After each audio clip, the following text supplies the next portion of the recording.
zombies' hands, bombarding the meat mountains and stirring up a cloud of dust. For a fleeting moment, the crystal wall zombie stood stunned, able to discern between zombies and humans. It puzzled over why its own kin would assist the enemy in attacking it. However, its intellect was soon overshadowed, and the crystal wall zombie's frenzied bloodlust surged forth. Zombies, products of humanity infected by a peculiar virus, were reduced to mindless creatures driven solely by their thirst for blood and slaughter. Even as they evolved into a new species through the virus, certain innate traits remained inescapable.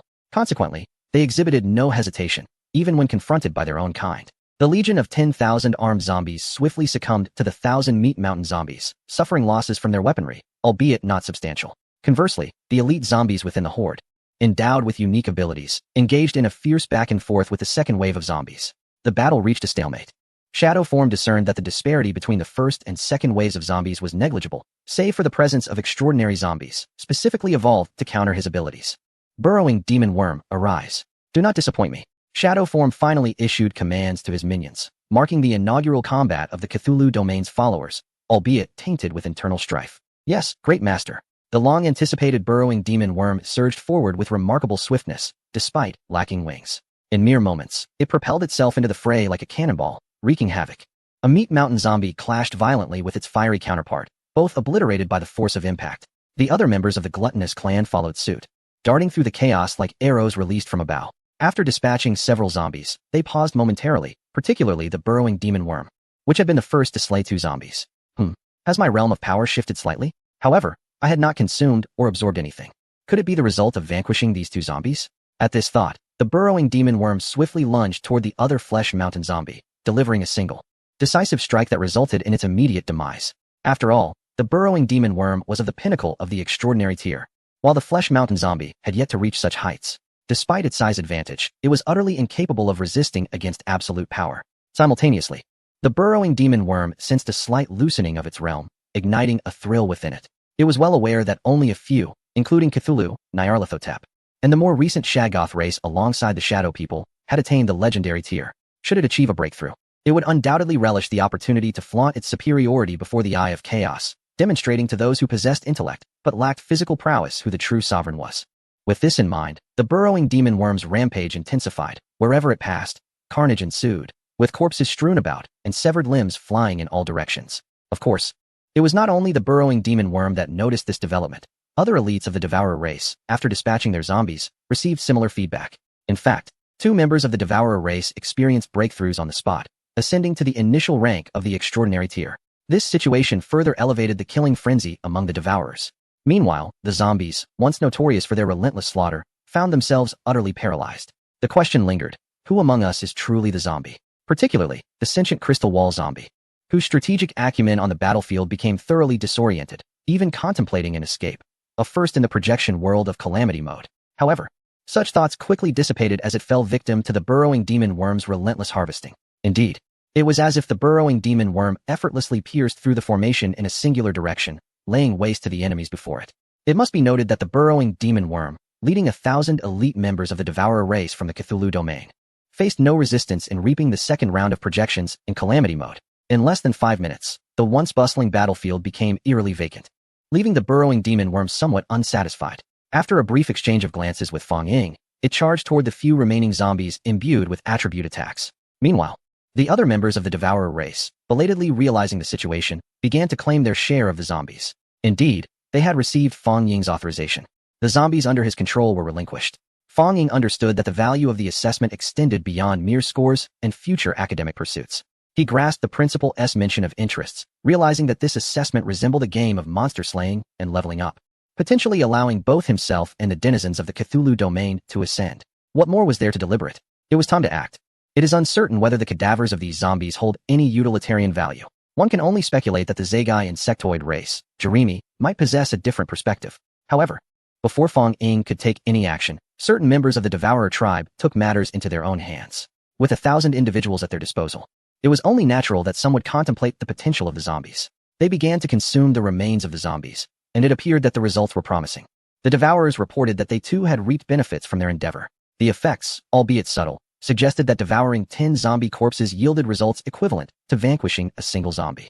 It is noteworthy that under normal circumstances, achieving such feedback would require efforts tenfold or even 100-fold.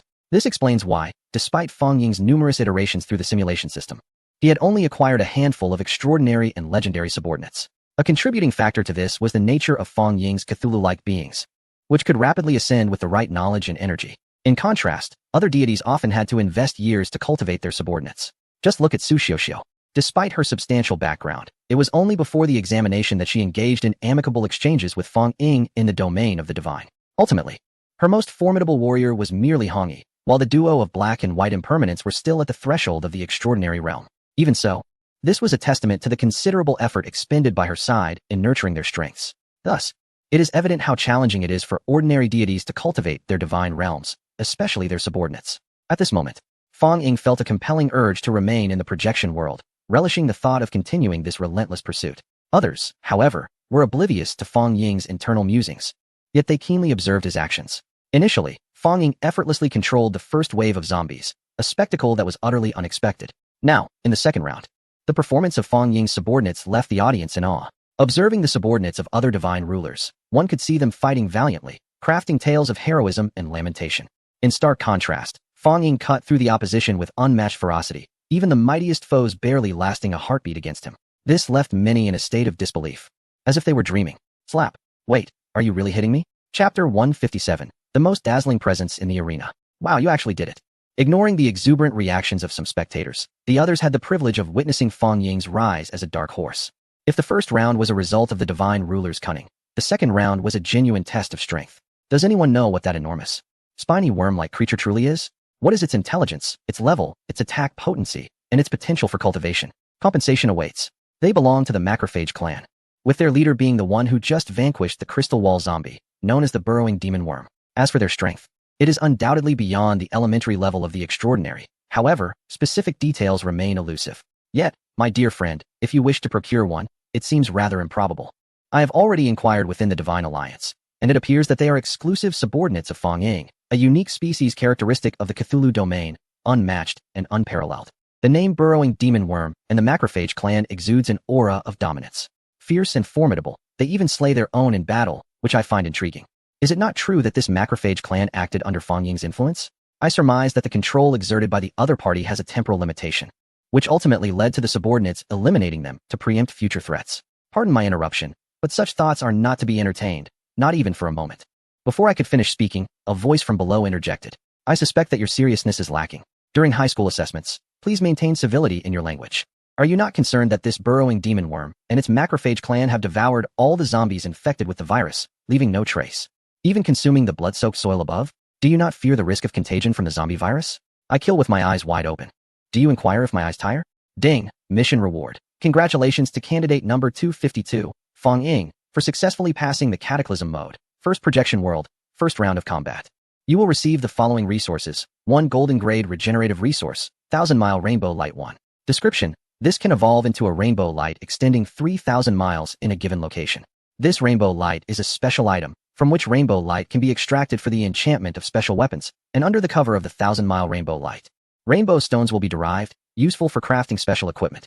2 silver grade regenerative resource, stagnant death chi 1. Description: this can be deployed over an area of 100 square kilometers, continuously absorbing the essence of deceased beings from the air to infuse the region. If on land, it will evolve into different grades of dark soil based on the concentration of death chi. If in the ocean, it will evolve into different grades of dark water based on the concentration of death chi. 3 bronze grade renewable resource, refined iron or 5. Description: allows for the selection of a ley line to deploy a refined iron ore, producing high-quality ironstone. To my surprise, the rewards for this first round are quite abundant. Fang Ying mused, but soon realized something amiss.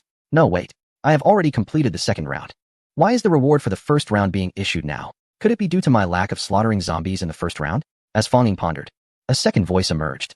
Ding, mission reward. Congratulations to candidate number 252, Fang Ying, for successfully passing the Cataclysm mode, first projection world, second round of combat.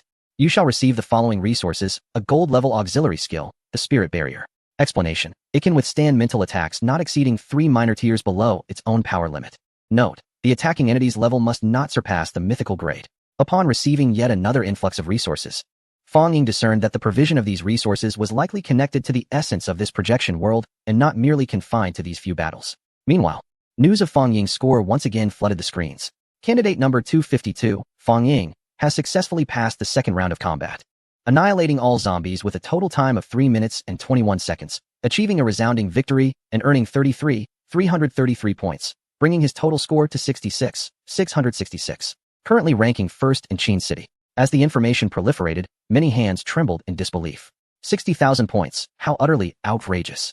The crucial point being, he emerged unscathed in the second round. With the third round of assessments looming, could he possibly pass without a scratch again? Such an occurrence, achieving a perfect score in the initial world, seemed to be the privilege of the next generation of the elite from the capital. Hey, look over there. Wow. They're all at the extraordinary level. And keep in mind, this is the disaster mode. If it were the abyss mode, how formidable would they be? As Fong Ying absorbed the advantages of the second round, the third round commenced without affording him a moment's respite. This time, a full 1,000 initial stage extraordinary zombie kings appeared. Their eyes glowed with a crimson light, and their intelligent gazes brimmed with vitality. Their appearances had become increasingly human-like, and they displayed a wariness towards Fong Ying.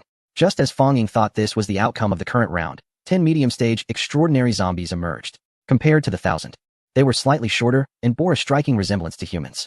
Their aura was entirely subdued, indicating their greater strength. But that was not the end. As a cloud of blood mist drifted in, a zombie resembling a child of 3 or 4 materialized, adorably delicate with a fair, smooth complexion. It appeared even cuter than a human infant.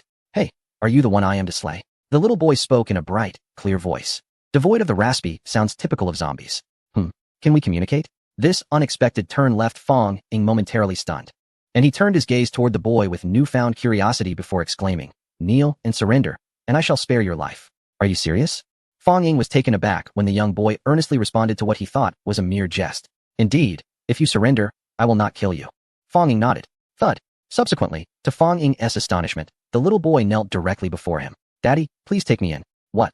Fong Ying stared in bewilderment at this sudden turn of events. Is it still possible to play like this? Meanwhile, the spectators outside were in an uproar. Goodness.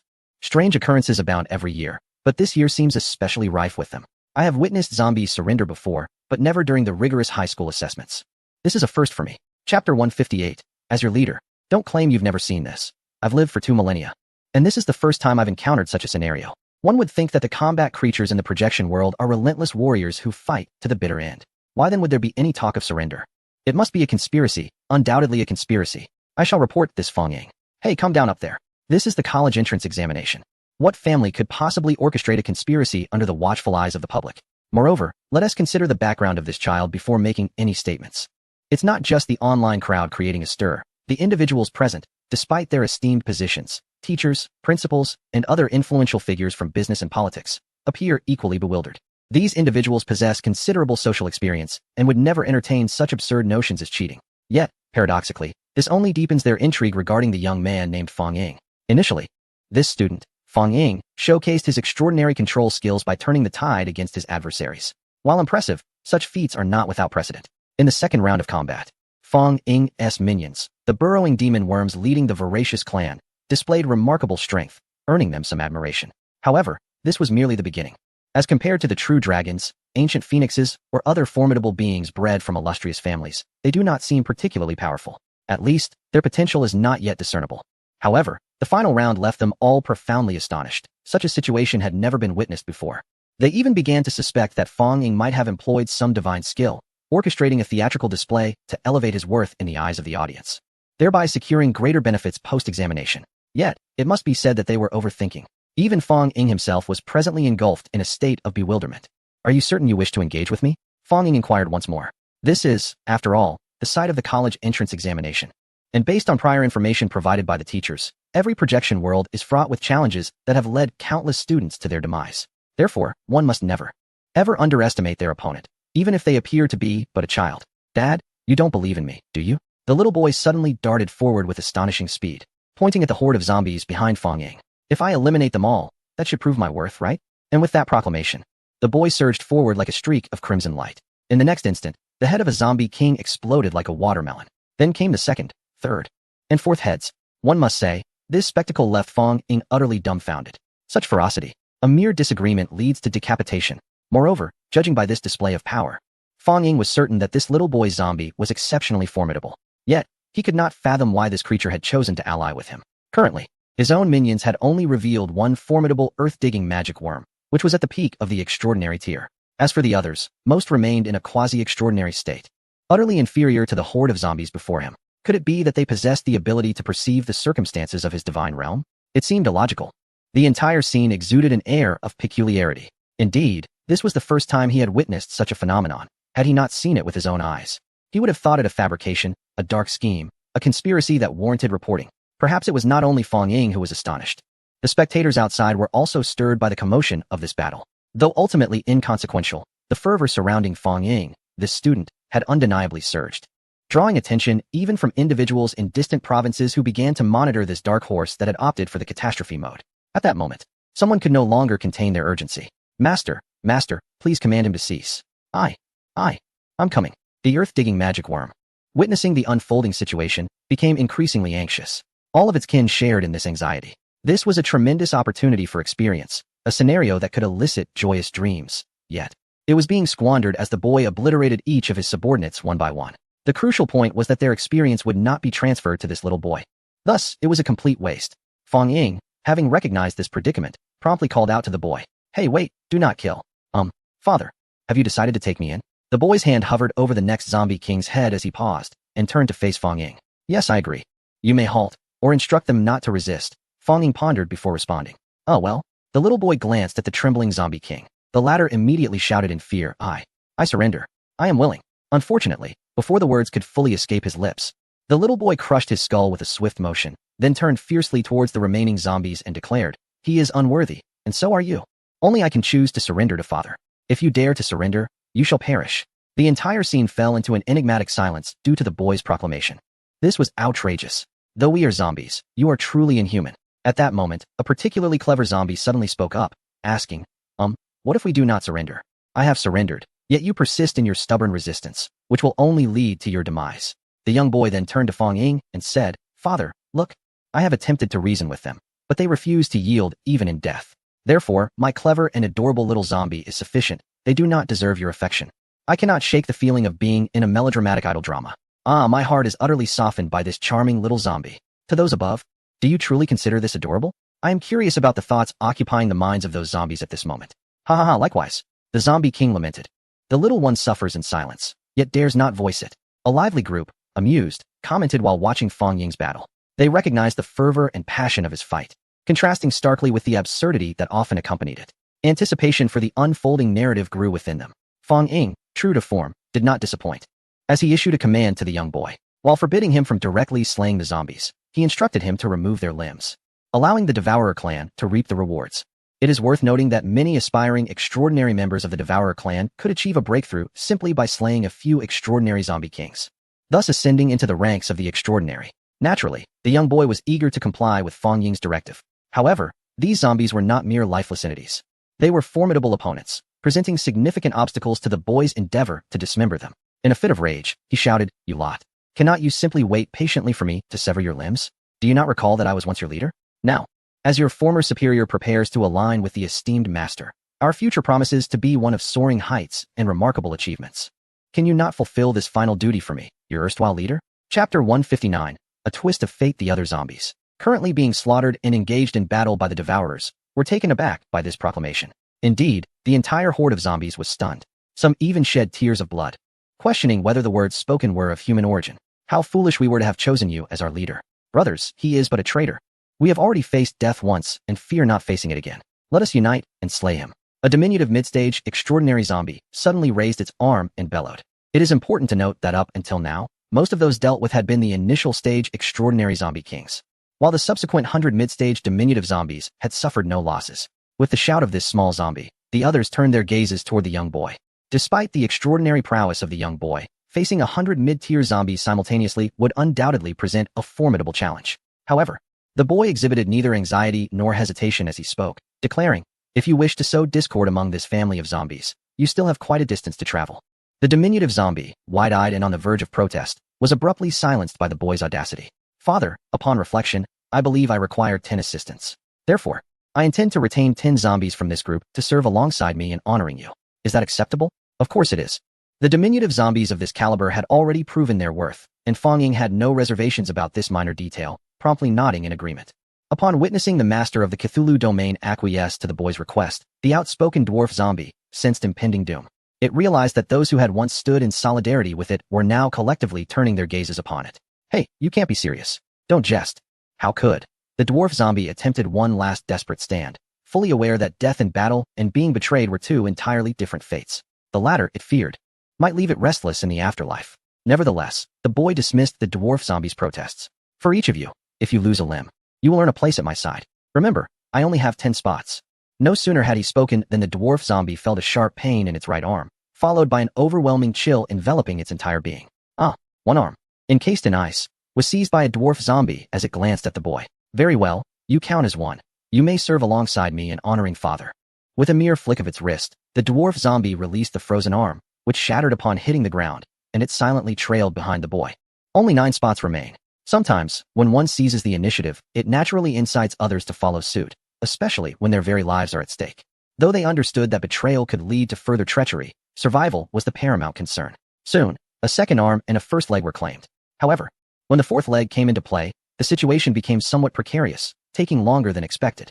This was not due to the strength of the dwarf zombie. Rather, the opposite was true. The zombie, left with just one leg, could only curse but was utterly incapable of resistance. Instead, a brawl erupted among the remaining zombies, resulting in the demise of yet another dwarf zombie. Thus, the boy successfully retained 4 diminutive zombies by his side, as he had desired. At this moment, it began to speak at a most opportune time. There are still 6 positions available, and I trust you are all aware of the recent events. Severed limbs were cast to our companions for disposal, and remember, the one who accumulates the most will secure the final spot. Should any of the leading zombies unexpectedly perish during this period, their position will be passed on. This time, no unforeseen incidents occurred. After all, sometimes the breach of rules requires but a single justification, and this justification has been provided by the young boy, causing utter chaos among the horde of zombies. One could witness limbs flying in every direction. The once formidable megalith family found their struggles alleviated instantaneously. Even the burrowing worms were forcibly fed several zombies, with the courtesy of selecting the diminutive, extraordinary mid-tier zombies for them. Consequently, the previously disgruntled burrowing worms expressed their desire to form an alliance with the young boy zombie, praising his righteousness. The battle, or rather the spectacle that hardly resembled a battle, swiftly concluded with overwhelming victory for Fang Ying. It is worth noting that he had initially intended to send a shadow warrior to bolster their ranks, but now, the opponent's grand opening led to their surrender, subsequently inciting internal conflict among them, effectively aligning the second batch of elite fighters with his side. Thus, Fang Ying, the young boy, and the 10 zombies all rejoiced. The only ones left in despair were the relatively weaker base-level zombies, their expressions akin to those of the truly mournful, with lifeless eyes staring blankly ahead. Upon witnessing the conclusion of the scene, the young boy let out a sudden sigh. Prosperity brings suffering to the people, and demise brings suffering to the people. This statement left Fang Ying somewhat perplexed. Those who understood might think he was taking an exam, while those who did not could easily misinterpret his intentions. However, the subsequent remark made even Fang Ying feel that the young boy was rather audacious. Look at you all, effortlessly severing the limbs of your kin without a shred of remorse. I feel an overwhelming sense of guilt for your actions. Do you not feel any shame? Upon hearing this, the 10 zombie kings exchanged glances, many bearing wounds from battle. Did you not instruct us to act thus? One protested. Moreover, you were the first to betray us. Well, my lord, we were following your orders. One of the zombie kings attempted to reason with the young boy. Yet, he was soon interrupted. No, do not call me my lord. I do not possess such malevolent subordinates. The young boy turned to Fang Ying and said, Father, I believe I cannot accept these zombies as my subordinates. I may bear humiliation, but you must not. Therefore, let us eliminate them all. Fang Ying glanced at the burrowing worms, signaling them. Go ahead, what are you waiting for? Aren't you on the verge of a breakthrough? These 10 should suffice. Upon observing this indication, the burrowing demon worm was instantly filled with joy, charging towards the 10 diminutive zombie kings. Soon, a small boy hurled a zombie staff in its direction. Good brother. With a sickening squelch, the zombie's head burst apart. Chapter 160, The Little Girl, Moliere. In that moment, the 10 dwarf zombie kings descended into utter despair. After all, they had contemplated their demise countless times, yet this particular scenario was one they had never envisioned. Was this perhaps a punishment bestowed upon them by the heavens for having once feasted upon their own kind? The battle swiftly concluded with the complete annihilation of the 10 incapacitated zombie kings. The burrowing demon worm expressed its frustration, realizing it had not achieved a breakthrough. Although it sensed that it was merely a hair's breadth away from the legendary level, it could not pierce through that barrier. Perhaps some transformations cannot be easily induced by mere external factors. The burrowing demon worm was unaware. Yet it understood that even devouring the multitude of corpses strewn about would not grant it the elevation it sought. Lacking the exuberance of returning to the Cthulhu realm, it decided to relinquish the zombie bodies to its subordinates. In contrast, Fang Ying observed a broader perspective. He could distinctly feel that the energy of the burrowing demon worm had accumulated sufficiently. At the very least, a breakthrough to the initial stages of legend was not an insurmountable challenge. However, it was currently constrained by a limitation: knowledge. The powers within the Cthulhu mythos derive entirely from the wisdom one acquires. Knowledge is power. This is one reason why the Cthulhu kin can elevate themselves rapidly. Yet, concurrently, they are also bound by the constraints of their knowledge. It is akin to a person who discovers food in a time of hunger but refrains from consuming it. If someone were to feed him, he would naturally no longer suffer from hunger. However, should he find himself hungry again without assistance, he may perish. If this individual could feed himself or even seek out food independently, he would escape the clutches of hunger. Similarly, the Cthulhu being's knowledge is equivalent to the ability to forage and consume sustenance. Thus, as long as they possess knowledge, their power will continue to grow. In contrast, beings from other realms possess abilities akin to being fed. The more they are nourished, the stronger and higher their level becomes. Yet they lack the ability to act on their own. This leads to their weakening upon leaving their original worlds, or even a complete ineffectiveness of their abilities. However, the Cthulhu entities remain relatively unaffected, as they learn the skills of feeding and foraging from the outset. Adapting to new environments is merely a change in circumstances. In other divine realms, achieving such capabilities typically requires ascension to divinity and mastery over the rules of the world. Thus, Fong did not feel sorrow, rather, she was unexpectedly elated, considering the multitude of divine creatures at her disposal. This assessment could be viewed as a fortunate opportunity. However, as time elapsed, the bodies of the zombies were gradually devoured by the Devourer clan, yet information regarding the third round of passage was conspicuously absent. This prompted Fong to recall the rewards from the first round and the distribution in the second round.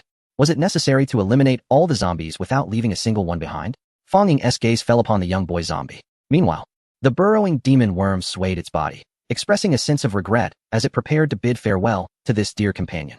The burrowing demon worm even asserted that, having been greatly aided by this good brother, it must bestow upon him the most exalted of rituals, to slay him and then consume him whole.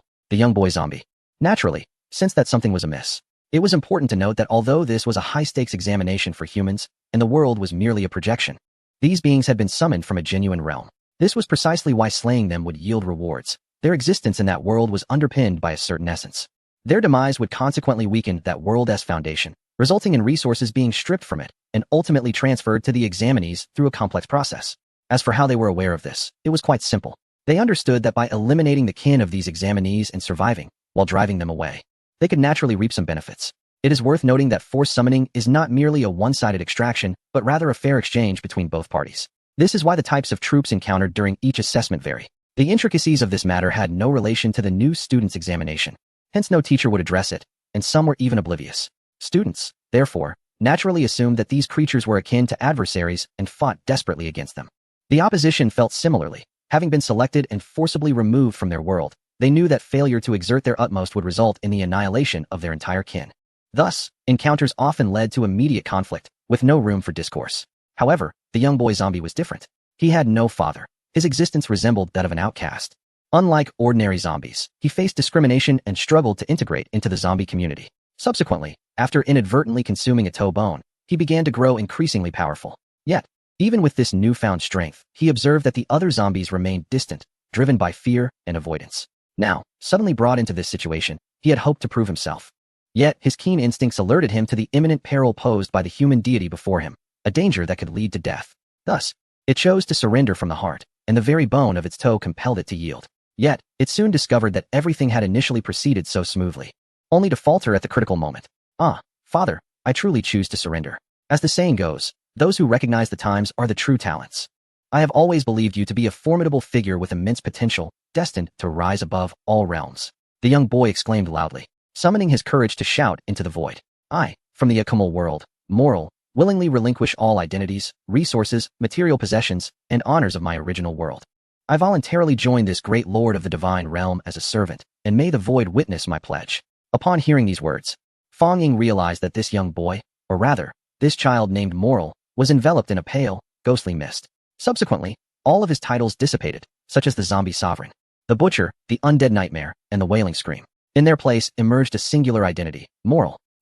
Fong Ying was momentarily taken aback by this transformation. Wasn't this a boy? How had he changed gender? Perhaps sensing Fong Ying's confusion, Moral hastily explained, Father, I am actually a female zombie, endowed with a unique ability to shift between male and female forms. I beg your pardon for not disclosing this earlier. Fong Ying waved his hand dismissively.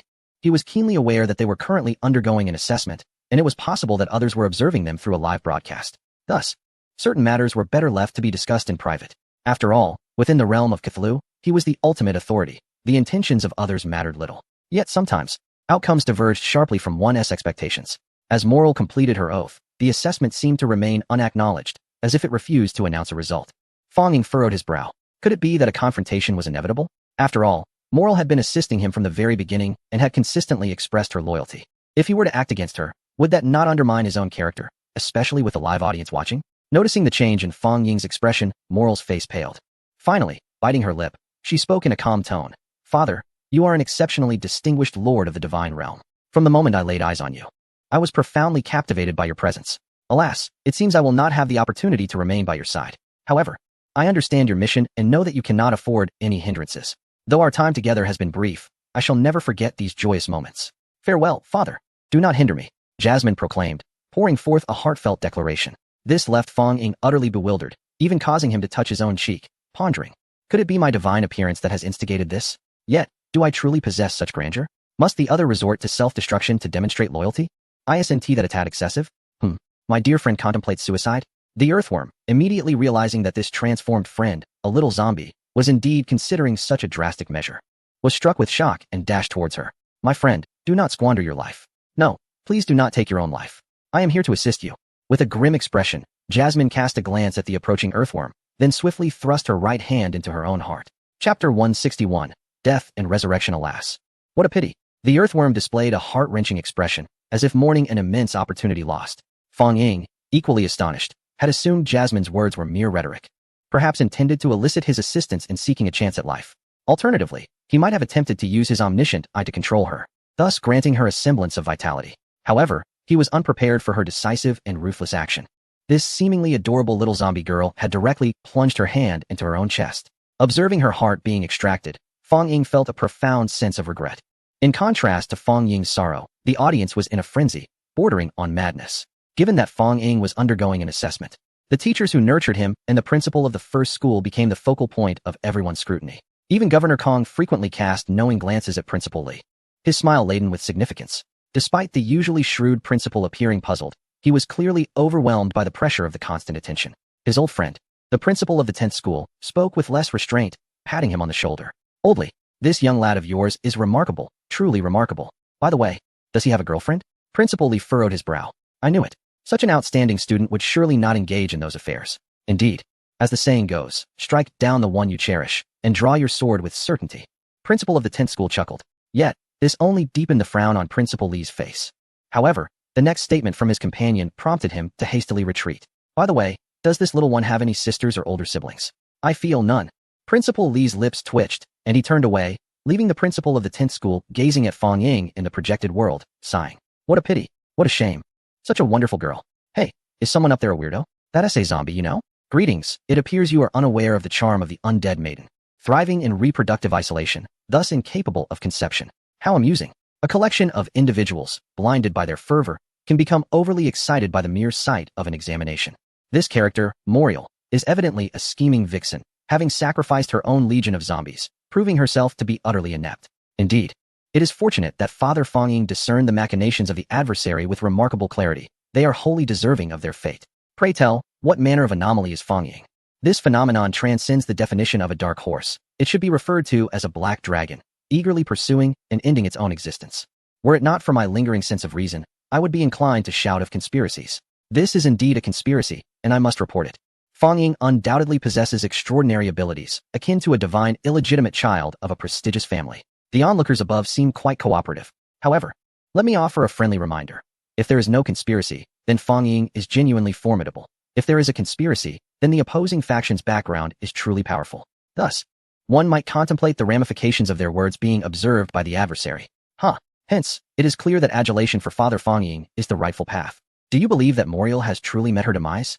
In examining any peculiar situation, it is often said that those involved are blinded by their emotions, while the observers possess clarity. With Moriel's passing, the long-awaited announcement finally arrives. Ding! Congratulations, candidate number 252, Fong Ying, for being the first to conquer the initial projection world of the Cataclysm mode. Thus, your score in this projection world will be elevated by 10 points. Congratulations on achieving a final score of 110,000 points. Your rank is first. In light of your exceptional performance, you will be commended in an announcement to the entire region. Congratulations, Candidate 252, Fang, for being the first to complete the initial projection world of the Cataclysm mode. May the other candidates strive for further excellence. As 3 announcements resonated in the ears of all candidates, many lifted their heads in astonishment. Ah, so swift. Yet, who is this Fang, a name so unfamiliar? A young man with white hair wielding an enormous scythe stands apart from other deities, astonishingly. He has not summoned a single follower, choosing instead to personally engage in the extermination of zombies. Observing the fallen undead, regardless of their strength, all succumb to his blade. He squints his eyes in satisfaction. Ah, how vexing it is to have been preempted. Yet, I shall remember the name Fang. As long as it is not associated with those insufferable individuals, I shall begrudgingly contend for second place. Onward, shall I? Within the vast confines of a colossal white skeleton, a petite girl, clutching a lollipop, licks it while commanding an army of bones beneath her, tearing the zombies to shreds. From the remnants of flesh, she extracts bones to forge a new skeletal legion. The grotesque scene is so blood-soaked that it is difficult to reconcile it with the innocent child seated within the skeletal frame. Oh, Fang, from Qinshino. One high school in Beha province has awakened a divine domain measuring 1 kilometer in extent. In this desolate world, alongside his classmate Zheng Yong, he has triumphed in a divine battle, discovering that the common biological form is classified as insects, and has even developed his own Cthulhu system. How intriguing it is to witness a dark horse emerge in such a realm. It seems this year's college entrance examination will be far more captivating. A sharply dressed youth, adorned with high-tech glasses, reports on Fang. In an instant, his data-enhanced vision transmits a plethora of information about Fang, piquing the boy's interest as he rises from his hovering seat. With the first place already revealed, my promise has been fulfilled. Let the games begin. He extends his hand and points forward. Annihilate. As these words resound, countless beams of blue laser rain down, dissipating into nothingness. Meanwhile, the protagonist, Fang, remains oblivious to the fact that his name has transcended the borders of Beha province, gaining recognition among a cadre of elite individuals. He is presently astonished, gazing at the awakening figure of Mo Lier. Mo Lier, your father has summoned me. I understand you missed me, so I have returned, she states earnestly, cradling a heart in her hands. Chapter 162. Disrobing at the slightest provocation, summoning a ghost? You are clearly deceased. How can you rise from the dead? Although you are a zombie, you lack the ability of resurrection. After all, even the creatures under my Cthulhu system have not attained such a state of rebirth. Fang internally critiques the absurdity of the situation, contemplating whether bringing her into his divine realm would result in unforeseen consequences. At that moment, an ancient tome, long sealed away in his mind, the secret scriptures of Xianjun, begins to turn its pages. The implication from the other party suggests a desire for Fang Ying's consent. Fang Ying scratches his head, realizing that matters are becoming increasingly intricate. Reflecting on his journey, he acknowledges that he has only been in this world for a month, and his divine domain has also been established for merely a month. Yet, the depth of his experiences rivals that of other ordinary deities who have traversed this path for years, even decades. And as for the secrets he harbors, how to articulate them? There exists a myriad of uncertainties. Excluding myself as a time traveler, the very act of arriving in this world is enshrouded in mystery. Furthermore, the purpose of this deduction system remains to be discerned. Additionally, it appears that my divine realm has encountered unforeseen anomalies, rendering the system dysfunctional. I even harbor suspicions that the system has been tampered with, or perhaps 2 systems are simultaneously vying for control. After all, the 7 chapters of the Xianjun serves as a potential breakthrough. Yet, I now suspect that this 7 chapters of the Xianjun is not merely a repository of knowledge. It may possess a semblance of self-awareness. Moreover, the Cthulhu divine realm is currently besieged by the pseudo-nameless mist, akin to a ticking time bomb. My own body appears to be afflicted with issues as well, as evidenced by the alarming indicators within my consciousness. Am I akin to the flesh of Tang Sung? So enticing, that everyone seems drawn to me. Fortunately, I am not overly troubled by these thoughts. They merely flitted through my mind. After all, I have not forgotten that I am in the midst of an examination. Alas, even without observing the performance of others, I am acutely aware of my own abnormality. I cannot help but wonder if the system might deem me guilty of cheating and subsequently lower my score. However, logically, that should not be the case. Maliel, oblivious to the myriad of complex thoughts racing through my mind in that fleeting moment, only perceives the fluctuating expression of her father, one marked by joy and sorrow. Instability palpable in the air. Could it be that he no longer wants me and intends to harm me? I have severed all ties to that world, and I have expended my additional ability, Resurgence, which cannot be used again in the near future. Yet, I do not wish to perish. Anxiety begins to grip Maliel, prompting her to perform an act that leaves me utterly astounded. She gently places her heart upon the ground and begins to unfasten the buttons of her clothing, revealing a delicate shoulder. What? The skin of a zombie is surprisingly flawless? This is the first thought that crosses my chaotic mind. No, wait, what is she doing? This is the second thought that surfaces as my clarity returns. Stop! I shout fervently, swiftly enveloping Maliel in my arms and wrapping her clothing around her. Maliel, witnessing the expression on my face, freezes in place. Father, I am clean. I am willing, Maliel implores, tears welling in her eyes. The scene evokes an overwhelming sense of sympathy. Be quiet. Have you lost your mind? How could you undress here? I admonish her, exasperated. There are so many eyes upon us, and this is an examination. Must she toy with my state of mind? Father, do you mean we should change our location? Jasmine turned to glance at the burrowing demon worm and its kin. Remarkably, the burrowing demon worm seemed to have a sudden epiphany before promptly turning its body away. Meanwhile, some members of the gluttonous clan, still in a state of bewilderment, were unceremoniously flipped a full 180 degrees by the worm's swift motion. Fong Ying cast a disapproving glance at the burrowing demon worm, clearly irritated by its clever antics. He then turned to Jasmine with an air of seriousness, declaring, "No. It won't he do. I simply cannot abide by this." To Jasmine, however, this statement translated into a disheartening dismissal of her as a mere little girl. "Daddy, I can transform into any type you wish," she exclaimed. "Silence. I am well aware of your intent to enter my divine realm. I have consented. There is no need for such theatrics," Fong Ying promptly interrupted, genuinely apprehensive of her capabilities, especially considering the gravity of the ongoing live examination. "Really? Is that true? Daddy, you truly love me." Jasmine, the little girl, leaped with joy, relieved that she would not face death after all. At that moment, a voice announced a completion reward, ding. "Congratulations to candidate number 252, Fong Ying. Your familiar has successfully passed 3 trials of biological invasion in the projection world. You have been awarded."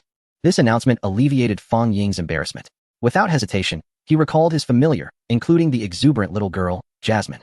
As Fong Ying exhaled a long sigh of relief, the homeroom teacher and the principal of the first high school outside also breathed a heavy sigh, having endured a tumultuous roller coaster of emotions. Even the principal of the first high felt a lingering anxiety, recalling how their attire had been half discarded. Well, a third, to be precise. It is important to note that the divine examinations differ significantly from those of ordinary mortals, unless there is a death or the use of external forces to cheat. Other situations cannot be halted. Thus, even if something pleasant were to occur between Fong Ying and little Jasmine, the likes of Governor Kong could do nothing but watch silently. After all, in the many years of these examinations, such an event had never transpired during the fierce competition between 2 cohorts. Fong Ying had become the first to set such a precedent. Of course, while it might be possible to view the proceedings on the large screen outside, it could not prevent the vast public from witnessing the events unfold. The attention on candidate Fong Ying had soared to an astonishing 1.6 billion viewers. Numerous streamers were broadcasting and commenting on his examination process, while others, having caught wind of the event, were hurrying to join in. Among them was a particularly audacious romance streamer, who managed to attract an audience of 130 million, uniquely framing Fong Ying and Jasmine's battle as a poignant love story. Especially concerning the scene where Moriel disrobes, the romance broadcaster indulged in a close-up. One can discern from Fong Ying's facial expressions that he is enveloped in a conflict of emotions, mingled with resentment and veiled secrets. This indicates that Fong Ying and Moriel are acquainted, leading me to speculate that in Chapter 163, The Abyss of the Return, the discourse surrounding Fong Ying's recent examination has indeed garnered attention. After all, Fong Ying has secured the inaugural ticket to the first projection world within the catastrophe mode. And should he excel, it is anticipated that he will emerge as a formidable dark horse in the subsequent challenges. Not to mention, during this period, he has also experienced the blossoming of love. This notion, albeit a product of public imagination lacking concrete evidence, has proliferated within a mere day through the grapevine, resulting in multiple iterations. For instance, it is suggested that Moriel and Fong Ying are acquainted, yet due to their identities as a deity and a zombie, they engage in a complex saga of love and hate. This narrative is the most plausible. As for other tales, such as Moriel's infidelity discovered by Fong Ying, leading to a divine battle, or Moriel's abduction prompting Fong Ying's daring venture into the realm of witchcraft to rescue her, these are merely exploitations of sensationalism. Yet, just as Fong Ying navigated the catastrophe mode with apparent ease, not everyone possesses the finesse to traverse such trials effortlessly. After all, it is truly a catastrophe mode, an assessment where a single misstep could lead to divine downfall and demise. Take, for example, Zheng Yong, an individual who, after being vanquished by Fong Ying, was mysteriously supported to rise again. Dear audience, we can observe that indeed, the first high school is brimming with talent, not only producing the dark horse Fong Ying, but also the equally impressive Su Xiuxiu and others, ensuring the school's reputation remains untarnished. What is even more surprising is that Zheng Yong, the one previously defeated by Fong Ying, has boldly chosen to pursue the same type of catastrophe mode as Fong Ying. We can see the contrast between his initial state and his current condition, as his companion is the well-known giant. However, his is a mutated variant among giants, and given time, it is certain to become a formidable force. There are even rumors that once it reaches a certain stage of development, it may revert to an ancient lineage akin to the legendary Quafu, ensuring invincibility as long as it treads upon the earth. However, it is evident that Zeng Yang's prowess as a giant falls short compared to Fang Ying's companion, the devouring worm. Will they successfully navigate the first trial of the projection world? Due to Fang Ying's influence, many from the first high school have been somewhat propelled into the limelight. Particularly notable are the rumors surrounding Su Xiuxiu, who once sat next to Fang Ying, and Zeng Yong, who was Fang Ying's initial opponent in the divine battle. The host's commentary on Zeng Yong was exceedingly meticulous, yet regrettably, it consistently revolved around Fang Ying. Had it been in the past, Zeng Yong would have undoubtedly unleashed a torrent of curses. Yet, at this very moment, he found himself drenched in cold sweat. Indeed, as the host had remarked, he had overstepped his bounds. Even with the backing of the Aochuan Corporation, it proved to be of little consequence. The profound heritage of Zeng Yong's divine realm stood as a testament to his limitations. He was merely an ordinary genius, and one who had been severely wounded by Fang Ying in the initial stages. Although Aochuan Corporation had invested considerable resources, even employing substantial divine currency to nurture its own divine realm, the time was far too brief. The development of any divine realm requires a significant phase, and Zeng Yong lacked that luxury. Even the current performance of the giants was merely a result of hastily accelerated growth. In terms of combat experience, he was outmatched by the Ant-Man clan within Fang Ying's divine realm, whose martial skills and combat acumen were far superior.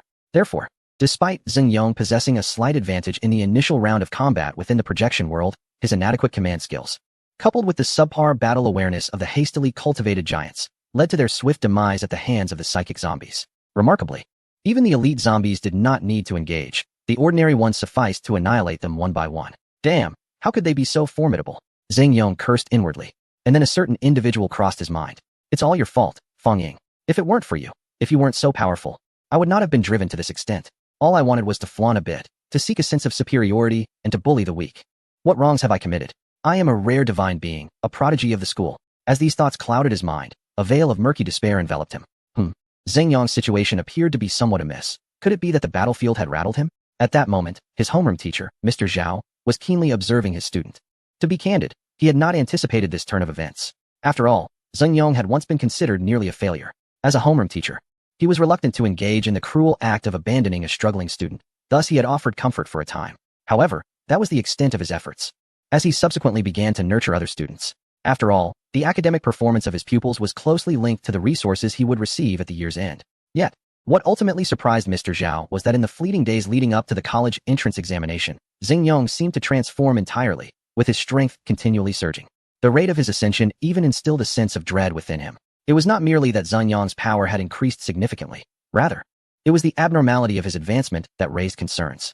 This reminded him of certain past experiences, prompting Mr. Zhao, adhering to the last vestiges of his duty as a teacher, to discreetly inquire about Zeng Yong. However, it was uncertain whether he had inadvertently touched upon a nerve, as Zeng Yong audaciously raised his voice against him, even placing the blame for his defeat against Fang Ying squarely upon Mr. Zhao's shoulders. This action ignited a fury within Mr. Zhao. Thus, he parted ways with the student directly, and even when the time for assessment arrived, it was only Zeng Yong and other teachers who attended, devoid of Teacher Zhao's accompaniment. However, upon witnessing Zeng Yong's state during the evaluation, Teacher Zhao suddenly entertained a disquieting thought. He fervently hoped that this notion would not materialize. After all, certain matters could ensnare even him in their web. Yet, it is often the case that the more one wishes to avert a particular occurrence, the more inevitable it becomes. For instance, in a classroom setting, the more one dreads being called upon, the more likely one is to find oneself in that very predicament. As Zeng Yong's followers continued to perish, his animosity towards Fang Ying escalated to an almost unbearable intensity. An unsettling aura enveloped him, emanating a faint gray mist. Indeed, it was not a white vapor, but a gray one. Though the difference in hue was subtle, it was perceptible enough for several deities attuned to Zeng Yong's essence to take note, including Teacher Zhao. The breath of the abyss, this is troubling. Before he could finish his thought, he witnessed Zeng Yong produce a token.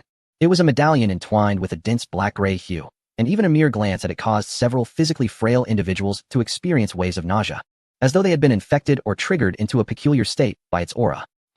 I shall not be defeated, I refuse. Even if it costs me my life. I will make you, Fang Ying, pay the price. No, it is not solely Fang Ying. It is also Principal Li Yunjie of the first high school, and my esteemed Teacher Zhao. Zeng Yong's voice trailed off, becoming indistinct and guttural, as if he were gnashing his teeth in a primal roar. Concurrently, the token, Abyss of the Ruins, was activated. Chapter 164. The altered battlefield. A low hum resonated as a gray-white mist began to expand around Zeng Yong, rapidly enveloping him and all of his followers. even those who had perished.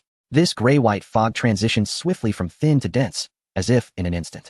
While those observing Xingyong remained utterly bewildered, unsure of what transpired, Governor Kong and the other principals rose simultaneously. This is the aura of the abyss, the scent of the chasm. Here, in the examination hall, has someone resorted to the forbidden? Governor Kong uttered these words, his expression grim. It is well known that for divine competitions, there are explicit regulations prohibiting the use of anything beyond one's inherent capabilities. For instance, utilizing resources to acquire powerful autonomous weapons, or relying on stored magical attacks, spell talismans, or any equipment that bears little relation to the deity's innate abilities is strictly forbidden. After all, if such a situation were to arise, the significance of the divine examination would be utterly lost. Without any external interference, the offspring of divine beings, the so-called second-generation deities, could effortlessly conjure several attacks to obliterate those foes from the projection realm, reducing them to mere ashes. This is indeed more exaggerated than merely copying answers during an examination on Earth. It is tantamount to having the teacher provide the answers directly. As for the alternative, it pertains to certain forbidden tokens and equipment, such as those that can activate attacks, unleashing power that far exceeds their own by tenfold. However, such power comes at a grave cost, requiring the sacrifice of the student's own potential, fate, or lifespan. Indeed, deities possess a lifespan. Their longevity derives from their divine domain. And should that domain collapse, their existence would inevitably cease. Consuming one's lifespan is akin to depleting the essence of their divine realm. Hence, employing these tokens during the examination is classified as a prohibition. After all, the examination is not a battlefield. It serves merely as a mechanism to assess the enhancement of a student's own abilities, rather than a means to exhaust all resources in the endeavor. Moreover, it is crucial to note that upon utilizing a prohibition, a student's examination score would proportionally diminish based on the nature of the prohibition employed. Students aspire to achieve high scores to gain admission to prestigious universities. Thus, resorting to prohibitions is evidently an imprudent tactic. The tokens associated with prohibitions are strategic resources, exceedingly costly, and typically unaffordable for those from ordinary families. As for those inherently wealthy deities, they have been nurtured from a young age, possessing innate strength and continuously enhancing their foundational abilities. Thus, they would never resort to such inferior methods. Consequently, prohibitions have rarely surfaced in the context of the examination. Regarding the overseer of the current assessment, Governor Kong has naturally identified the true culprit, Xingyong. The large screen has been replaced by Xingyong's image. Observing the dense gray fog and the inhuman roars emanating from the screen left those present in a state of trepidation. They were indeed frightened, but not by the situation on Xingyong's end. After all, they were educators, principals, or elites from various sectors, having witnessed numerous spectacles. Their fear stemmed from Governor Kong's aura, which exuded the oppressive presence of an ancient deity. This was the first thought that crossed Governor Kong's mind upon recognizing the identity of the individual in question. Who could it be? Could it be those old rivals? This was the second notion in his mind. He was not a fool, nor would he attribute any malice to the principal of a prestigious school merely because they hailed from the same institution. Setting aside any potential grievances, their interests did not align either. Furthermore, the opposing side had already contributed numerous talents, including the dark horse known as Fong Ying. What he pondered now was who could have provided Xingyong with the prohibition tokens, as his identity alone would not suffice to acquire them. Moreover, this pertains to the exceedingly high-level prohibition associated with the abyss of the void. Once the competition concludes, there is no need to await the pronouncement from Governor Kong. The individual known as Xingyong will inevitably be undone by this prohibition. After all, he is merely a deity. While Governor Kong furrowed his brow in contemplation, the gray mist began to gradually dissipate. Yet, the cacophony of roars did not cease. Rather, it escalated in intensity. The first sight to catch the eye was the much-observed Xingyong, whose expression had morphed into a grotesque mask, his scara transformed into a vivid crimson. While his teeth had sharpened to a formidable point, saliva dribbling from his mouth. His face was adorned with protruding red veins reminiscent of worms, radiating outward from his cheeks around his eyes. Roar! Kill! Annihilate them! Xingyong's garbled utterances propelled him toward the throngs of zombies. His minions exhibited mutations far more ferocious than Xingyong himself. The most striking transformation was in their skin, which had shifted from a bronzed hue to a pallid gray, revealing a network of light green veins beneath the surface. Furthermore, their faces had sprouted a singular eye, distinct from their frenzied gaze. This eye was vibrant, spinning erratically as though it were a separate entity altogether. Yet, the mere sight of that eye stirred thoughts of brutality, death, and destruction within one's heart. Ding! Candidate number 341, Xingyong. Due to the utilization of the prohibition, abyss of the void. The assessment results will be adjusted based on the duration and quantity of the prohibition employed, among other factors.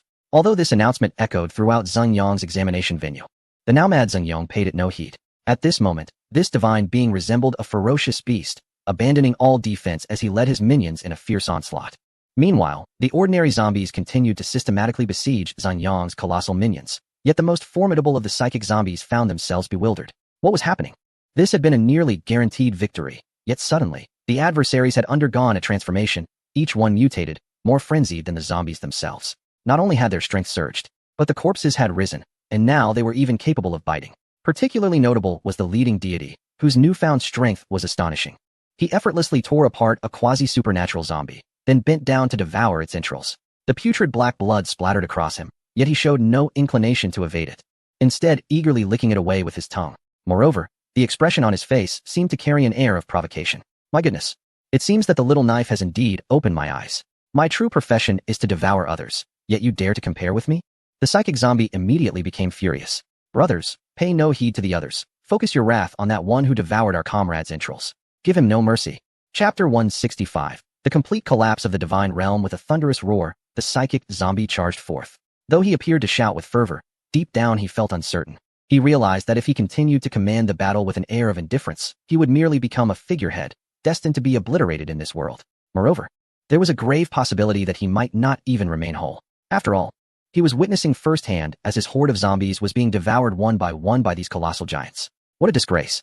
This was nothing short of humiliation. Traditionally, it was the zombies who feasted upon others, when had it become their turn to be consumed. Furthermore, he carried the zombie virus within him. The more powerful the zombie, the more virulent the virus it bore. Did the giants not fear this? It seemed they had not heard of any antidotal properties. Perhaps they employed tools, leading to an unforeseen circumstance. Ah, these wretched humans. The psychic zombie could only curse them bitterly. He was not an ignorant zombie. He possessed intelligence and heritage. From the tales of other seasoned zombies, he had long been aware of skills, tokens, and a myriad of other matters. Although he had prepared himself, when faced with the reality of the situation, he still felt a sense of helplessness. Regrettably, despite the psychic zombie's powerlessness, he could not alter the inevitable outcome. Soon, his horde was utterly bewildered by the giants, who disregarded their injuries and attacked with unrelenting ferocity. What was the zombies' greatest advantage?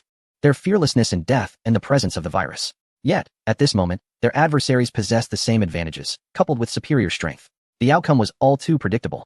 Though the zombies had slain nearly half of Zhang Yong's followers, the vast army of zombies had dwindled to a mere handful, with only a few attribute-bearing zombies left to maintain appearances. As Zhang Yong launched another assault against him, the psychic zombie felt a moment of disorientation. Which side was truly the aggressor? However, this thought lingered only briefly before these pitiful zombies were all slain or devoured. The psychic zombie was the last to fall, facing Zhang Yong alone in combat. After all, Zhang Yong was a deity. All that he possessed stemmed from the realm of the divine, augmented by the effects of the prohibition, rendering him extraordinarily powerful. The psychic zombie was struck down, and before he could rise, Zhang Yong severed one of his arms and a leg. In such a dire situation, escape was out of the question, and the battle had lost all significance. Observing the mental zombie gnawing at its own thigh, it suddenly let out a roar, followed by a fit of laughter as it produced a lump of excrement from beneath itself. Feast on this, you! It bellowed, hurling the feces at Zhang Yong with an air of mockery. To everyone's astonishment, Zhang Yong did indeed consume it. Yes, without a hint of evasion. He met the final assault of the mental zombie with his mouth. He even savored the moment, licking the corner of his lips, before delivering the zombie its ultimate demise. The mental zombie could hardly fathom that this human deity was capable of such an act. Meanwhile, the audience watching the large screen had long since erupted into a frenzy of ridicule as Zhang Yong underwent his transformation. What is happening? Why is it foggy? They exclaimed. Clearly, it's a skill in use. After witnessing so many battles, how can you still be ignorant of a deity's powers? They continued. What's that roar amidst the gray fog? It sends shivers down my spine. Once the mist dissipated, opinions on Zhang Yong's state became polarized. Wow, so cool. A transformation. One exclaimed. Could this be the ability of frenzy or blood burning? Another speculated. No, I've seen those skills before. And just look at the state of those giants. It's clearly different. Am I the only one who finds Zhang Yong's condition somewhat terrifying? Someone interjected. Zhang Yong had activated the ban. With this declaration, the discussion momentarily froze. It was only after a voice confirmed the occurrence in Zhang Yong's examination venue that the situation settled. Has this Zhang Yong lost his mind? I heard the ban inflicts severe damage on students. Not just students. Most of them are merely at the level of deities. And even the heavenly beings would hesitate to employ the ban unless cornered, as a last resort. Is the ban truly that formidable? As this question lingered, Zhang Yong began to tear apart the zombie and consume it. Although many humans had already adapted to this bloody era and held little opinion on the slaughter or devouring of zombies, this did not mean they would remain indifferent when Zhang Yong, a fellow human deity, personally engaged in such gruesome acts. After all, humans are creatures prone to associations. Many viewers immediately found the scene unbearable and exited the live stream, while others expressed their disgust and feelings, exclaiming, "No way, is this real? Even with the ban, he shouldn't be devouring corpses." Once again, the undead plague rears its ghastly head. I have retched up last night's meal. This Xing Yong has become utterly depraved. It is only fitting that Fong Ying shall vanquish him. This should have been done long ago. I must seek out the esteemed Fong Ying to cleanse my eyes and restore my sanity. Upon voicing my thoughts, I promptly noticed a vacancy in the live stream group. Can anyone elucidate the reason behind this? Who decreed such a grotesque awakening? This Xing Yong is audaciously consuming the entrails of zombies. That is indeed the latrine. I can no longer endure this. I must take my leave as a matter of respect. Swiftly, even those who were broadcasting Xing Yong began to sense the disquiet and hastily shifted their focus to Su Xiuxiu, as Xing Yong's depravity was simply too much to bear. The audience is not a masochistic bunch. Living in Blue Star is already a struggle, and they certainly do not wish to witness such revolting scenes on this significant day of examinations, aside from the examination hall presided over by Governor Kong. At this moment, the footage transitioned to Xing Yong triumphantly completing the first round and advancing to the second. The sight of him indulging in excrement was evident to all, prompting a wave of nausea, yet the majority managed to withstand it. Governor Kong's brows furrowed into a tight knot as he commanded, "Deploy rescue personnel immediately." He cannot withstand this. We must ensure our students are not in peril. Yes, sir. A dozen individuals clad in black emerged from the void. Damn it. It appears that Xing Yong has long been infected by the abyss, albeit subtly at first. Now, spurred by that token, he has become fully ensnared, his mind compromised, and the divine realm teetering on the brink of aberration and collapse. Is there a plot against me? Governor Kong mused inwardly. After 2 centuries in his position, poised for promotion, this unforeseen calamity arises. Although the deaths of students during examinations are not his direct responsibility, the reality is far more complex. As he pondered, the entire scene suddenly jolted. The second round commenced, and within 3 minutes, Xing Yong's divine realm was shattered, leading to his immediate extraction by the black-clad figures. Stabilize him. Governor Kong intervened, channeling the power of ancient deities to momentarily secure the divine realm. Yet, his efforts were but a temporary reprieve. They remained perilously close to catastrophe, necessitating urgent professional intervention. Who could be behind this? Witnessing such chaos only intensified Governor Kong's fury. Meanwhile, Fong Ying received an unexpected message in her ear. "ZZZ. The simulation system has unexpectedly gathered some small gifts. Please check." Simulation system? Fong Ying pondered, perplexed, as she had not initiated any simulations. Why would the system manifest so abruptly? Almost immediately, another voice echoed in her mind. "Congratulations on acquiring 100,000 points of deduction value. Origin of the Abyss 001. And Abyssal Chi 1. The unexpected influx of deduction value filled Fong Ying with delight, and as he meticulously counted the 10,000 points, he felt as though he had struck an extraordinary fortune. However, the subsequent emergence of the origin of the Abyss and Abyssal Chi left him utterly perplexed. Could it be related to his passage through the projection world, or perhaps linked to his connection with the young girl, Molière? Fong Ying found himself in a conundrum. But as he was currently preparing for the college entrance examination, he had no choice but to suppress his curiosity and focus on the impending assessment in the next projection world. Beep. Candidate number 252, Fong Ying, please prepare. The next disaster mode projection world will descend in 5 minutes. Countdown, 0:04:59. Countdown concluded, the ice prison world descends. Commencement of world will collision.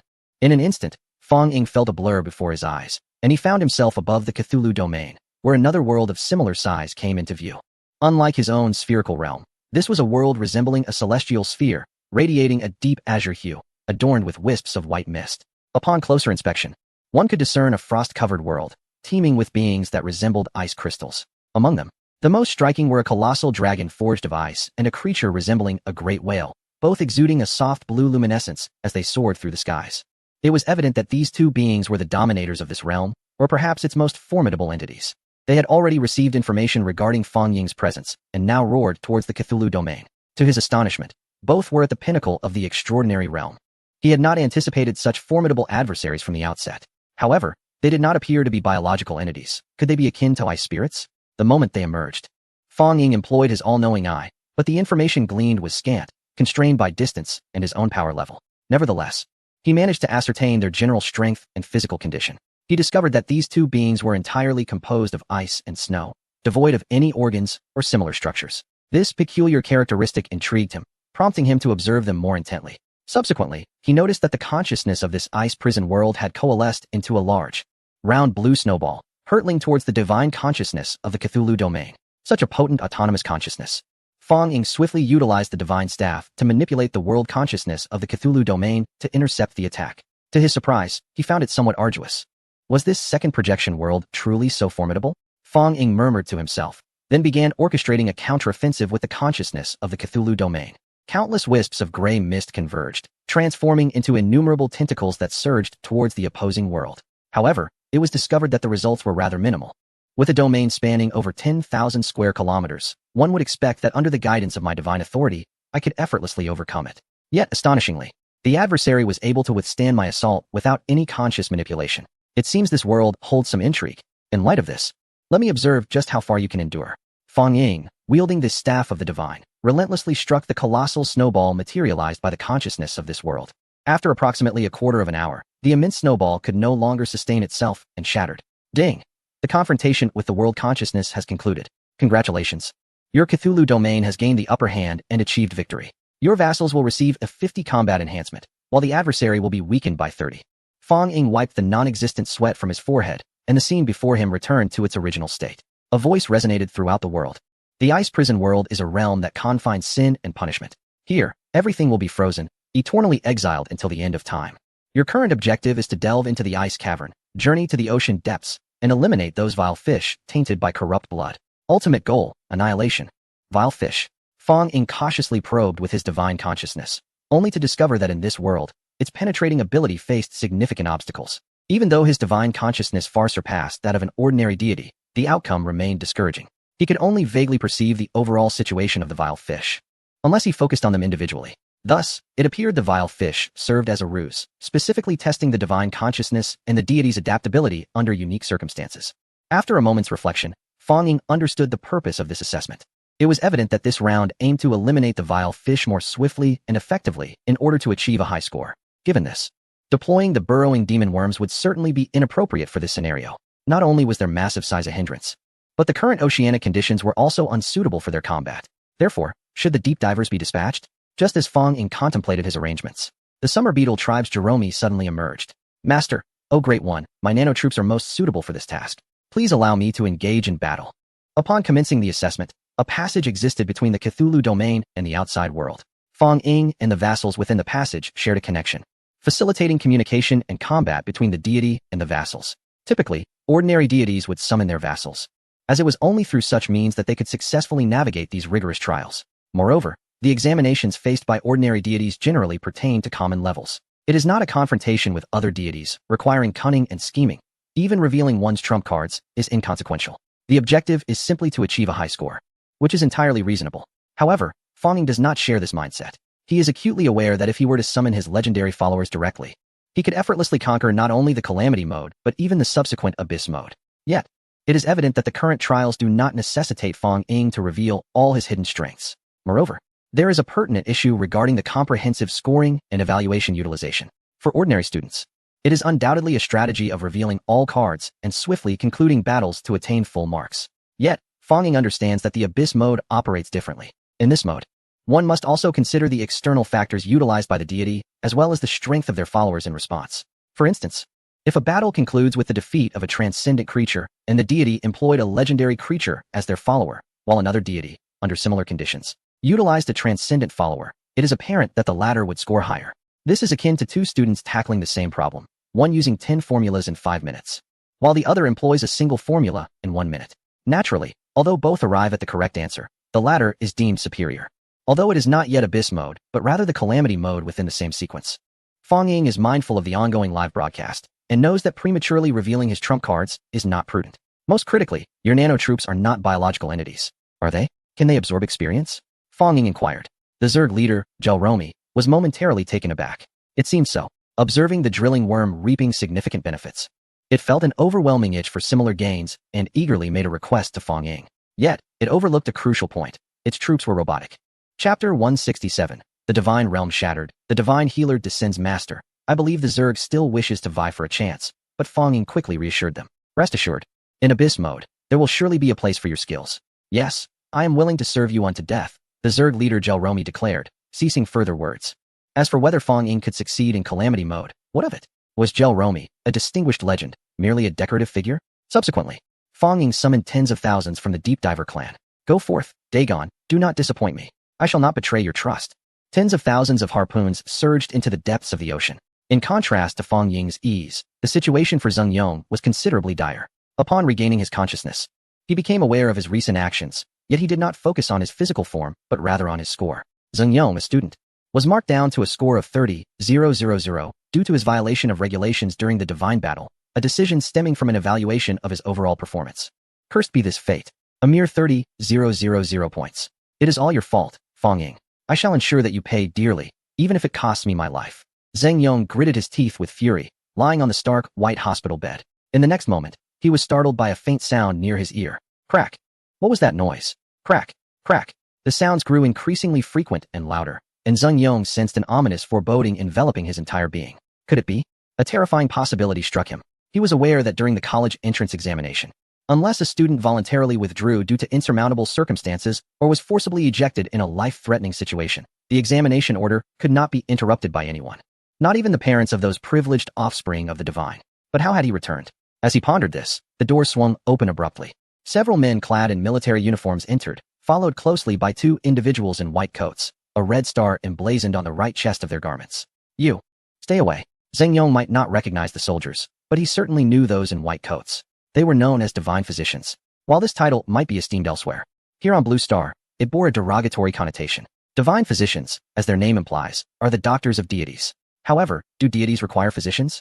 They do not. They are immortal beings that accompany the divine realm. Unless there is a dire issue within the divine realm itself, one would not seek a physician.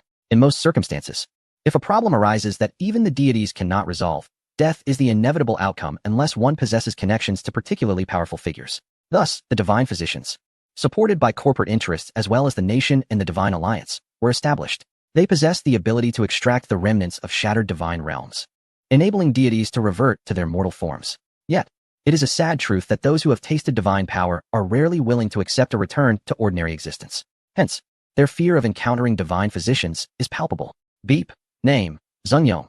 Address, Number 1 Middle School, Qin City, Beha Province. As the first military officer entered, he produced a device and scanned Zeng Yong. An information prompt appeared. The information was verified. Action could commence. After the officer's declaration, they neatly stepped aside, allowing the two divine physicians to advance with smiles on their faces.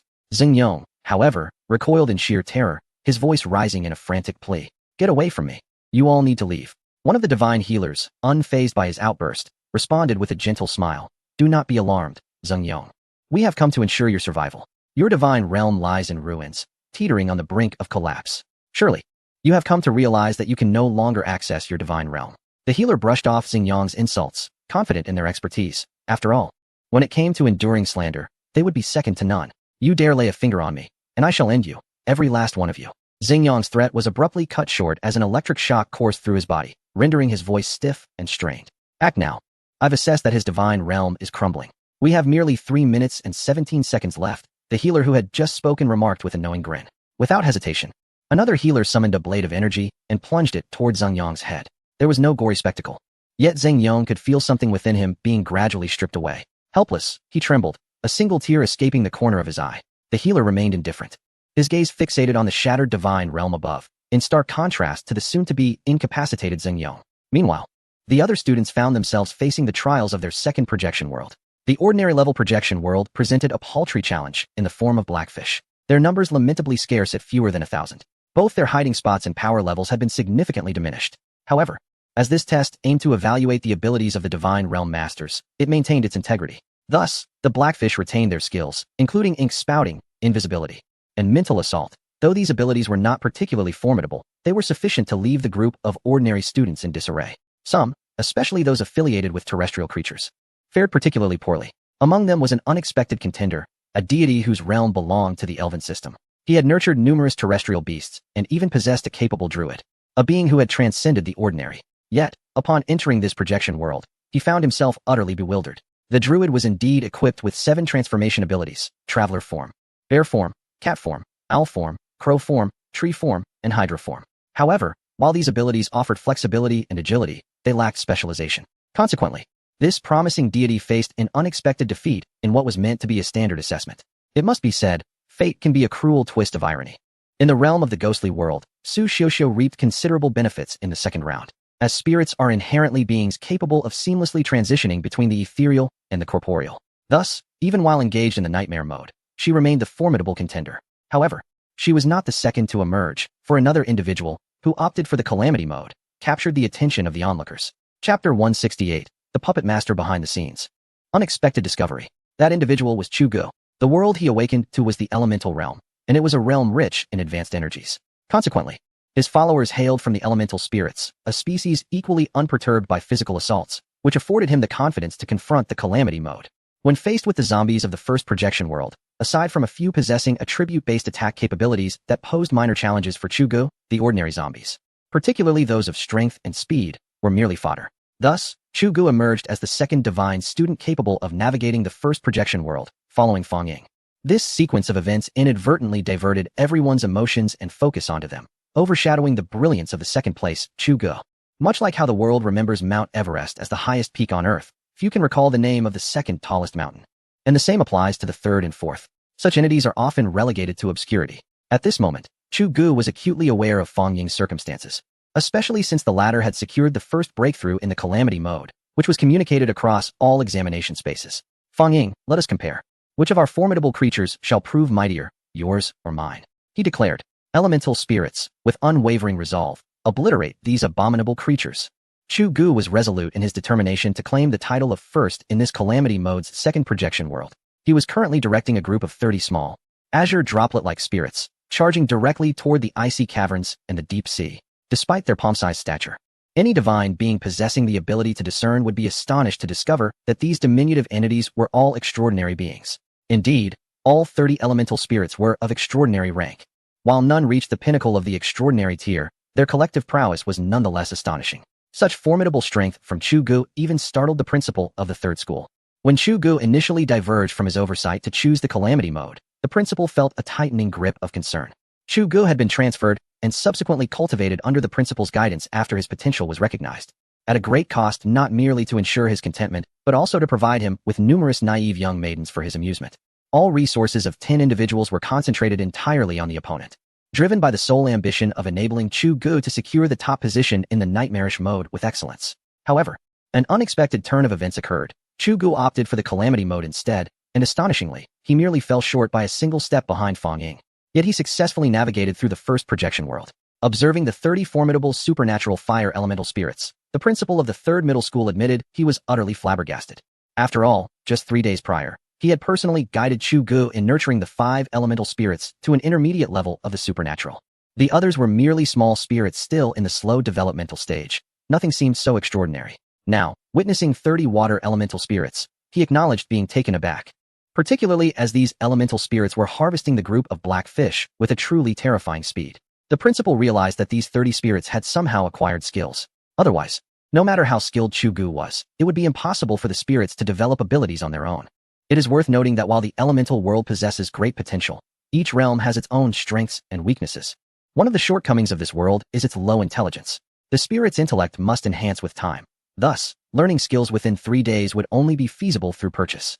However, elemental skills are not inexpensive, and even the principal hesitated to spend, for he is a principal, not a wealthy deity. Consequently, he felt as if an invisible net had enveloped him, and he pondered the true intentions of the opponent. Would it parallel the situation with Xingyong? Nonetheless, the principal understood that he must remain composed and act as if nothing had transpired. He realized that he did not expect Cthulhu to pass all levels. Achieving success in the first 3 worlds would suffice for him to gain the qualification to contend with the principal of the first middle school. This qualification not only represented status, but also resources. In a spacious office, a dozen individuals sat quietly in their chairs, not uttering a word. On 2 screens, the live examination footage of Fong Ying and Cthulhu was being broadcast. Just as the audience was engrossed in the viewing, the doors suddenly swung open. What is the situation? A man inquired as he entered. The seated individuals immediately stood in unison. Director Zhao, Director Zhao, Director Zhao. Just tell me the situation directly. Director Zhao waved his hand dismissively. Director Zhao, the candidate we supported, Zheng Yong, has been eliminated. He did not even pass the first projection world and is now likely rendered useless. Cthulhu is faring well, having successfully passed the first projection world. Though he trails Fong Ying by a step, currently ranked 2nd in Beha province and 4,457th nationwide. He is presently engaged in the second projection world. As for Fong Ying, the individual reporting paused for contemplation. He had successfully navigated the first projection world, achieving a score that placed him first in the nation, completing it with a perfect score. Presently, he found himself amidst the second projection world. It appears this young man possesses considerable skill. I had underestimated him. However, it seems that his breach of the Plague-incorporated divine realm was not merely a stroke of luck. I shall delve deeper into Fang Ying's family background.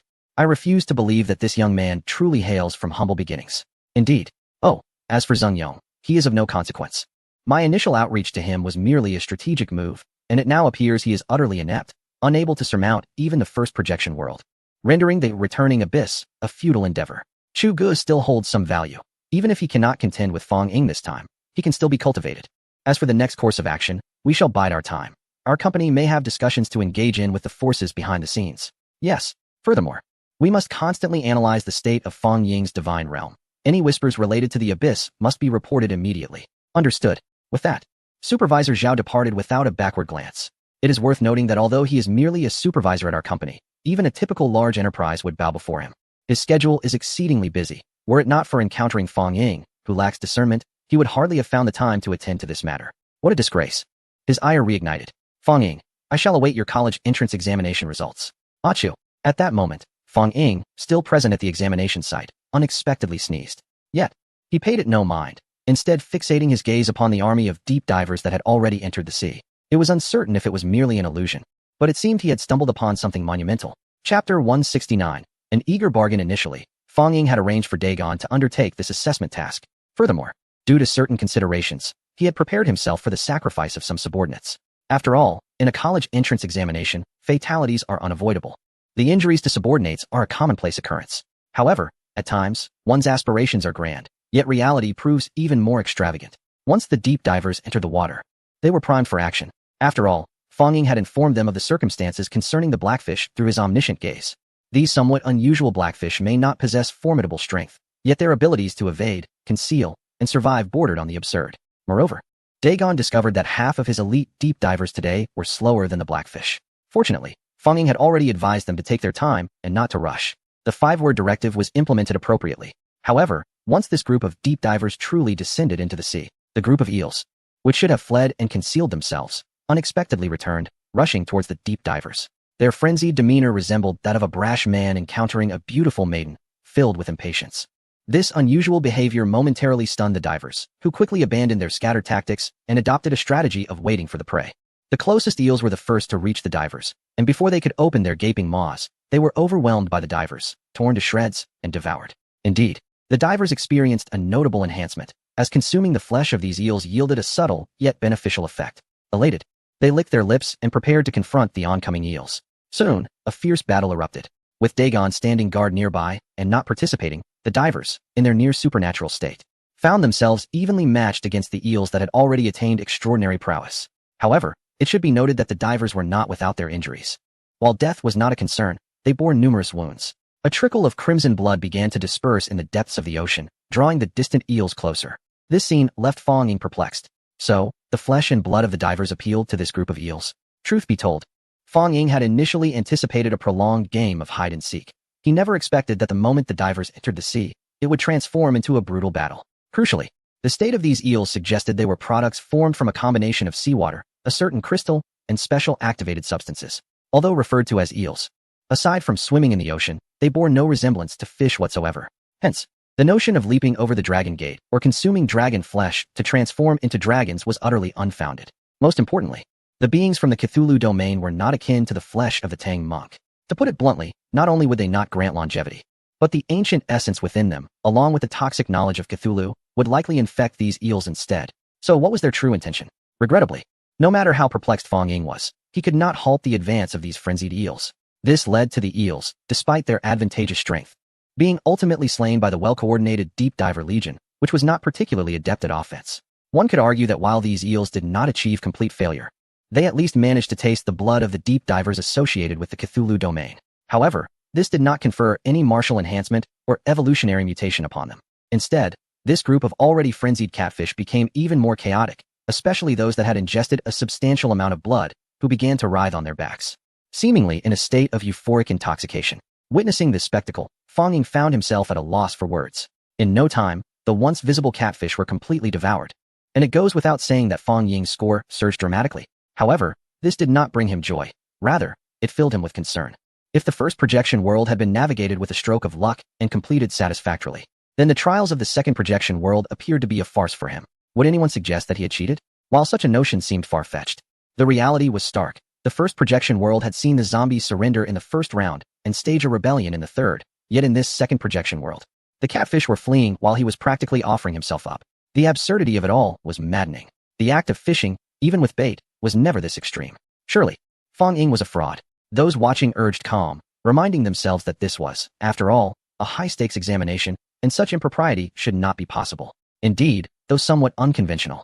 If the examination's detection system had failed to uncover any wrongdoing, perhaps it was not the case. Conversely, one might ponder whether it was possible that Fong Ying had preemptively cracked the examination's questions and devised a solution in advance. By the way, does anyone know what this creature is? It appears to be a hybrid of human and fish. Mermaids and fishmen do not resemble this form.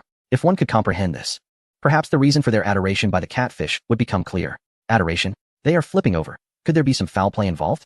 In the live stream, viewers chimed in, accusing Fong Ying of cheating. Meanwhile, ordinary deities were desperately pursuing the fleeing catfish. Although the teacher had previously mentioned how to handle such elusive creatures, the first point was to possess a detecting subordinate, which most deities lacked. The second point was to thoroughly investigate the area where these beings resided, if fortunate. Obtaining a map in advance would be ideal. Gazing upon the vast expanse of icy ocean, they could only remain silent. As for the third point, it involved tactics such as flanking maneuvers, baiting, or seduction techniques, employing every conceivable strategy. Yet, what were catfish? They lived by their ability to escape, and unlike robots, they were sentient beings. You might fool me once, but I would never fall for it again, given the lessons learned through experience. Consequently, many students who had successfully entered the second projection world, after eliminating a significant number of catfish, found further progress hopeless and chose to abandon their efforts. The examination scores are not solely contingent upon the number of fish slain, but also intricately linked to the duration of the process. For instance, killing 10 fish in 1 minute versus 10 fish in 10 minutes represents two entirely different scenarios. Thus, timely loss mitigation and the pursuit of maximum benefit, alongside the ability to make discerning choices, are indeed pivotal aspects of the college entrance examination. However, if they were to discover that someone was being compelled into battle by the fish, they would likely be driven to madness. Furthermore, should a hidden quest be activated, it could lead to utter chaos. This individual is truly beyond the realm of humanity. Chapter 170. 7 Axolotls in a most fortuitous turn. Fong Ying's situation mirrors this predicament. Ding. Due to your extraordinary actions, an upheaval has occurred beneath the sea, prompting 7 exceptional beings to investigate. They are the Deep Sea 7 Brothers, the powerful red axolotl, the orange axolotl with the ability to see far and hear well, the yellow axolotl with a body of copper and iron, the green axolotl that breathes fire, the blue axolotl that spews waves, and the purple axolotl, a treasure for subduing monsters. They are approaching to confront you. Due to their unique attributes, the boundary suppression caused by the divine realm has dissipated, resulting in an equal level between both parties. Fong Ying paid little heed to the latter part of the notification. His surprise directed instead at the sudden emergence of the 7 axolotls. Could it be that they are akin to the 7 brothers of the gourd? Indeed, it must be so.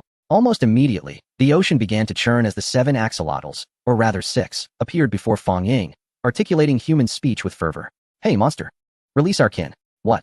Fong Ying began to question whether he had mistakenly walked into a different narrative. Was he truly in an examination? Could it be that space had become disordered? The situation was utterly chaotic. Thus, Fong Ying waved his hand, instructing Dagon to deal with these fish. However, as the deep divers charged toward the 7 axolotls, the powerful axolotl immediately repelled his brethren. Brothers, behold my might. I shall part the seas with my strength. As the powerful axolotl activated its abilities, its form began to swell, radiating a brilliant red light. Consequently, every deep diver that came into contact with the powerful axolotl was sent flying. One could unflatteringly describe it as a case of instant demise upon contact. Soon, with several deep divers dispatched, the remaining ones, not lacking in intelligence, ceased their reckless assault. Dagon, having personally led the team, found the situation disconcerting and resolved to intervene, for he possessed extraordinary peak strength. Yet, he was swiftly halted by Fong Ying. Not for any other reason, but because Fong Ying could not discern the true nature of this axolotl. Within the omniscient eye, it was evident that these beings had not transcended into the extraordinary realm.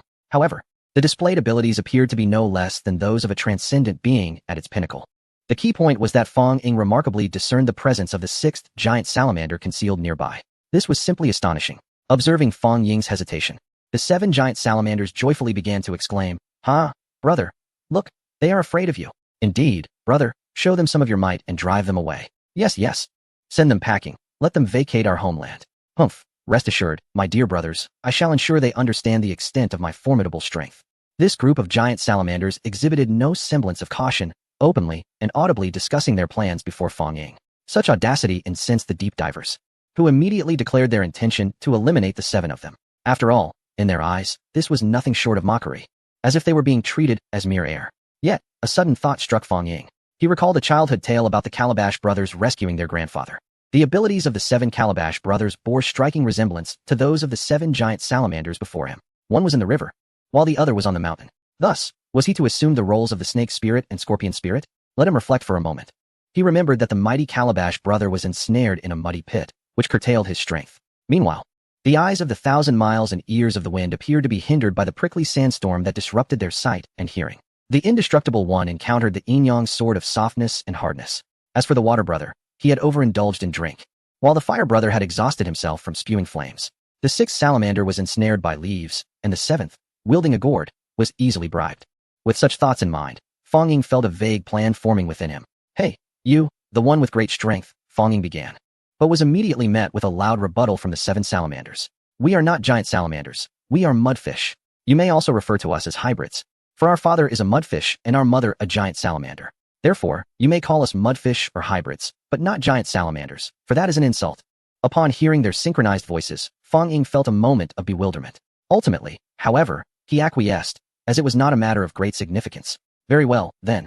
You strong hybrid, he said, feeling a peculiar sense of absurdity. Though he was ostensibly disparaging them, he derived no pleasure from it whatsoever. Ahem, you strong mudfish. It seems you wish for us to leave, correct?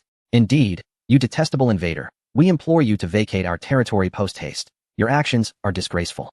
Upon hearing Fong Ying's sudden change in address, the previously irate strong mudfish straightened its posture, grinning with delight as it spoke to Fong Ying. Even its language bore a hint of respect in the form of the address used. Very well, I shall take my leave. Fong Ying nodded. Is that so?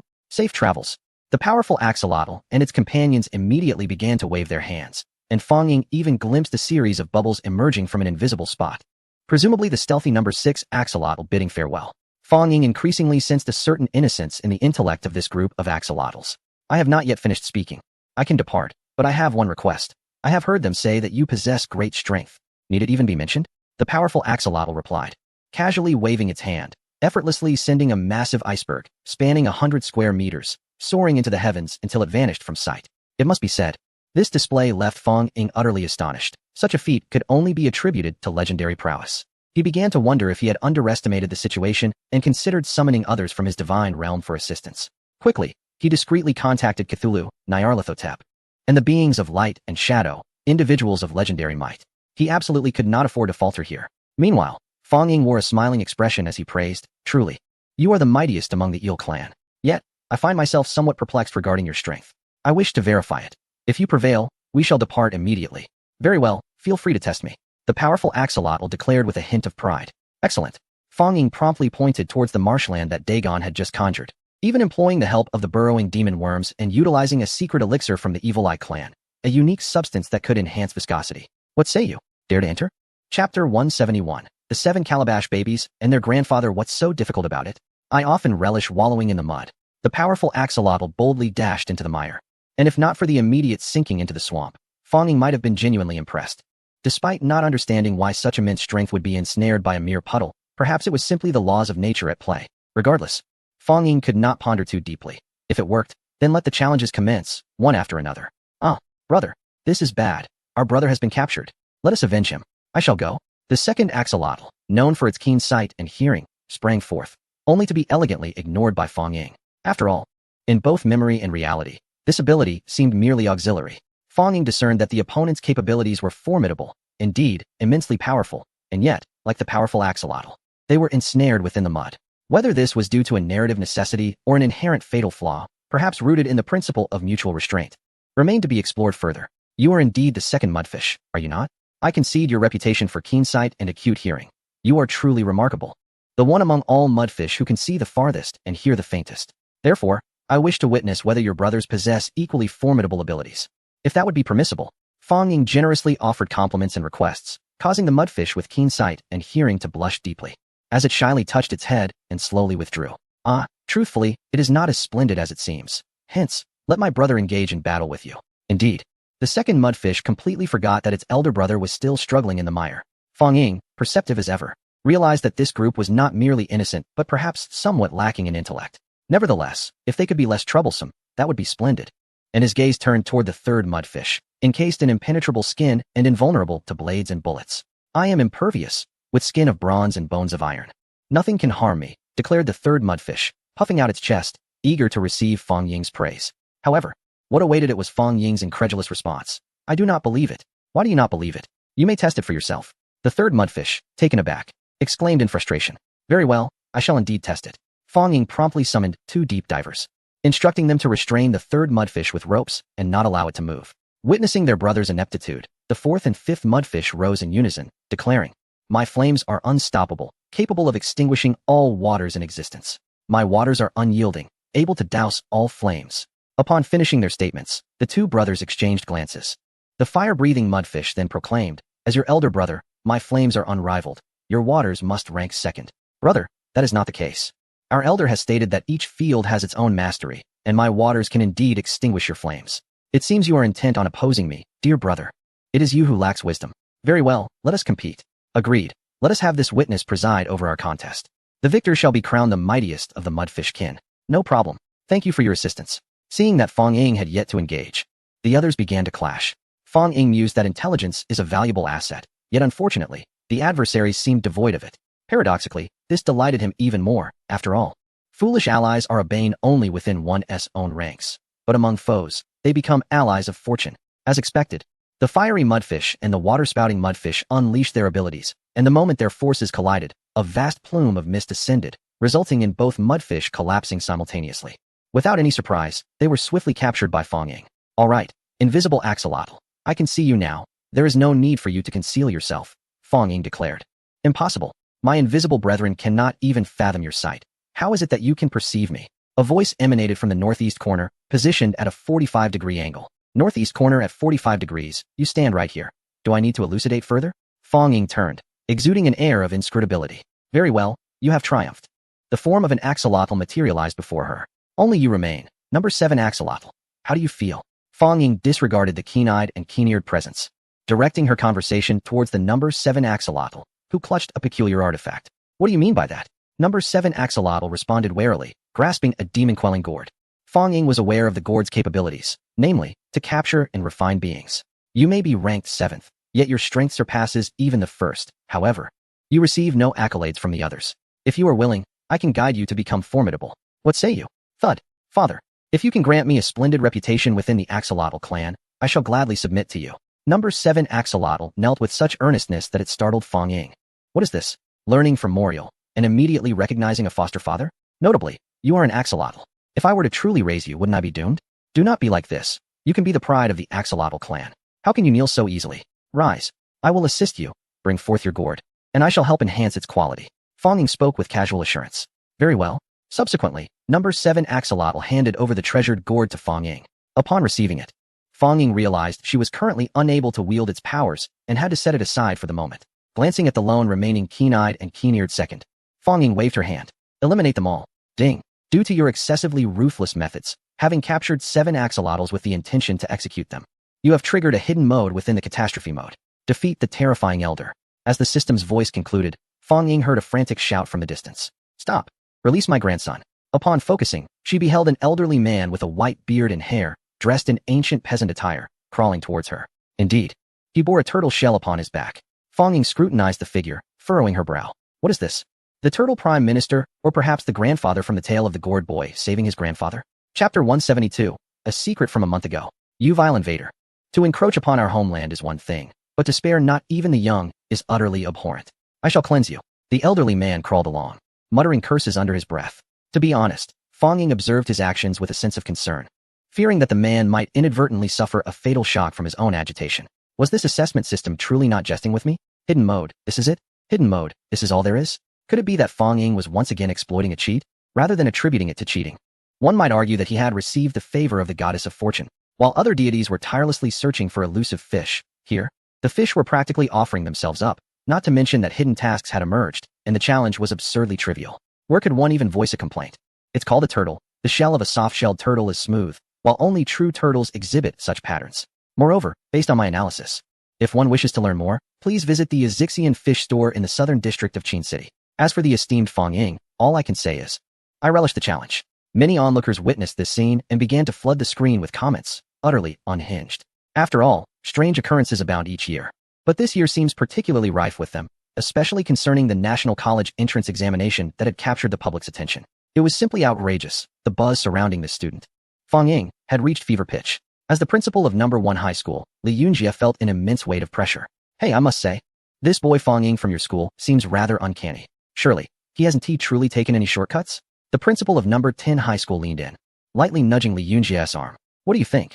You try your hand at it and see. Li Yunjie retorted, somewhat irked. Uh-huh. The principal of no. 10 chuckled awkwardly, but the next moment, he whispered conspiratorially. Is it true that Fang Ying hasn't taken any shortcuts? Get lost. You, where you came from, go back.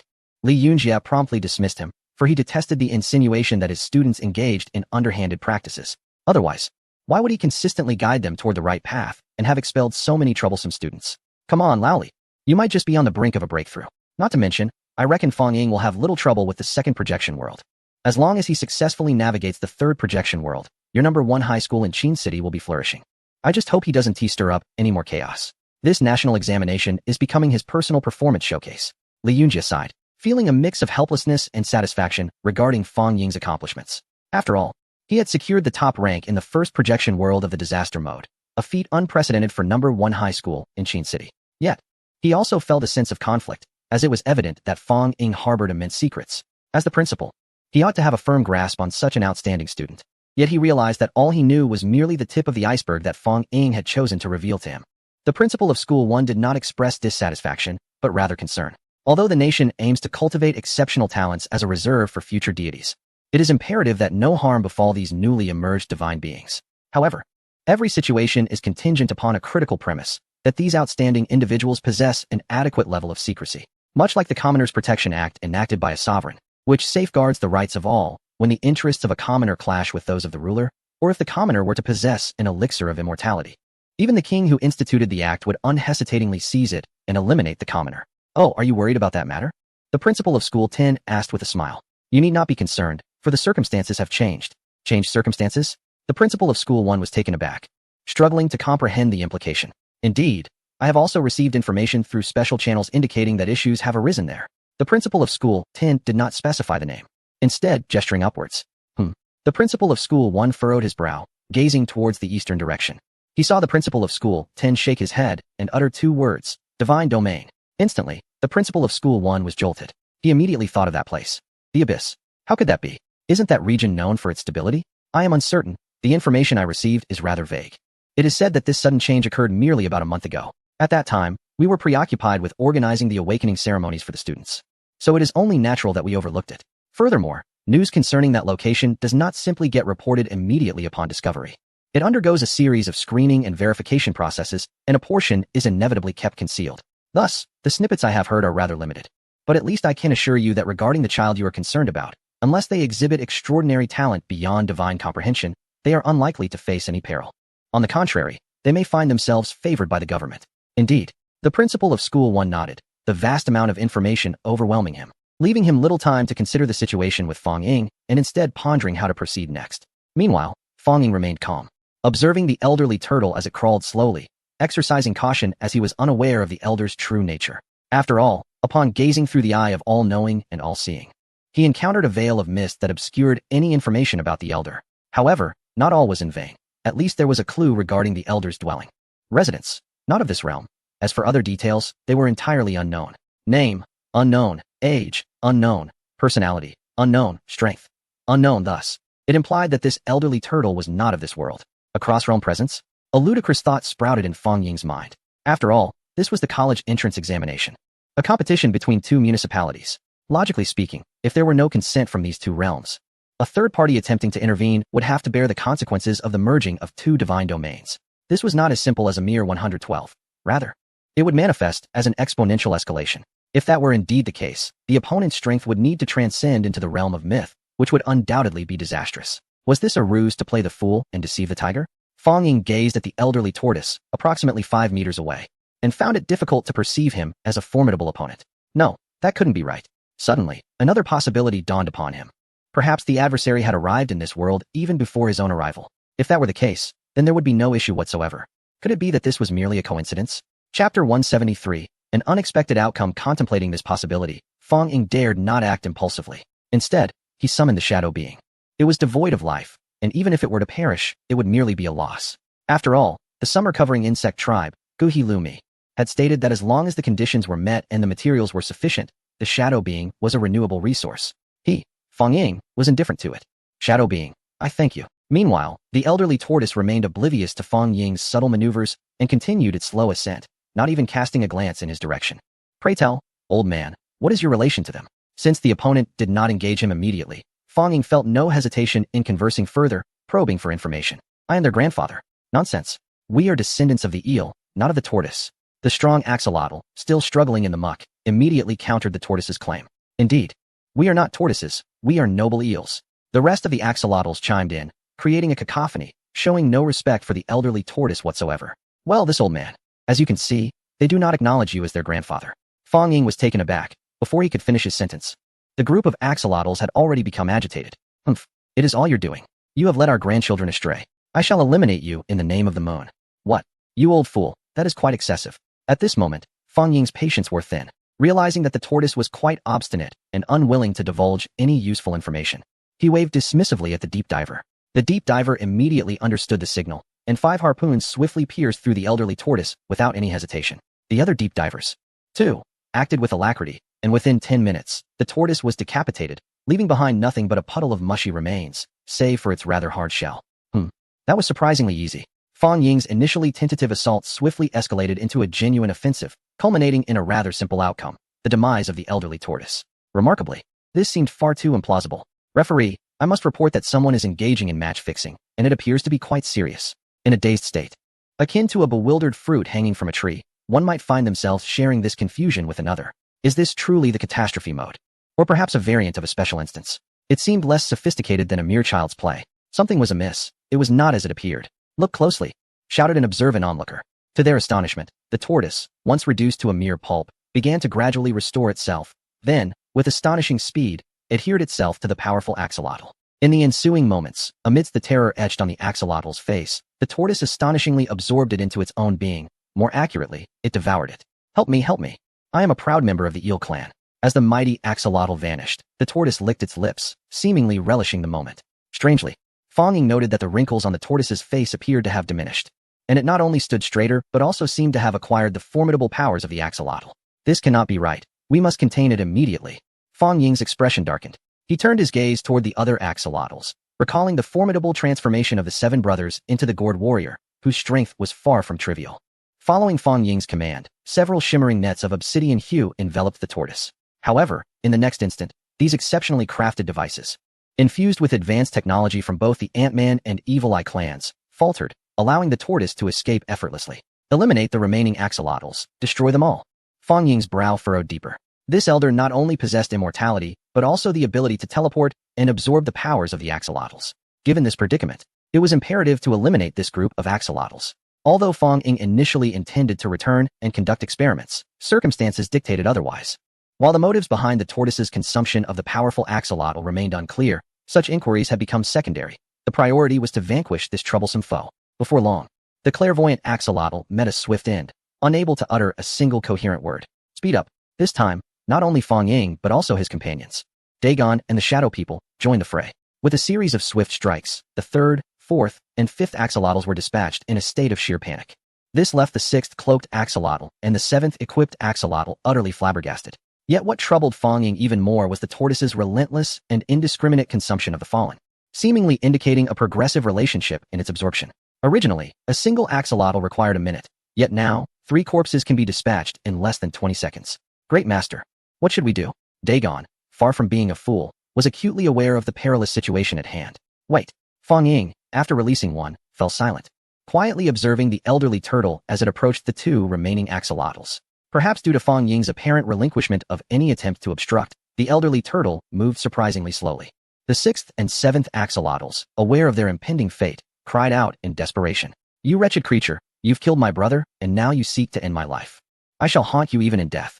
Do not slay me, please. Stay away. In the face of encroaching death, Their reactions differed markedly. However, the elderly turtle merely uttered a single phrase before elongating its body to consume the last 2 axolotls. Fear not, children, I shall lead you to eternal bliss. Suddenly, Fong Ying commanded, quickly, instruct all deep divers to return. Yes, great master. Although Dagon was perplexed, he obeyed the command without hesitation, especially when it involved Fong Ying. Yet, it was ultimately too late. The turtle, having devoured the 7 axolotls, or rather the turtle child, was now spinning like a top, even exhibiting a hint of a tornado's formation. Nearby deep divers were swiftly swept into the air, transforming into sustenance. Fortunately, this whirlwind did not last long, dissipating in less than a minute. As the dust settled, a voice emerged. Oh ho ho ho, did not expect this. I have emerged. Chapter 174, The Beautiful Serpent. A different approach. The voice was sharp and feminine, belonging to a creature with a pointed chin and a lengthy tail. Though she did not resemble the pale and cunning figures of animated tales, Fong Ying recognized her at first glance, for her distinctive double-looped hairstyle remained unchanged. Beautiful serpent. Is that you? Fong Ying exclaimed involuntarily. Hey, I see that the great Fong Ying is quite the charmer, a true veteran in romance, even calling a serpent beautiful. Someone remarked. Humph, clearly a sea king, a model for our kind. What nonsense are you all spouting? Brother Fong Ying must be feigning nonchalance. Did you not see that the entity has consumed 7 grotesque axolotls? Moreover, it transformed from an elderly figure into a beautiful serpent. Something must be amiss. While the crowd debated, the beautiful serpent, who had previously emitted a shrill laugh, gazed intently at Fong Ying. Do you know me? Upon interpreting her gaze, Fong Ying realized he had guessed correctly. After all, being born in the 2000s did not preclude him from having watched classic films such as Halua. Among the more iconic villains, the beautiful serpent, also known as the golden serpent spirit, the green serpent spirit, and the scorpion spirit, along with the pangolin, are all vividly etched in memory. However, one undeniable fact remains. Within the environment inhabited by Fong Ying Langsing, there exists no tale akin to that of the Calabash brothers. Instead, he has conjured a Cthulhu mythos that never existed in this world. Subsequently, he stumbled upon genuine beings from the Cthulhu mythos, such as the Zaga insect race, Jehelami, and the illustrious race of the Iz. Fortunately, these entities are comprehensible, as they indeed exist, albeit unclassified. Yet, the notion of the Calabash brothers is utterly unfathomable. An animated series manifesting into reality? Fong Ying experiences a rather exasperating sensation. Nonetheless, regardless of his feelings, he must proceed with the necessary actions. I not only know you, but I am also aware of your sister. You embody the golden serpent spirit, while she embodies the green serpent spirit. Am I correct? Fong Ying remarked with a subtle smile. Who exactly are you?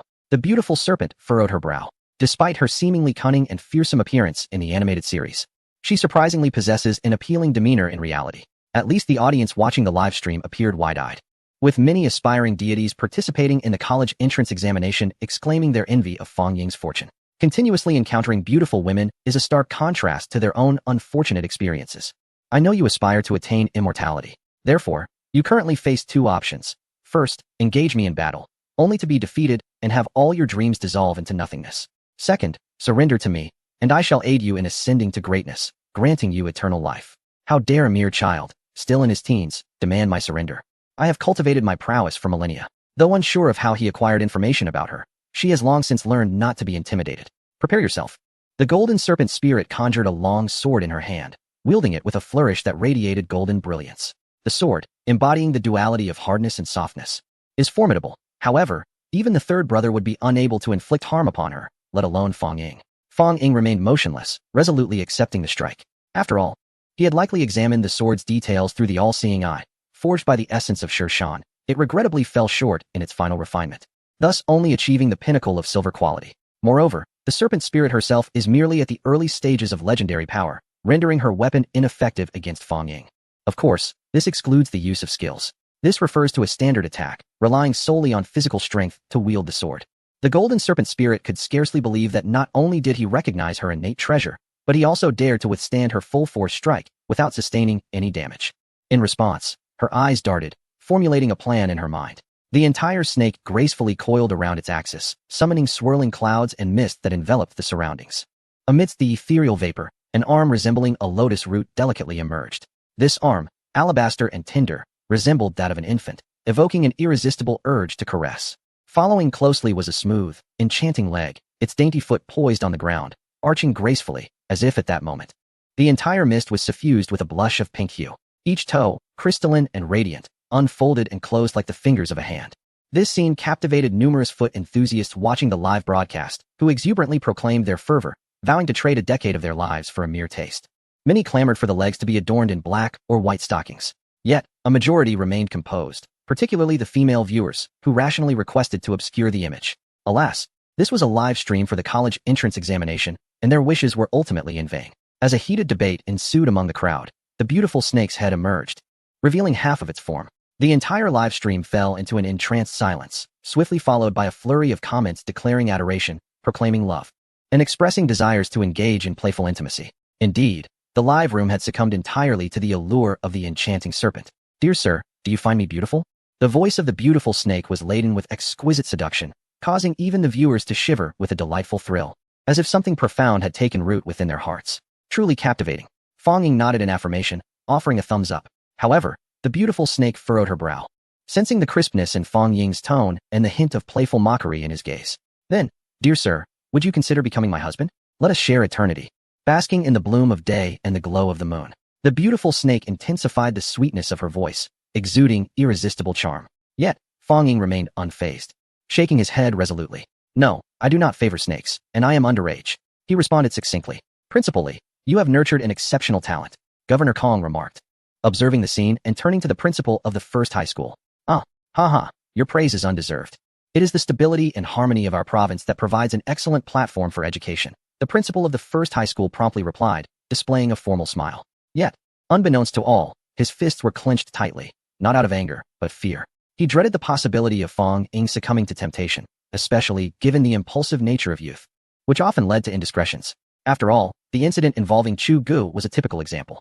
The crucial concern, however, lay in the fact that this was during the college entrance examination. Should anything unfold on a nationwide broadcast, it would surely lead to significant notoriety. Li Yunjie found himself perplexed. How could a seemingly ordinary college entrance examination yield so many unforeseen events, particularly regarding Fong Ying, who first encountered Moriel in the Cthulhu realm? Then, in this second world, a stunning snake woman emerged. Setting aside how Fong Ying acquired the name of this enchanting figure, the probability of such a meeting was astonishing. Was it a stroke of fate during the examination, all converging in one day? In contrast to the principal of the first high school, who was tormented and distressed, the billions of citizens felt a profound heartache. Choose me, I am willing. Oh, serpent, a mortal akin to Ning Kaichin, to die beneath the peony, to be a ghost in splendor. Why do I not encounter such fortuitous events? A dashing playboy. Does anyone know Fong Ying's contact number? I have over 10 billion in projects I wish to discuss with him. The exquisite maiden strives for perfection. Chapter 175. A dazzling array of schemes unbeknownst to Fong Ying. He remained unfazed by the reactions of others. He merely observed the snake woman as she posed alluringly. Upon realizing that her attempts to sway him had failed, the snake woman touched her face, questioning if age had diminished her charm. In her prime, she had bewitched a scorpion spirit, compelling it to obey her whims without question. "Despite my allure, you do not desire me?" At last, a fleeting moment of astonishment crossed Fong Ying's face. What audacious words were these? Did he truly appear so eager? Had she not noticed his companions, who were either masculine or androgynous? Was this not sufficiently evident?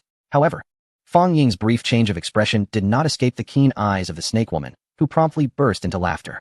She had presumed her allure had waned, but it seemed this young lad possessed remarkable composure. Perhaps she should stoke the flames further. "Ah, little brother, you truly do desire me." The golden snake spirit. A magical artifact, a crystal mirror, auxiliary weaponry, capable of remote surveillance, yet possessing the risk of exposure if its power surpassed that of its master. Moreover, it could conjure illusions, creating a mesmerizing dreamscape to beguile the living. Fong Ying interjected, dismissing her words, speaking for himself. "How do you know?" This time, the snake woman genuinely felt a pang of anxiety. Standing before Fong Ying felt akin to being stripped bare, exposed without a secret to guard. I refuse to believe it. My desires shall manifest, swiftly reveal." The snake woman immediately produced her third magical artifact. Fong Ying, with swift agility, dashed forward, removing the ring known as the Heart of the Ocean from his finger. "Gaze into my eyes," he commanded, fixing his gaze upon the snake woman as he activated the all-seeing eye. Caught off guard by Fong Ying's sudden advance, the snake woman found herself compelled to comply, meeting his gaze. In that moment, their eyes locked. At that moment, the air was thick with swirling smoke. To the outside observer, it appeared as though there was a tender exchange of glances, reminiscent of rippling waves. Why was it that the one who locked eyes with brother Fong Ying was not me? I am not Li Kuei. Oh, how beautiful it is, bubbling forth. My heart teeters on the brink of intoxication. Loneliness is akin to snow. Though my words may be resolute, my body betrays a certain compliance, a discontent brewing within. Today, I shall forego the noodles. May I interject? This is during the college entrance examination, isn't it? Why do I feel that the artistic style of the esteemed Fong Ying is so vastly different from that of other students? Enough chatter, allow me to take the lead. Perhaps to outsiders, it may be misconstrued, yet only the enchanting serpent-facing Fong Ying can truly grasp the sheer terror of the moment. As her hands tremble ever so slightly, simultaneously, information regarding the captivating serpent unveiled itself in Fong Ying's gaze. Name, Golden Serpent Spirit. Alias, Enchantress Serpent, Lady Golden Serpent. Serpent Demon, Serpent Spirit. Husband, Scorpion Spirit, deceased. Relatives, Green Serpent Spirit, sister, missing. Little Serpent Spirit, son, missing. Status, deteriorating sanity, currently experiencing moderate infection. Likely to encounter a degree of mental disorder. Race, Serpent Clan, strength. Early legendary, injured, unstable state. Weapons, 1. Yin Yang Sword of Rigid and Gentle. 2. Jade Rui. 3. Crystal Treasure Mirror. History, the Golden Serpent Spirit, having angered the celestial deities, was struck by thunder and lightning, transforming into a divine gourd. Imprisoned in Gourd Mountain for 9,999 years. By chance, she escaped and engaged in battle with the Gourd brothers. Ultimately defeated by the combined might of 7 gourds. Just as she was about to be trapped beneath the mountain once more, a cataclysmic rift in the heavens appeared, and she was drawn into it. Note, this is a serpent of great antiquity, having traversed many secrets in her journey. I believe these secrets may be of use to you. To uncover them, it is recommended to employ the most effective means, captivating the heart. The Enchantress Serpent, having endured the trials of unfamiliar terrain, is wary and fearful, her spirit hollow. Now, under your gaze, she feels utterly weakened, both mentally and physically, rendering this the perfect opportunity. Do not hesitate, act swiftly. Fong Ying, with a furrowed brow, bypassed the final annotation. With a deep breath, he retracted his powers. Will you choose surrender or death? I am willing to follow your lead. The Enchantress Serpent trembled and lowered her head, realizing she had unwittingly fallen into an endless abyss, where an overwhelming sense of dread welled from the depths of her being. Just as despair threatened to engulf her, Fong Ying appeared, offering her a chance at escape. Continuing in that darkness, she could only dread the transformation that awaited her, a fate that was destined to be anything but favorable. Congratulations, student number 252, Fong Ying. You have successfully navigated the second projection world under the Cataclysm mode, and you have also completed the hidden instance without sustaining any injuries. Your score will increase by 1 point. Your score for this projection world is 101,000 points. Your rewards for this completion are currently being generated. Your rewards include a platinum-level biological barracks resource, the Eel Cave, a special hidden instance resource Evil Chi, and 1 7-colored divine stone. This time, Fong Ying was taken by surprise. The entire system deemed his victory upon the moment the beautiful serpent surrendered. It appears that one need not always vanquish the foe to achieve victory. As for the rewards, Fong Ying merely cast a cursory glance. Name, Eel Cave, level, platinum. Attribute, water, effect, 1. 1 unit of food is sufficient to produce 100 eel fry daily. 2. The beings within the Eel Cave will heed your commands.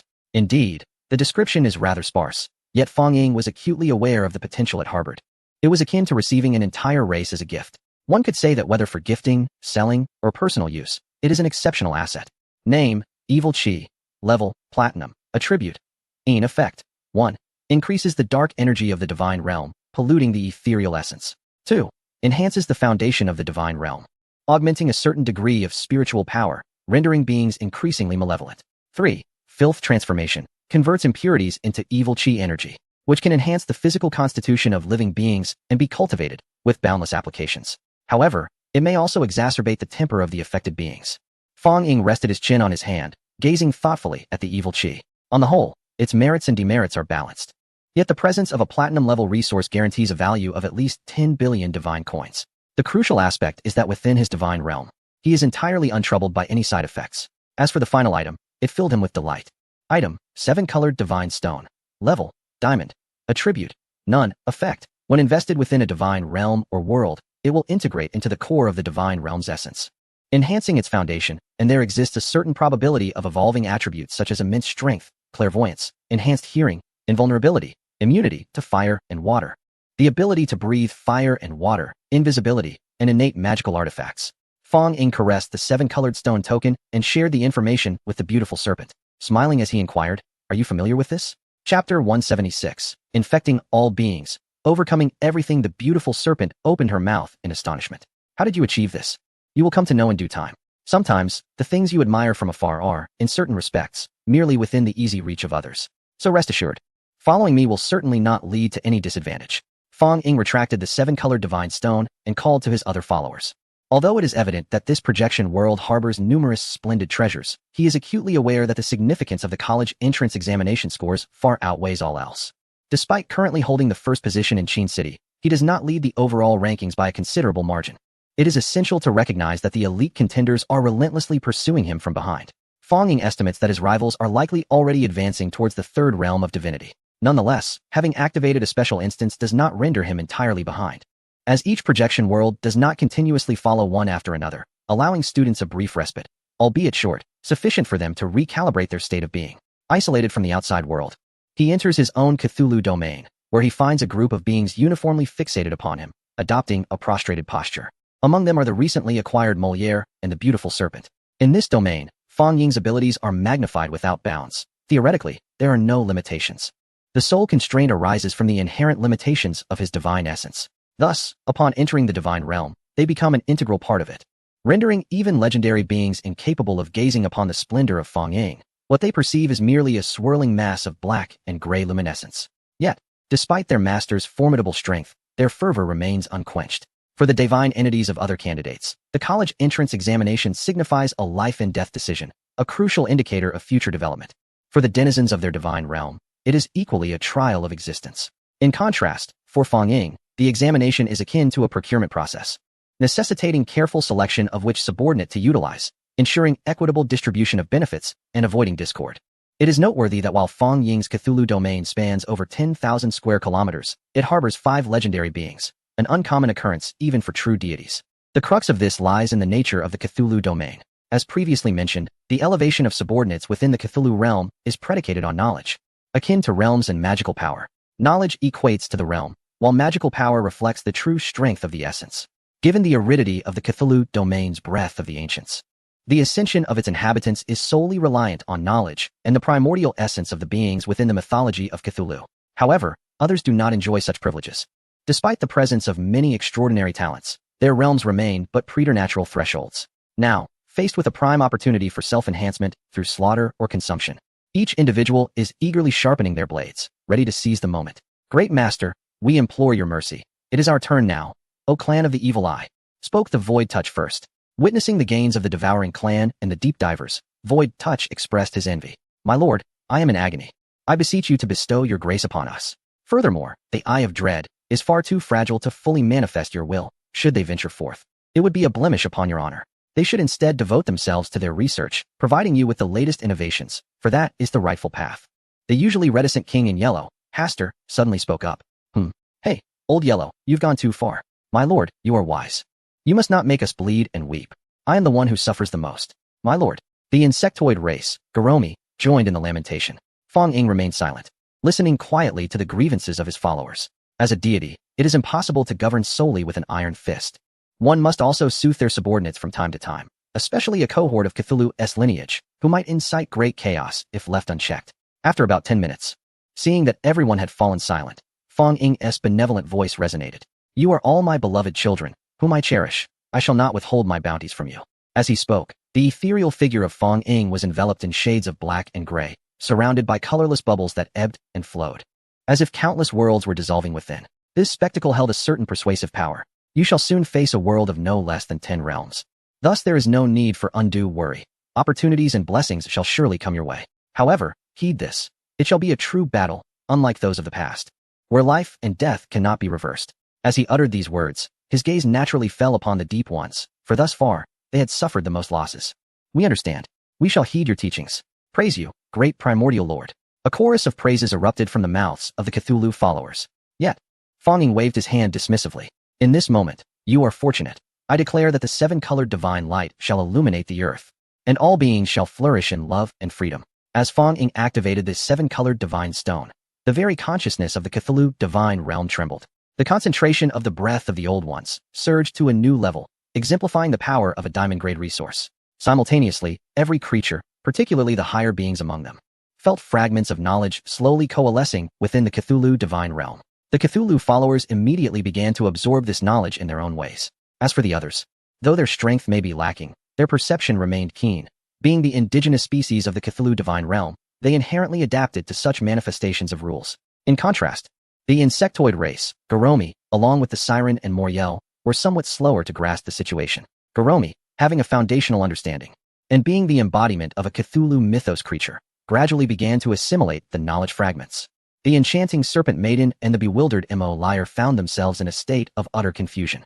The Serpent Maiden, a spirit of the golden snake hailing from the world of calabash babies, practiced a form of celestial sorcery. However, she had deviated onto an unorthodox path, which rendered her abilities somewhat incongruous, lacking the rigorous cultivation of established doctrines. Yet, she could at least sense the peculiar atmosphere enveloping them. As for Mo Liar, her plight was even more dire. Having been transformed into a zombie due to a viral infection, she had transitioned from a state of mindless wandering to gradually gaining self-awareness, ultimately acquiring a phalanx bone by chance. Rather than cultivating her powers, she had merely relied on her physical prowess, completely oblivious to the unfolding circumstances.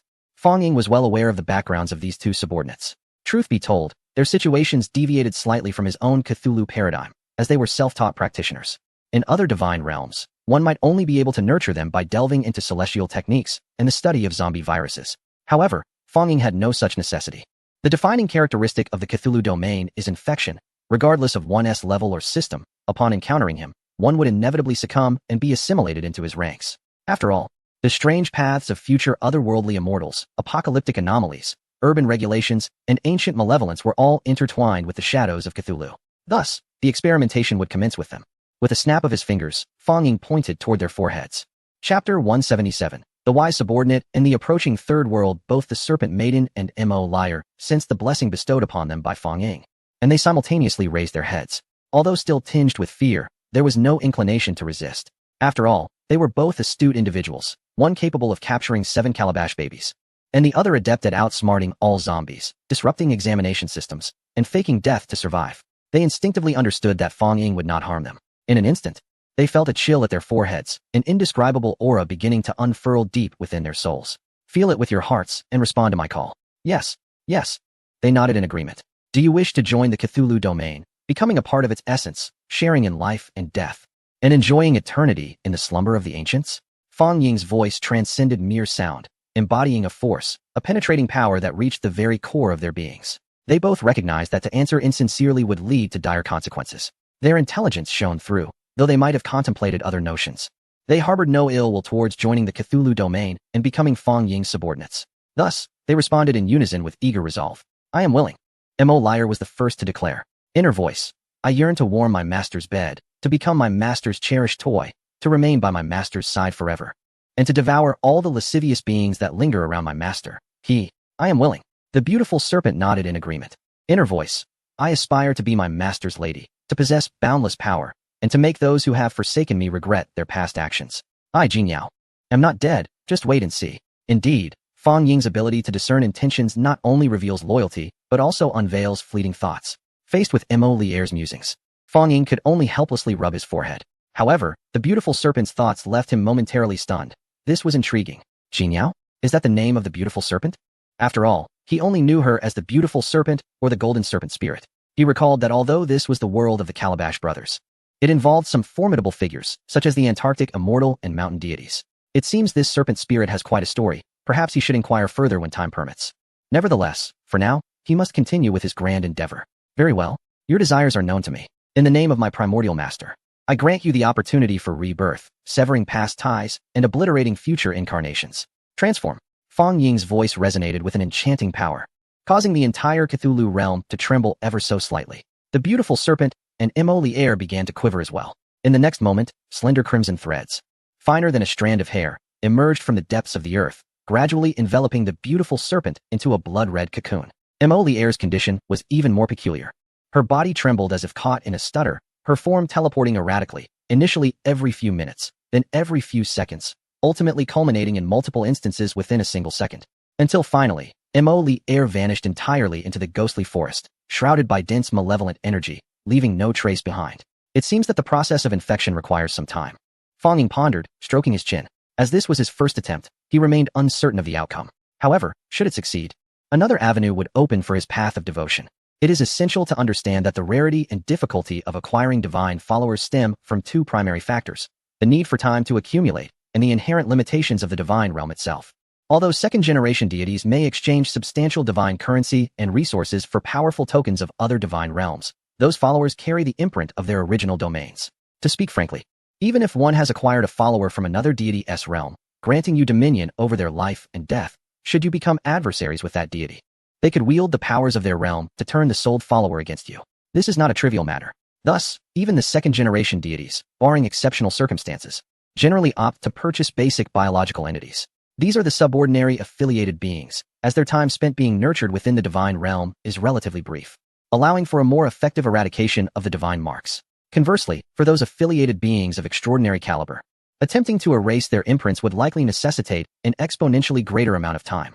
Given such time constraints, it would be far more prudent for the deities to cultivate their own. Moreover, there exists a significant drawback associated with purchased versus locally cultivated affiliated beings, adaptability. For instance, when Fong Ying deployed the 7-colored divine stone token, the greatest benefits would undoubtedly accrue to the indigenous species of the Cthulhu divine realm, followed by those closely aligned with its ecosystem, and finally, the foreign entities. Should Fong Ying's strategy prove successful in transforming these extraordinary, even legendary, foreign beings into denizens of his Cthulhu realm, it could be said, albeit bluntly, that at the same tier, one could easily conquer 3, and at a higher tier, one could exchange 1 for 1.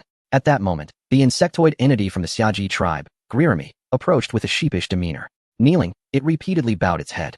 "O great master, have mercy upon me. I too wish." Unfortunately, Gririmi's entreaty was abruptly interrupted by Fong Ying. "As a being of Cthulhu mythology, what business do you have here? Do you truly believe this is a matter of mere frivolity?" However, Fong Ying refrained from direct criticism, opting instead for a more diplomatic approach. "Gririmi of the Xiaji tribe, I have observed all your endeavors. There is no need for such desperation. Your opportunity shall soon arrive. Simply await it in tranquility." Fong Ying then conjured an enticing prospect, releasing the black fish cave. This was a manifestation of a small, naive fish emerging alongside glaciers.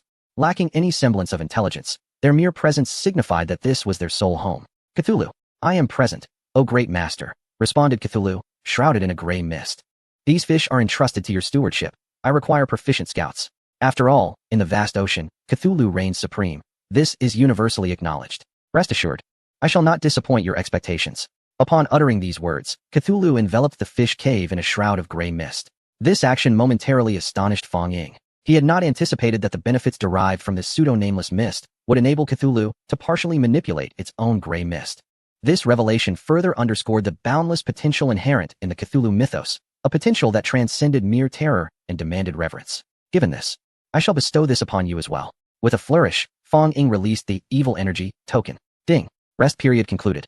The third projection of the disaster mode is commencing. Candidate 252, Fong Ying, prepare yourself. Chapter 178, Mechanical Ascension. It has begun. Fong Ying has now entered the third projection world. I wonder if he can still advance at the previous speed. It seems unlikely. Have you not seen the dismal state of the other candidates? It is utterly fraught with peril. A group of friends, who had been observing other candidates in different live streams during Fong Ying's break, have now returned, voicing their opinions. At this moment, the scene reveals Su Xiuxiu embroiled in a thicket of iron thorns. Creatures, glimmering with a lustrous black iron sheen and a silvery metallic gleam, have surrounded her spectral entities, launching relentless attacks. Remarkably, even a metallic spider can spew forth silvery webs, ensnaring the ghostly beings with an unyielding grip. Indeed, they can capture entities devoid of physical form. It can be said that the third projection world serves as a watershed. The primary and secondary projection worlds aim to familiarize candidates with the rhythm of combat, leaning towards direct confrontation and agility. However, the third projection world is no longer about mere skirmishes. It is a genuine divine conflict, where candidates possess numerous advantageous combat conditions, and their opponents are equally formidable, eschewing simple blade-to-blade encounters. Consequently, at this level, many candidates have been eliminated. Even those who predominantly chose the simpler mode are no exception. Observing the continuous stream of candidates emerging from the entrance, some dejected, others fuming, and some weeping, the myriad of emotional states is striking. Yet, all mutter under their breath. So close, just a hair's breadth away. Why must even the simple mode be fraught with such intricacies? I fought tooth and nail, inflicting 1,000 casualties upon the robots, only to be confronted by a colossal tank, a being of extraordinary caliber. Isn't that beyond the scope? Indeed, who could argue otherwise? Those iron monstrosities are impervious to our attacks. My band of orcs, armed with mere wooden clubs, couldn't even breach their defenses. What a travesty. Brothers, consider yourselves fortunate. I, a domain of the plant system, first doused the field in gasoline, then unleashed incendiary devices. I hadn't even glimpsed the enemy's shadow before being swept into a complete annihilation, with only a miraculous seed remaining. It's utterly devastating. It is essential to remember that deities are inherently rare, and now nearly half have been eliminated. particularly among the elite offspring personally led by our principal. Yet, without exception, they have all faltered, casting an enigmatic silence over the examination hall. Soon after, it devolved into chaos. Oldly, is this year's examination a tad too challenging? Remarked the principal of Steel World, perplexed by the difficulty of the questions. Why are you so inquisitive? I just saw 10 students from your school emerge, nearly surpassing the 7th level, and you're not worried? Retorted the principal of First High, casting an exasperated glance in his direction. Trivial matters, I shall overlook. There are no less than 8 schools where nearly 90% of the students have been eliminated, and I need not intervene. Furthermore, I harbor no interest in your position. So why the excitement? The difficulty of this examination has indeed escalated significantly compared to the last, seemingly surpassing the syllabus. Caution is advised. As a principal, might you not exhibit a modicum of composure? This is hardly a topic for our discussion, as it purportedly pertains to a certain individual. Therefore, focus on admonishing your students earnestly. Humph, that bunch of inept youths was dispatched immediately after the college entrance examination. What was the point of the effort? As for Fong, I must insist, must you persistently fixate on this? Our school has but one Fong Ying. One, do you comprehend? Witnessing the principal of First High School displaying signs of ire once more, the principal of 10th High School promptly took his leave. Meanwhile, during their conversation, Governor Kong appeared equally perturbed. This is indeed a pivotal year for him, with so many falling at the third hurdle, even if this year's examination questions are challenging. Frankly speaking, aren't they merely excuses? Truly, is this akin to celestial beings in conflict, with mere mortals suffering the consequences? Bah, I am no mere mortal. Bah, surely I am not dreaming. Fong Ying and the other spectators observing his assessment were utterly astonished. A colossal metallic sphere, shimmering with resplendent hues, hurtled toward him. Concurrently, amidst a cacophony of explosive sounds, this enormous metallic orb transformed, astonishingly assembling into an interstellar metal cannon. Surrounding the cannon was a swarm of formidable entities, bumblebees, Megatron, Decepticons, and Aerobots. Boom. The immense interstellar cannon unleashed a barrage of fiery projectiles toward Fong Ying. Undoubtedly, it felt akin to witnessing an interstellar blockbuster, exhilarating and intense. Alas, the assault was directed at him. Ding, disaster mode. The third projection world, Mechanical Ascension, is launching a consciousness assessment against your Cthulhu domain. Your world consciousness is under attack by the enemy's vanguard. Please respond promptly. Indeed, this was the greeting bestowed upon Fong Ying upon his arrival, a baptism of fire. Quite the alertness, I must say. Brandishing the staff of the divine, Fong Ying endeavored to redirect the projectiles away. However, he soon underestimated his opponent, as the attacks were indeed homed in on him. To put it plainly, it was a matter of I strike you, and you must receive. There is no escape. The Cthulhu domain had truly encountered a worthy adversary. A torrent of silver surged towards the Cthulhu realm, which began its own resistance, voraciously consuming the assault and retaliating against the Mechanical Ascension world. The other denizens of the Cthulhu domain promptly sprang into action, but ultimately, it was the Xia Gai insectoid Garomi that bore the brunt of the burden. His nanotroops successfully sounded the horn of counterattack, assimilating a portion of the enemy and launching a ruthless massacre against the vanguard of the opposing forces. Boom. At last, the enemy's vanguard was obliterated, and the once mighty interstellar cannon reverted to the form of a colossal sphere. Ding! Congratulations to Candidate 252, Fong Ying. In the battle against the will of the world, your Cthulhu domain has triumphed over the enemy through a slender margin of advantage. Your world as followers have received a combat power enhancement of 5, while the enemy's strength remains unchanged. Fong Ying gazed at the text above, momentarily taken aback. Oh, it is indeed my first encounter with an opponent whose strength does not diminish. This is quite intriguing. Yet why does it remind me of that formidable figure, Jia? Chapter 179. The Mechanical Torrent. A traitor emerges at you. Why do I feel as though someone is pondering my existence? Could it be that my recent string of good deeds has attracted attention? A certain prominent figure waved his hand.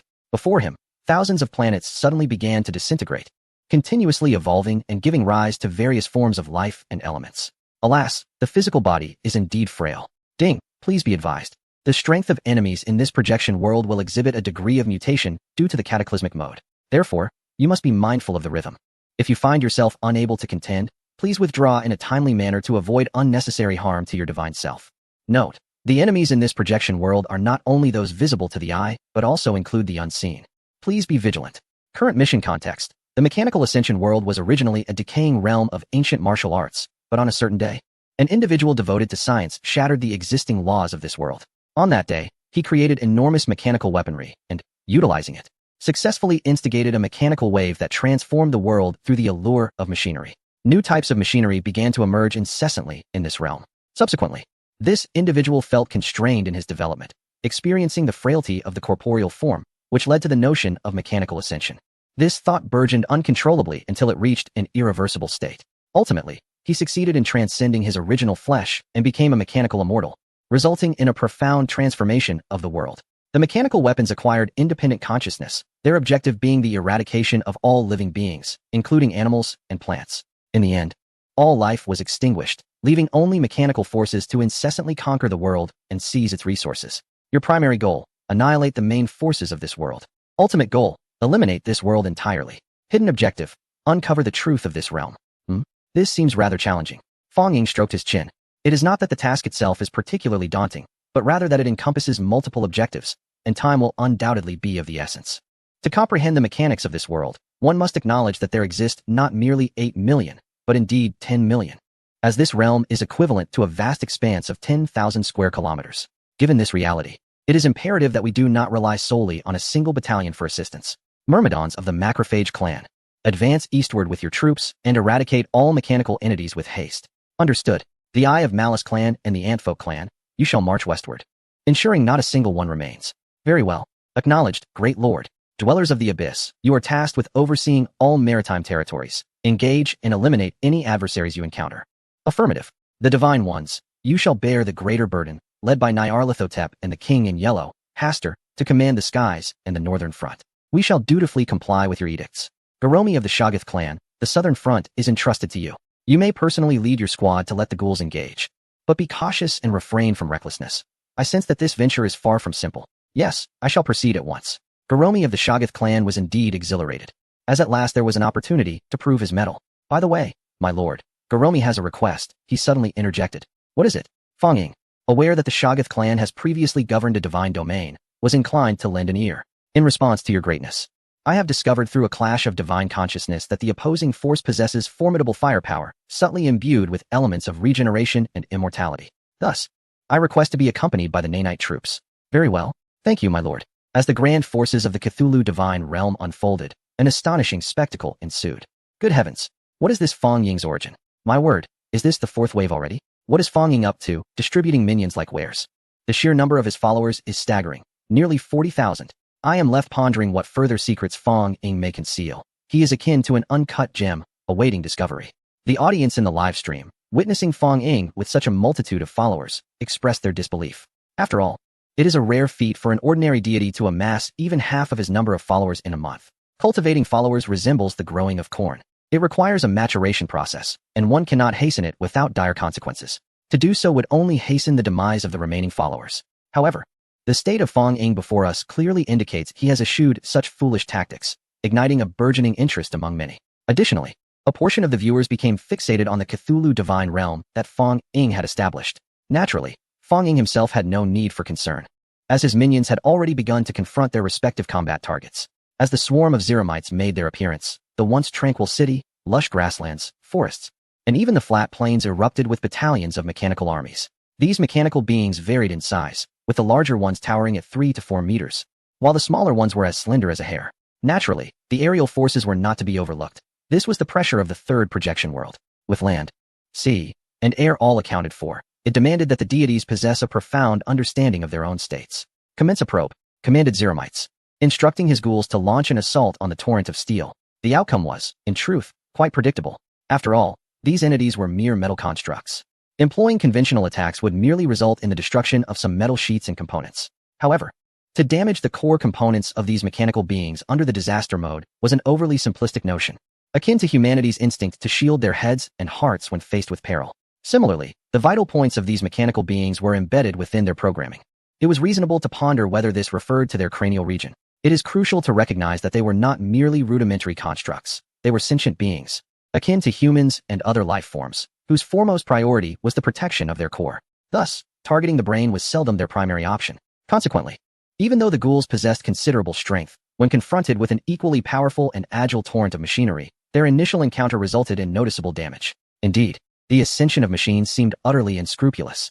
Zeramites waved his hand, signaling a counterattack. To the astonishment of all, 2/3 of the mechanical torrent, initially engaged in fierce combat with the ghouls, suddenly turned traitor, regrouping to assault the bewildered remnants of their own ranks. Were there traitors among us?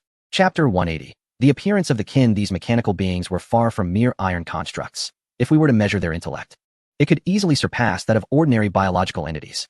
Otherwise, they would not have earned the title of a formidable checkpoint. Thus, even when faced with the betrayal of two-thirds of their own forces, the mechanical battalion exhibited no signs of chaos. Instead, they swiftly adapted their strategies.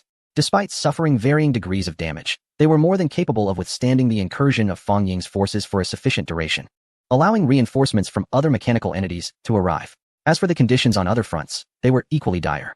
Various artillery and advanced weaponry had been systematically deployed to the battlefield.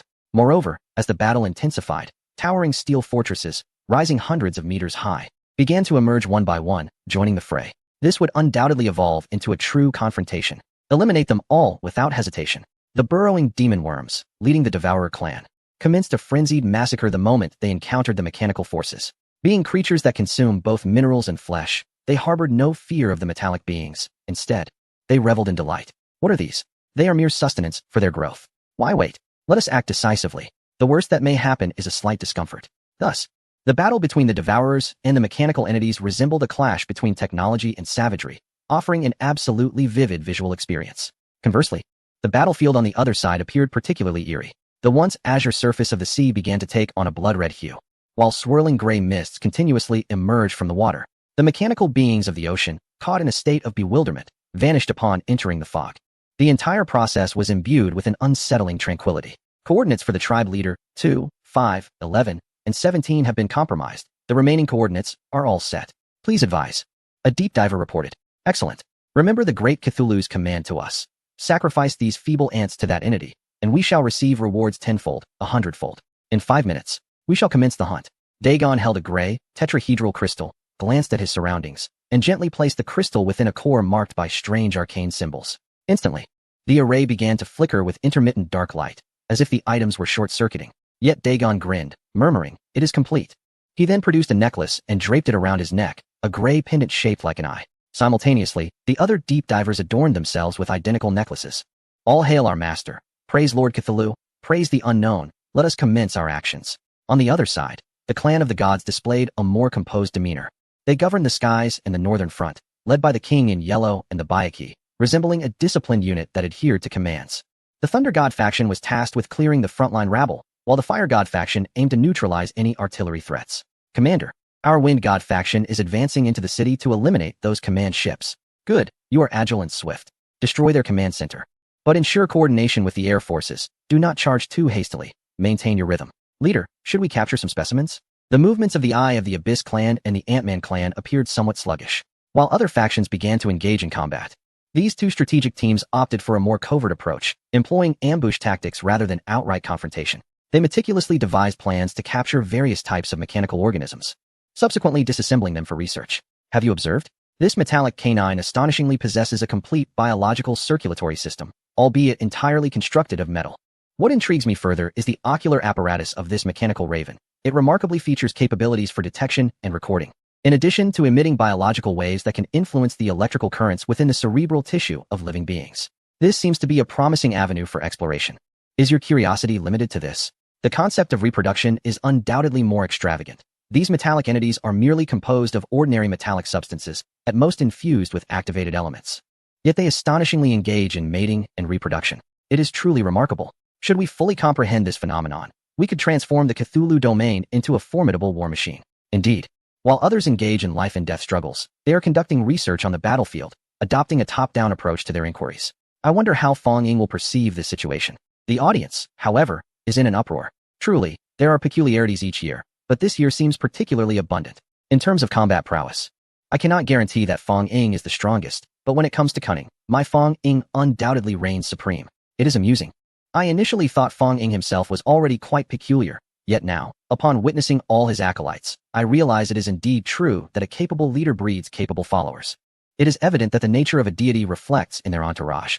Even in the midst of battle, they have the audacity to pursue scientific inquiry. Remarkable indeed. Personally, I find it exhilarating. I am an ardent admirer of the earth-digging demon worm, and it stirs my blood with fervor. Yet, does no one find this strange? Fang Ying's ascent has occurred in merely a month. Look at his divine realm. It is astonishingly extravagant. Setting aside the sheer number of acolytes, consider the diversity. There are those engaged in close combat, scientific research, magic, and mechanics. If one were to claim he harbors no secrets, it would be hard to believe. What is this?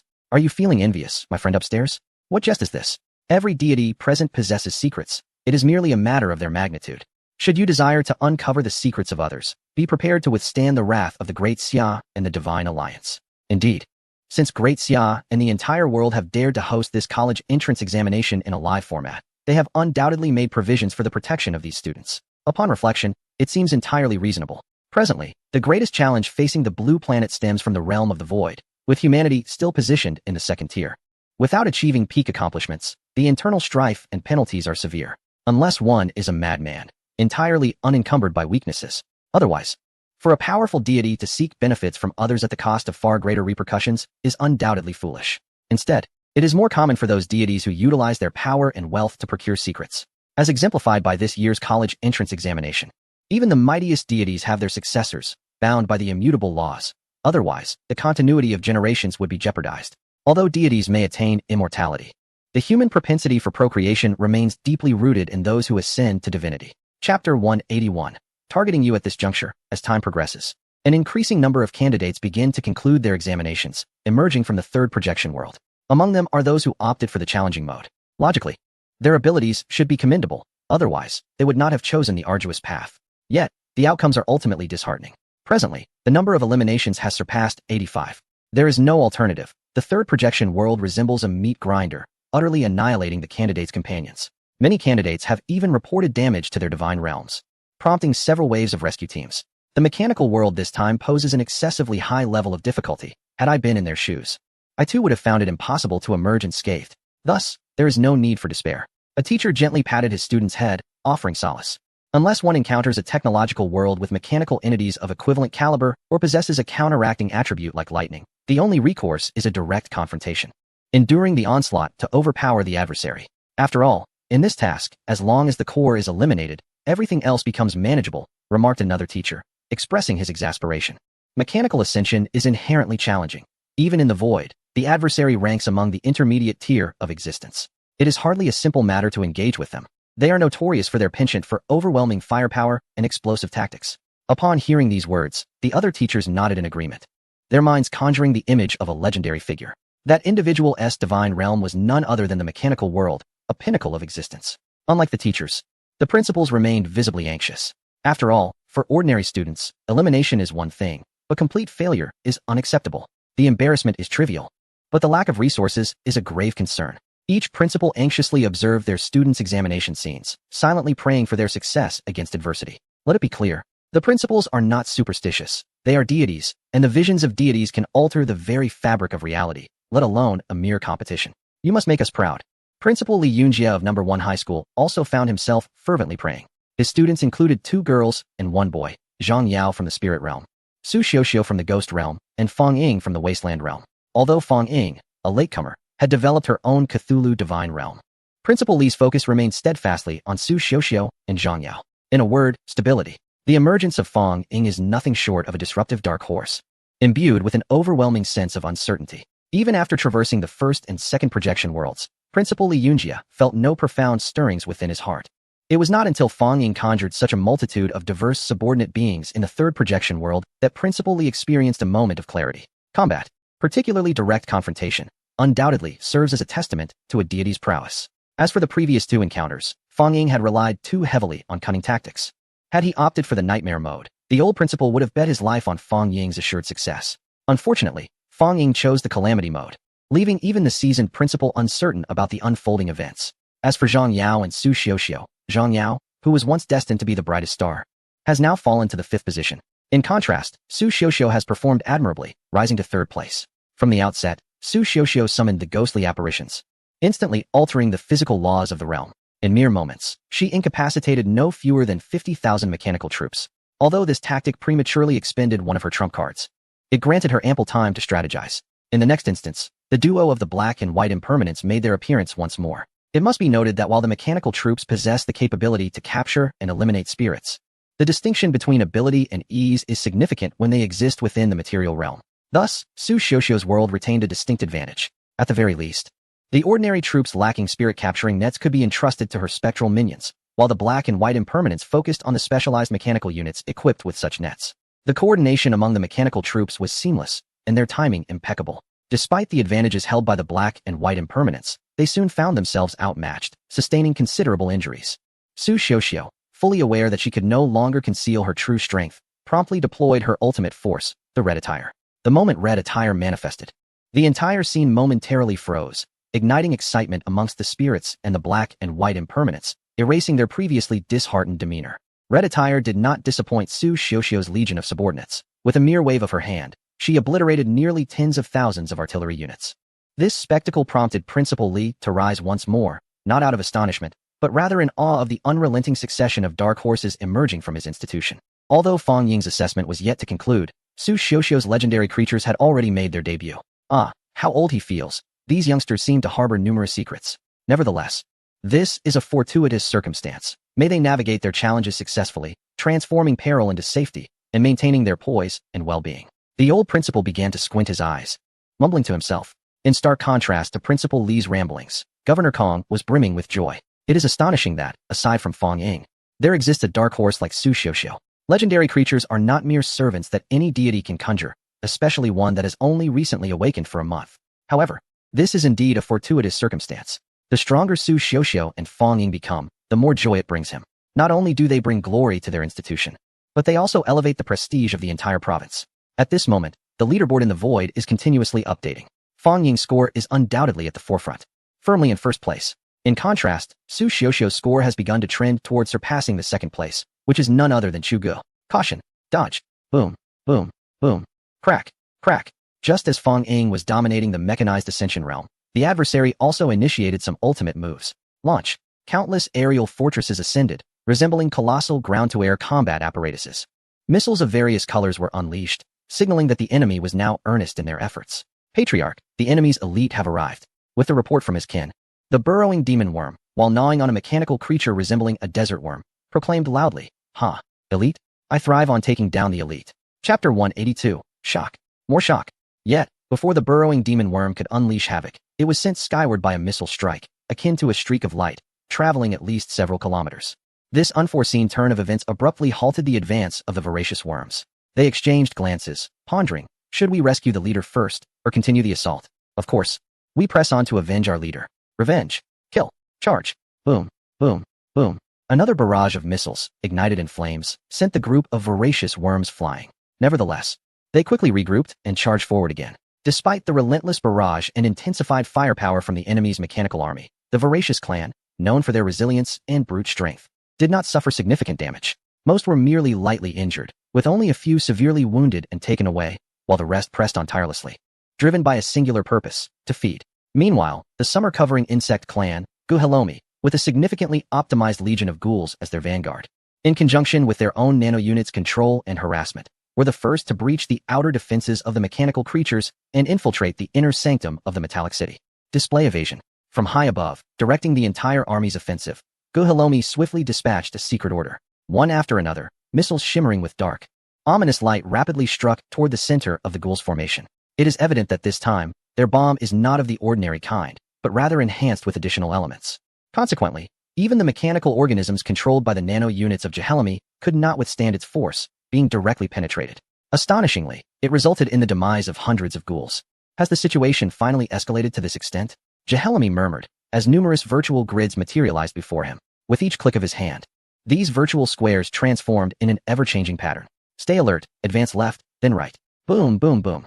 At Guhelomi's command, several black missiles plunged into the horde of ghouls. Countless blood and severed limbs flew through the air, rendering the scene utterly gruesome. Yet, Guhelomi appeared oblivious, continuing to issue commands. Next move, 3 forward, for back. 5 to the right, 3 forward. Boom, boom, boom. The secret weapons of the Mechanical Legion launched another assault. The ranks of ghouls began to descend into chaos. There was no alternative. As they transformed from zombies into ghouls, their intellect had increased somewhat. Thus, while they could engage in combat, they were also capable of discerning danger. Especially when faced with weapons that could effortlessly pierce their forms, they sensed that these armaments differed from the initial ones. They contained substances that hindered their regeneration. Hold your ground, Guhelomi shouted in frustration. These ghouls were products of his own creation, their existence bestowed by him. Now, he merely sought to reclaim what was his. Yet, a flicker of defiance emerged within them, though it had yet to manifest in reality. As a member of the chitinous race, Guhelomi could not help but notice this. After all, his greatest ability lay in controlling the minds of living beings. Contemplating this, Jehelemi felt a renewed dissatisfaction towards Nyarlathotep. If it were not for that individual, the ghouls would not have gained such intelligence through their transformation. Boom, boom, boom. During Jehelemi's musings, yet another volley of black missiles was unleashed. Simultaneously, the virtual grids before him connected seamlessly. Success! Jehelemi exclaimed with joy. Ghouls, retreat. Mechanical soldiers, advance. On the battlefield, the tides shifted rapidly. Upon receiving the order, the ghouls fled without a backward glance, terrified that lingering too long might cost them their lives. After all, not everyone possessed the robust physique of the Devourer kin. In their place surged a legion of densely packed metallic soldiers, clearly having been poised for action for quite some time. Now, they surged forth, like ethereal blue flames, charging towards the inner city. The opposing side paused for a moment, displaying a flicker of curiosity towards the mechanical beings that had emerged. However, it was not long before they unleashed a series of electromagnetic assaults specifically designed to target machinery. Yet, this time, their efforts bore little fruit. Armed with precise data, Jehelemi had already integrated a sophisticated program into the mechanical soldiers. Employing a one-for-one strategy, hundreds of mechanical troops swiftly surged into the inner city. Upon entering, they encountered humanoid mechanical warriors, poised to engage. Yet, what awaited them was a cataclysmic explosion.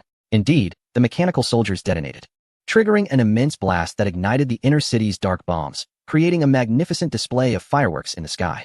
This spectacle elicited gasps and cries of astonishment from the assembled spectators, who shielded their eyes from the blinding brilliance that was overwhelming even from behind the screen. Eliminated candidates stood in disbelief, their mouths agape. While the untrained might have been shocked, they understood that such an achievement was not easily obtained. Moreover, the fact that it was accomplished by a subordinate only deepened the enigma surrounding Fong Ying, leaving them to ponder how he had managed such a feat. Meanwhile, those at the Ochwang Corporation, who were also observing Fong Ying, were stirred to action as one individual slammed a fist onto the table. These were the mechanical soldiers from the Plague Company's domain. They were astonished to realize that Fong Ying had acquired the means to manufacture such beings. It seemed their initial suspicions had been validated, prompting a need for additional precautions, and they summoned Minister Liu. Yes, quickly, it is time for you to reap the rewards. What are you waiting for?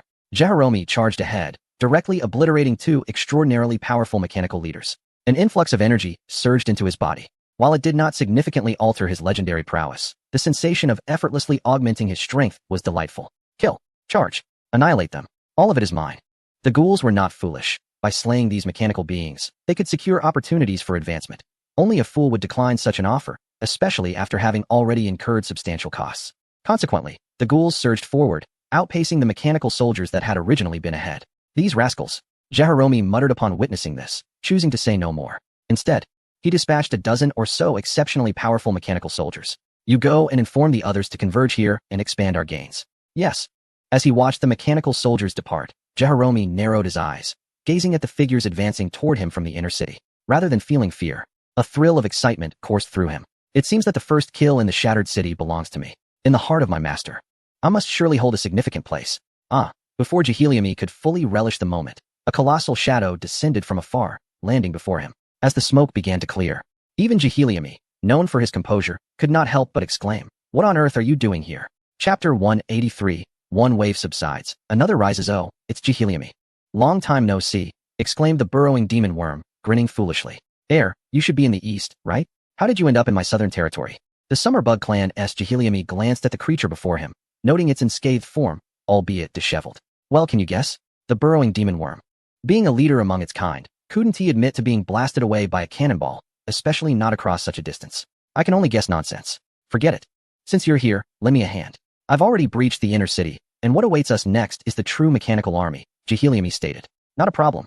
Leave it to me. I won't make any promises, but with me around, you can rely on my output, the burrowing demon worm declared confidently. Indeed, Jehelemi nodded. The creature's size was undoubtedly a perfect shield. Unfortunately, before Jehelemi could finish his thought, dozens of shadows rushed in from the distance, raining chaos upon the combatants in the inner city. Master? The perplexed giant devouring worm looked at his clan leader and the unfolding scene, instantly grasping the situation. Master, we have followed you here, and seeing you safe brings us great relief.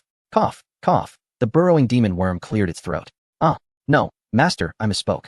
Our brilliant strategy of striking from afar, penetrating deeply, and luring the enemy has succeeded. Please, direct us further. A group of giant devouring worms promptly responded. Well, considering this is Jehelemi's domain, let us adhere to his arrangements. After all, I am a leader of the giant devouring clan, esteemed for my wisdom and striking appearance. The burrowing demon worm's self-praise made Jehelemi contemplate an exit. In these wartime moments, Who could have anticipated that this creature would be so peculiar? Very well. I shall rely on you, burrowing demon worm. Jahiliami promptly began to strategize, for in just a few fleeting seconds, the inner city had already witnessed the emergence of a vast array of mechanical armored troops, alongside numerous Autobots, aircraft, trains, and ships. Congratulations, Candidate 252, Fong Ying. You have successfully eradicated the main forces of the 51st faction and have entered the inner city. Herein lies the 38th main force, where you may uncover vital information. Strength and wisdom, operating in isolation, invariably lead to a dead end. The astute have already formulated their strategies. What of you? What are you waiting for? Upon hearing the alert, Fong Ying's spirit was invigorated. Although her subordinates had sustained some injuries, the pace of events was rather swift. Could the truth be concealed within? Contemplating this, Fong Ying promptly issued commands to her subordinates. While combat was undoubtedly paramount, the process was equally indispensable. Seek out that clue. Yes, at your command. As Fong Ying orchestrated her plans, the outside world was equally watchful. The inner city was a formidable challenge, with Su Xiuxiu and Zhang Yao ensnared within. Fortunately, they were merely in nightmare mode, which, though arduous, remained manageable. Conversely, Chu Ji's circumstances were less favorable. He had unleashed his legendary subordinate at the outset, wreaking havoc effortlessly and advancing directly to the inner city. However, he soon encountered a formidable combination attack. Even legendary beings found themselves in difficulty. Look, Fong Ying has also commenced. It remains to be seen how she will respond. With a shout from one individual, the gaze of the crowd converged. It was a colossal mech towering at 500 meters. Even the burrowing demon worm could only gaze up in awe, and this behemoth was not a solitary entity, but rather a composite of hundreds of automata, trains, aircraft, and ships. Their voices resonated with a metallic timbre. Intruders, perish. Oh, intruders? I believe you are the true interlopers. For I am unaware that mechanical ascension is the dominant theme of this realm. The Zagai insectoid Gelromi taunted while swiftly analyzing the opponent's data. Remarkably, they had achieved a legendary level, albeit in a pseudo-legendary state, yet when fully manifested, they were no less formidable than a true legend. It was evident that the giant mech had no intention of engaging in a verbal spar with Gelromi. Instead, it swung its fists, aiming at them. At that moment, the burrowing demon worm suddenly rose. You colossal creature, if you wish to strike me, come at me first. The burrowing demon worm bellowed as it charged towards the giant mech. Hey, burrowing demon worm, no? With a thunderous punch, a fierce gale struck the burrowing demon worm, instilling a sense of imminent peril. It is well known that he possesses an exceptionally resilient physique, unyielding even in the presence of true legends. Thus, it is unfathomable that he would harbor any fear towards a massive iron construct. However, upon the palm making contact with his body, he realized the truth. This colossal iron entity was crafted from a unique metal, distinctly different from previous encounters. Not only did it suppress the release of his abilities, but it also subtly hindered his regenerative powers. Was this the force emanating from that place? How could this be? The burrowing demon worm was momentarily taken aback, his mind conjuring up information about the abyss. Yet, before he could grasp the situation, that iron behemoth struck again. In a panic, he thought, I must escape. The sound of metal crashing echoed behind him. Yet, as the saying goes, prolonged defense leads to inevitable loss. Moreover, the speed of this behemoth was undoubtedly superior to that of the burrowing demon worm. In the next instant, as the gigantic palm descended to flatten him, the burrowing demon worm instinctively contorted his body, forcing a change in posture, prompting the giant to alter its strike. He was sent flying as a result. Massive hunk of iron, I shall return, he declared defiantly, only to find himself confronted by another gargantuan metallic palm, this one a colossal black mass, towering at over 300 meters. In despair, the burrowing demon worm closed his eyes. Death was uncertain, but injury was inevitable. Yet, after a moment, the anticipated pain did not arrive. Instead, he was met with a bewildering proclamation. Ah, my esteemed messenger, you must be the one sent by my lord to rescue us from this torment. The enormous black iron entity emitted a harsh metallic grinding sound, its volume tempered, yet still grating to the ears. However, a messenger? What nonsense was this? As the burrowing demon worm pondered, a dark cloud swiftly approached him, revealing members of the divine lineage accompanied by warriors of Dagon. Black Tiger, advance. Those are the sinners the gods wish to punish. Let us eradicate them together, commanded Dagon, brandishing a steel trident. Indeed, allow me to clear the path for you, great divine messenger. The imposing Black Tiger, measuring a full 300 meters, called out, then turned to place the burrowing demon worm in a safe position before raising his arm to the smaller iron constructs on the backs of the divine lineage. Onward. Let us carve a pathway for the great divine messenger. Subsequently, the fervently animated iron masses descended from the sky. Though only at a height of 300 to 400 meters, their weight rendered the spectacle akin to a barrage of miniature missiles raining down. This scene left the burrowing demon worms bewildered, pondering the origin of such reinforcements from Dagon. Just as he was about to inquire, the insectoid leader, Garomi of the Shigai, was overtaken by excitement. As one who expertly manipulates the hearts of many, Hiromi discerned that this local contingent had been unervingly influenced by an extraordinary force, leading them to turn against their own comrades. While this may not have seemed particularly alarming, after all, the acolytes of the Cthulhu mythos were capable of such manipulation, it still startled Hiromi. After all, he had once employed a nano-army in a similar manner. However, observing the towering black iron automaton, nearly 300 meters in height, it was evident that it was on the brink of becoming legendary. If Cthulhu or Nyarlathotep had intervened, he could comprehend. Yet, from Dagon, a being he deemed weaker, such feats seemed implausible, as his meticulously crafted opening seemed poised for ruin. With his interests on the verge of being usurped, Hiromi cast aside any restraint and summoned his hidden cards. Suddenly, the metallic earth of the inner city erupted with a cacophony of crackling sounds. From the ground emerged units of meticulously organized metal troops, unmistakably under the control of Hiromi's nano-legions. Slay, commanded Hiromi, as he too plunged into the fray. Witnessing the Deep Ones and Hiromi's forces spring into action, the pantheon of deities activated their clandestine weapon. They began to chant a peculiar sequence of sounds, resonating in varying tones, sometimes resounding, sometimes soaring, at times muffled, and other instances softly melodic. The very fabric of the heavens began to warp in response to their incantations, a creeping darkness enveloping the domain above the divine kin. Stars twinkled above, flickering in and out of visibility. Any familiar with the Cthulhu mythos, such as Su Shioshio, would have gasped in astonishment, recognizing the scene as a mirror of the stars from the Cthulhu realm, albeit in a diminished form. Gradually, this shadow extended over a portion of the world, and beams of starlight cascaded down, fortuitously landing upon the mechanical soldiers of the inner city. In an instant, the automata began to mutate, sprouting mechanical eyes as they turned against their creators. This spectacle left the burrowing demon worms utterly astonished. Good heavens, is this how one can engage in battle? It was unmistakably a lesson imparted by Nyarlathotep. Observing the other two factions, Dagon seemed to have a troublesome group under his control, while Hiromi had his own unit. It appeared that only his side, along with the Ant-Men and the Eye of Chaos, remained unaffected. Yet, there was solace in the fact that he had at least a companion in this turmoil. Moreover, having already arrived at the scene while the opposing force appeared yet to make an entrance, I found myself not at the bottom of the countdown, perhaps with a slight advantage. Yes, let it be so. I hope they arrive later, granting me the opportunity to further amplify my edge. Just as the burrowing demon worm delightedly contemplated this, reality, as it often does, took an unexpected turn. A series of thunderous roars erupted, each more intense and startling than the last. In the next moment, a steel wall of the inner city crumbled before my eyes. Upon looking at the adversary, I was met with the sight of a horde of the Evil Eye tribe and the Ant-Man tribe, riding upon their formidable iron bears and wolves. Following them was a chaotic assembly of various mechanical creatures, flowers, birds, fish, insects, and even colossal mechanical trees, all totaling no less than 70 or 80,000. Despite their uneven strength, they were sufficiently formidable to leave the burrowing demon worm agape. I truly pondered the disparity between myself and others. At this moment, the burrowing demon worm felt a tinge of sorrow, especially upon witnessing its kin employing the enemy against the enemy while they themselves lingered at the back, delivering the final blow and siphoning energy. The burrowing demon worm turned away, tracing circles upon the ground. Its heart felt wronged, yet it remained silent.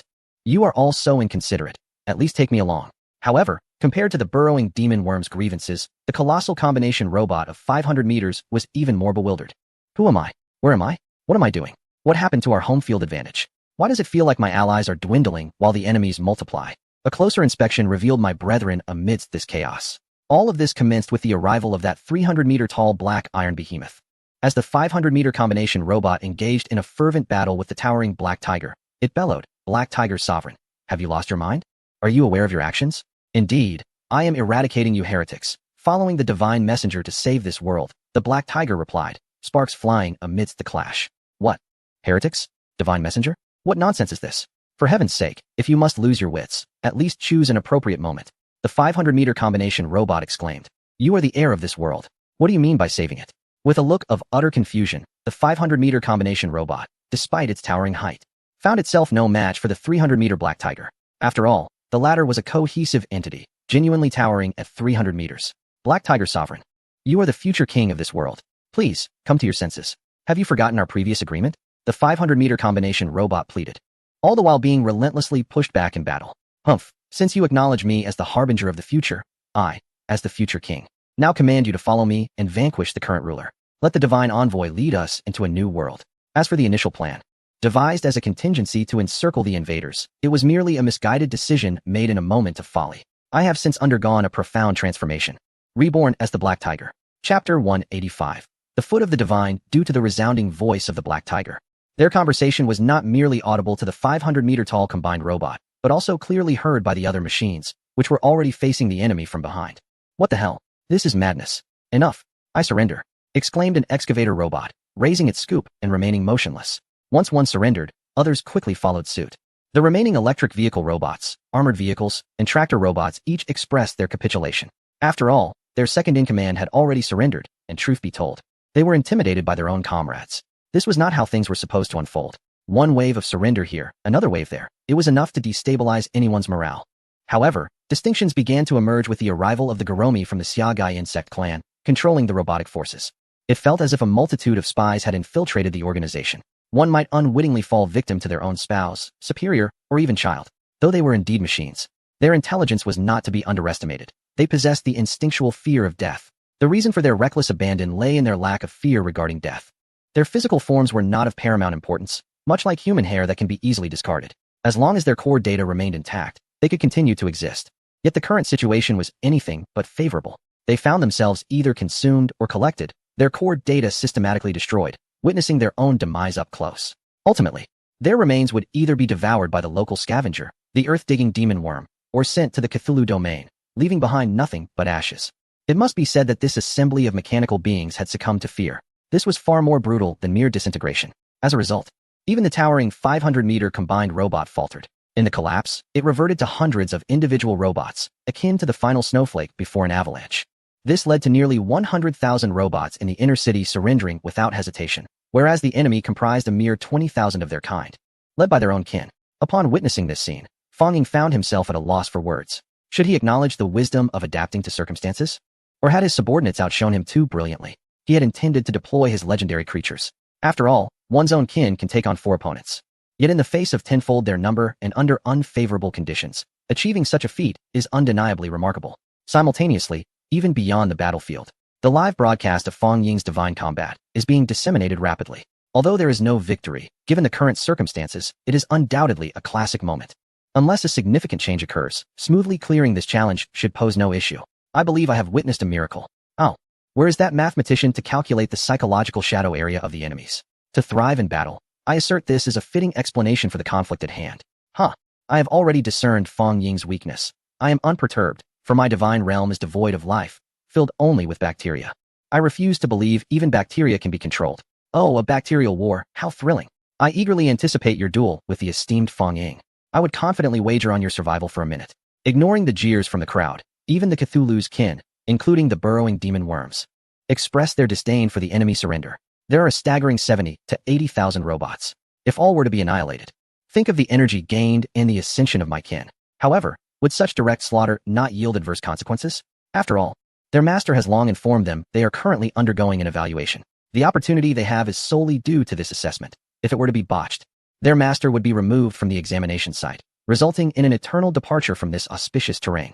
Thus, while they are discerning, the kin are still aware of the yearning for food that they cannot consume. Consequently, they have entrusted the decision to Fang Ying. Yet, faced with so many foes, Fang Ying is loath to concede. He even contemplates whether collecting these robots and eliminating them gradually within the divine realm would yield effective results. If it proves effective, he has envisioned pairing the robots to breed smaller ones, ultimately devising a method for slaughter once their strength reaches a certain threshold. However, just as Fang Ying is caught in this dilemma, no one anticipated that the Black Tiger would act without hesitation. Standing at 300 meters tall, the Black Tiger was already capable of holding its own against the 500-meter combination robots. Now, confronted with surrendering robots barely measuring a few dozen meters, it is akin to a child being struck with a single punch, silencing them effortlessly. Humph, foolish beings, you have long been tainted by sin. Only death can atone for your transgressions. Bang, bang, bang, stop, stop, stop. Witnessing such a scene, the kin present could not help but cry out for restraint. This is not how it should be played out. With a single blow, you have rendered your opponent lifeless. How shall we gather energy for our upgrades? After all, you have slain him, and consequently, you gain no benefits. This represents a senseless loss of energy. As for the earth-digging demon worm's outcry, it is entirely due to the fact that the opponent was shattered into minuscule fragments, leaving no opportunity for even a mere lick. How could this not incite his fury? The other robots cried out in heart-wrenching despair. You wretched Black Tiger, you have forsaken your humanity. The enemy has ceased their assault upon me. Yet you remain in a fit of rage. Black Tiger, have you lost your sanity? How can you inflict such carnage upon your own kind without a shred of remorse? The tank robot you just obliterated was one you often fed with oil in your childhood. Have you truly forgotten? Do you not see the transformation in this black tiger? No longer should he be called by that name. He is unworthy of it. He is but a dog. And I deem it more fitting to refer to him as Black Dog, for his entire family are mere curs, all bark. Before the taunting of the automotive being could fully resonate, a colossal silver foot descended from the heavens, enveloping it, and a dozen other automotive beings in its wake. Who dares call someone a dog? It reverberated like thunder, shaking the void with its resonance. Chapter 186. I am the White Tiger, the great sovereign. Our king has arrived. Oh, we humbly welcome you, magnificent king. Amidst the fervent gazes of the robots, a gargantuan silver metallic figure, towering at a staggering height of 800 to 900 meters, descended like a mountain. One must admit, this overwhelming presence is truly suffocating. Even the audience beyond the lens could not help but emit exclamations of awe. Hiss. Surely, this is beyond the capacity of these divine exam candidates to contend with. This is excessive. I do not recall such an exaggerated presence in last year's assessment. It is beyond the scope. What are we worried about? Perhaps it is merely a fade of strength. Yet, one cannot deny that this silver metallic giant is indeed impressive, befitting of a king from that realm, undeniably striking. As the crowd engaged in discussion, the deities who had withdrawn from the examination wore solemn expressions.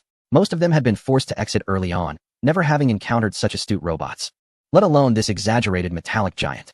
I feel that even if I possessed the strength of a true deity, I would likely falter before this giant. Hey, mate, be confident. Even in your home divine realm, do you believe you could prevail? Let it go. We are but the legendary cannon fodder of the divine realm. Our value in life is merely to cheer on the great ones with shouts of encouragement and to add a solitary digit to the official casualty reports. I suspect you are mocking me. Hearing this exchange, the fellow deities who had withdrawn turned to inquire, what is that? Polyurethane acrylate. Huh. Ignoring the self-deprecating jests of the failed candidates, the principal and the homeroom teacher of Fong Ying watched the scene with mounting anxiety. Although they had previously witnessed numerous assessments of disaster models, those experiences felt distant from their own school, allowing them to remain relaxed and at ease. Now, within their class, there was an exceptional dark horse. To be frank, it was quite nerve-wracking. Principal Li, how formidable is this metallic giant? The homeroom teacher of Fong Ying could no longer contain her curiosity and inquired. Legendary, based on the data metrics of this world, this creature is likely the pinnacle of combat prowess, probably at least of legendary caliber. It seems Fong Ying will face a daunting challenge. However, my concerns extend beyond that. The principal of number 1 high school furrowed his brow. Beyond that, Fong Ying's homeroom teacher looked at Principal Li with bewilderment. Indeed. Do you recall the tasks assigned to Fong Ying? The first, to obliterate the primary forces of this world. The second, to eliminate this world's threats. The final task, to uncover the truth of this world. Are you implying that the last task poses a problem? Yet, this is merely a high school assessment. Isn't that difficulty rather excessive compared to previous standards? Fong Ying's homeroom teacher hesitated to voice her thoughts. I am not entirely certain, but this time, a deity has intervened, that particular one. Furthermore, chaos has erupted in that realm, and news will likely reach you shortly. It is probable that even the teachers may need to head to the 13th year. So prepare yourselves. Our time is limited. Although the principal of No. 1 high school did not elaborate, the word struck Fong Ying's homeroom teacher and the other educators with a pallor of dread. It is crucial to understand that deities possess absolute control over their physical forms, illustrating the profound psychological impact this ambiguous event has on them. Meanwhile, Fong Ying, who was oblivious to these developments, simply frowned as he gazed upon the immense silver robot that appeared to be regal. Activate the all-knowing and all-seeing eye. In the next moment, he felt a slight sting in his eyes as information materialized before him. Name, White Tiger. Gender, ambiguous, adaptable. Fully functional. Title, Master of Mechanical Ascension. Pseudo, status, overly excited, suspected oil overload, and inhalation of excessive exhaust. Recommendation, keep your distance, keep your distance. Keep your distance. Important matters cannot be overstated. Level, medium legendary. Abilities, self-detonation. If I wish to perish, not even 10 bulls could restrain me. Appearance, height, 86. 414 meters, currently developing. Weight, 325 million tons, estimated. Description, once, I was an adorable white tiger, delighting in weaving through dense forests, savoring the essence of freedom. Until I encountered him, stirring the strings of my heart. I still remember that night when he arrived with an enormous 86 engine. 3,000 words omitted, and together we sang a poignant melody that twisted through the soul. After 49 days, in the depths of my slumber, he quietly departed, leaving only my solitary wandering behind. I realized that my heart had been stolen. I was no longer the innocent soul of yore. I began to transform, becoming fierce and drawn to destruction, until the birth of the Black Tiger ignited my quest to find him once more. Upon seeing him again, this time I would take the initiative, shattering his engine, dismantling his mechanical arms, and breaking his alloy legs. Note, this is an injured little darling. Perhaps you could win it back with gentle affection, swaying it towards your side. Of course, rewarding subordinates is also an option, as it remains indifferent to gender. A chicken once lost is a treasure never regained. Fong Ying looked on in disbelief at the final remarks and the subtly suggestive introduction. What the hell is this little darling that's 800 meters long? And what is this self-destruct capability? A direct path to mutual destruction at the slightest disagreement? Fong Ying was well aware of the legendary power of self-detonation, especially since his own divine domain subordinates had experienced it in the simulated world. He found himself torn, contemplating whether to withdraw some of his subordinates. As Fong Ying pondered his next move, that little darling, the white tiger, spoke up. Hey, little black. Are you being disobedient again? Mother, I am no longer a child. Please refrain from using such terms, the black tiger retorted, staring intently at his mother, who was 3 times his size. Yet, when the white tiger fixed her gaze on a particular spot on the black tiger for a prolonged moment, she slowly replied. In comparison to your father, you are still quite small. Accept it. My child, black tiger, your journey is still long. Come back with me for now. I can allow you a brief moment of defiance, but not here. Chapter 187. Do not grasp my wife, no. Mother, you do not understand. Once I was engulfed in darkness, and now my heart yearns for the light. I prostrate myself beneath the brilliance of the great Lord God, and now, fortunate to follow the divine envoy, I am prepared to dedicate all of myself.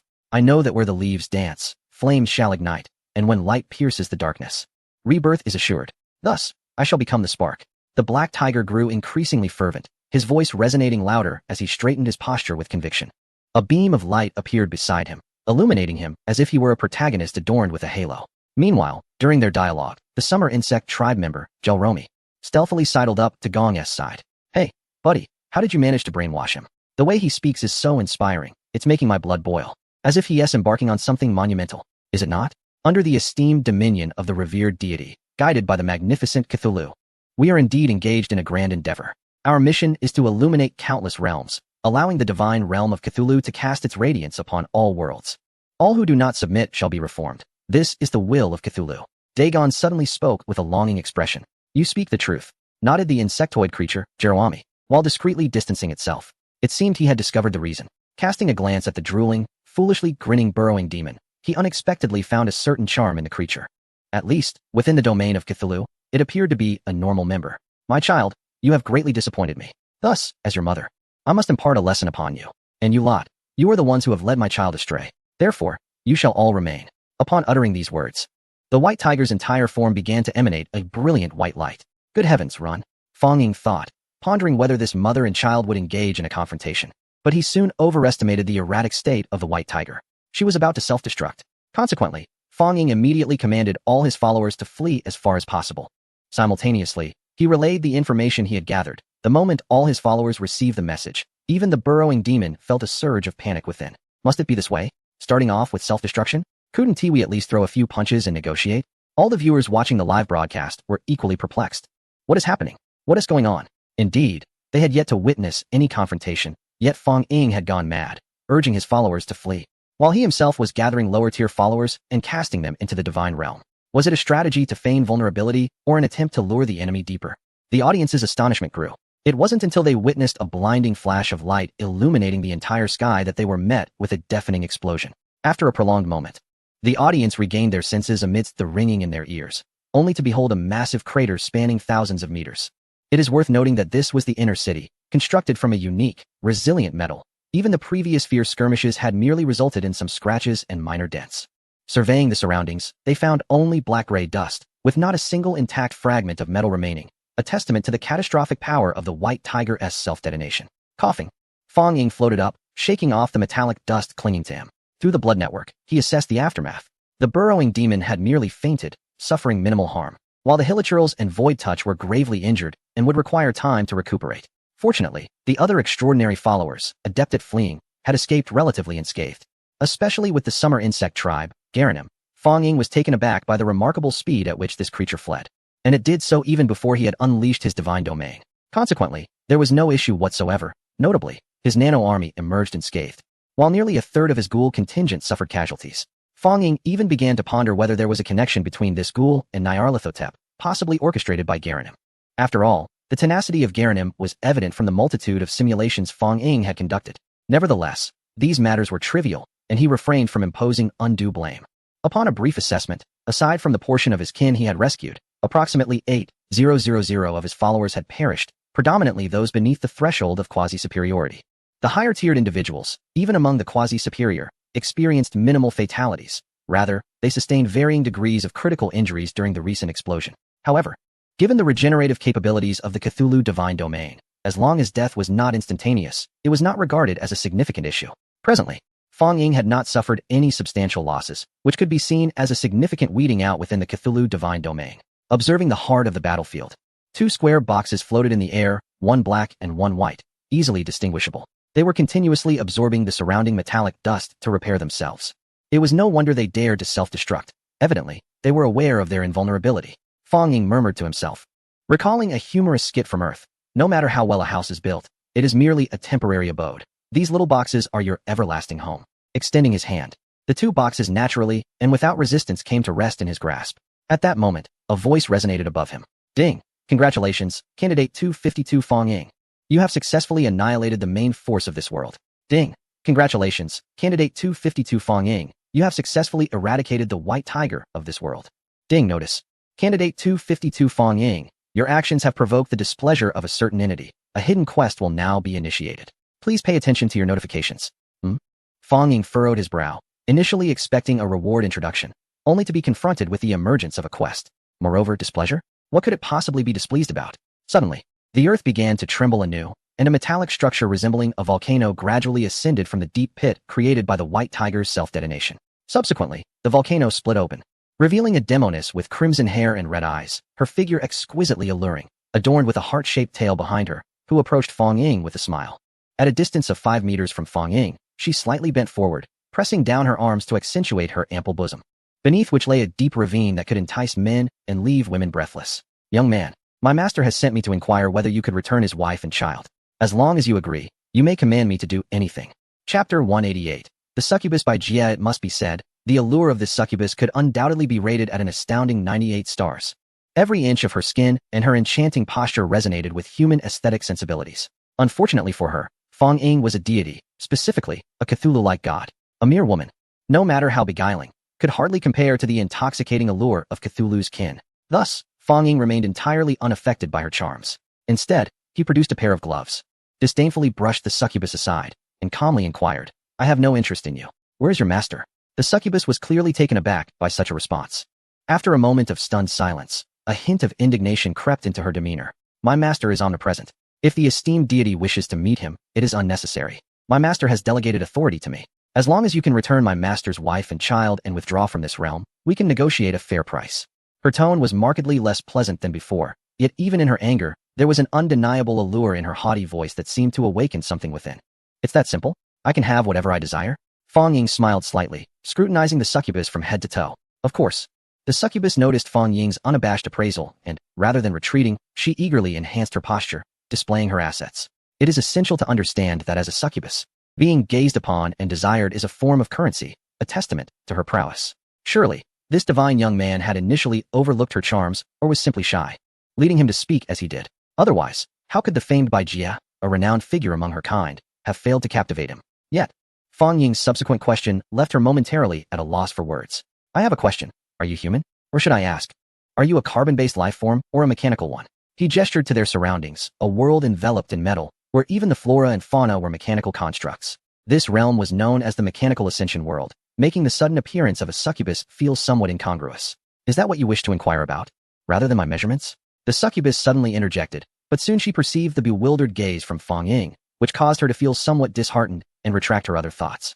Very well, my divine young sir, since you have inquired, I happen to possess knowledge on this matter. Carbon-based life, as you might understand, refers to a biological system that originates from organic substances based on carbon elements.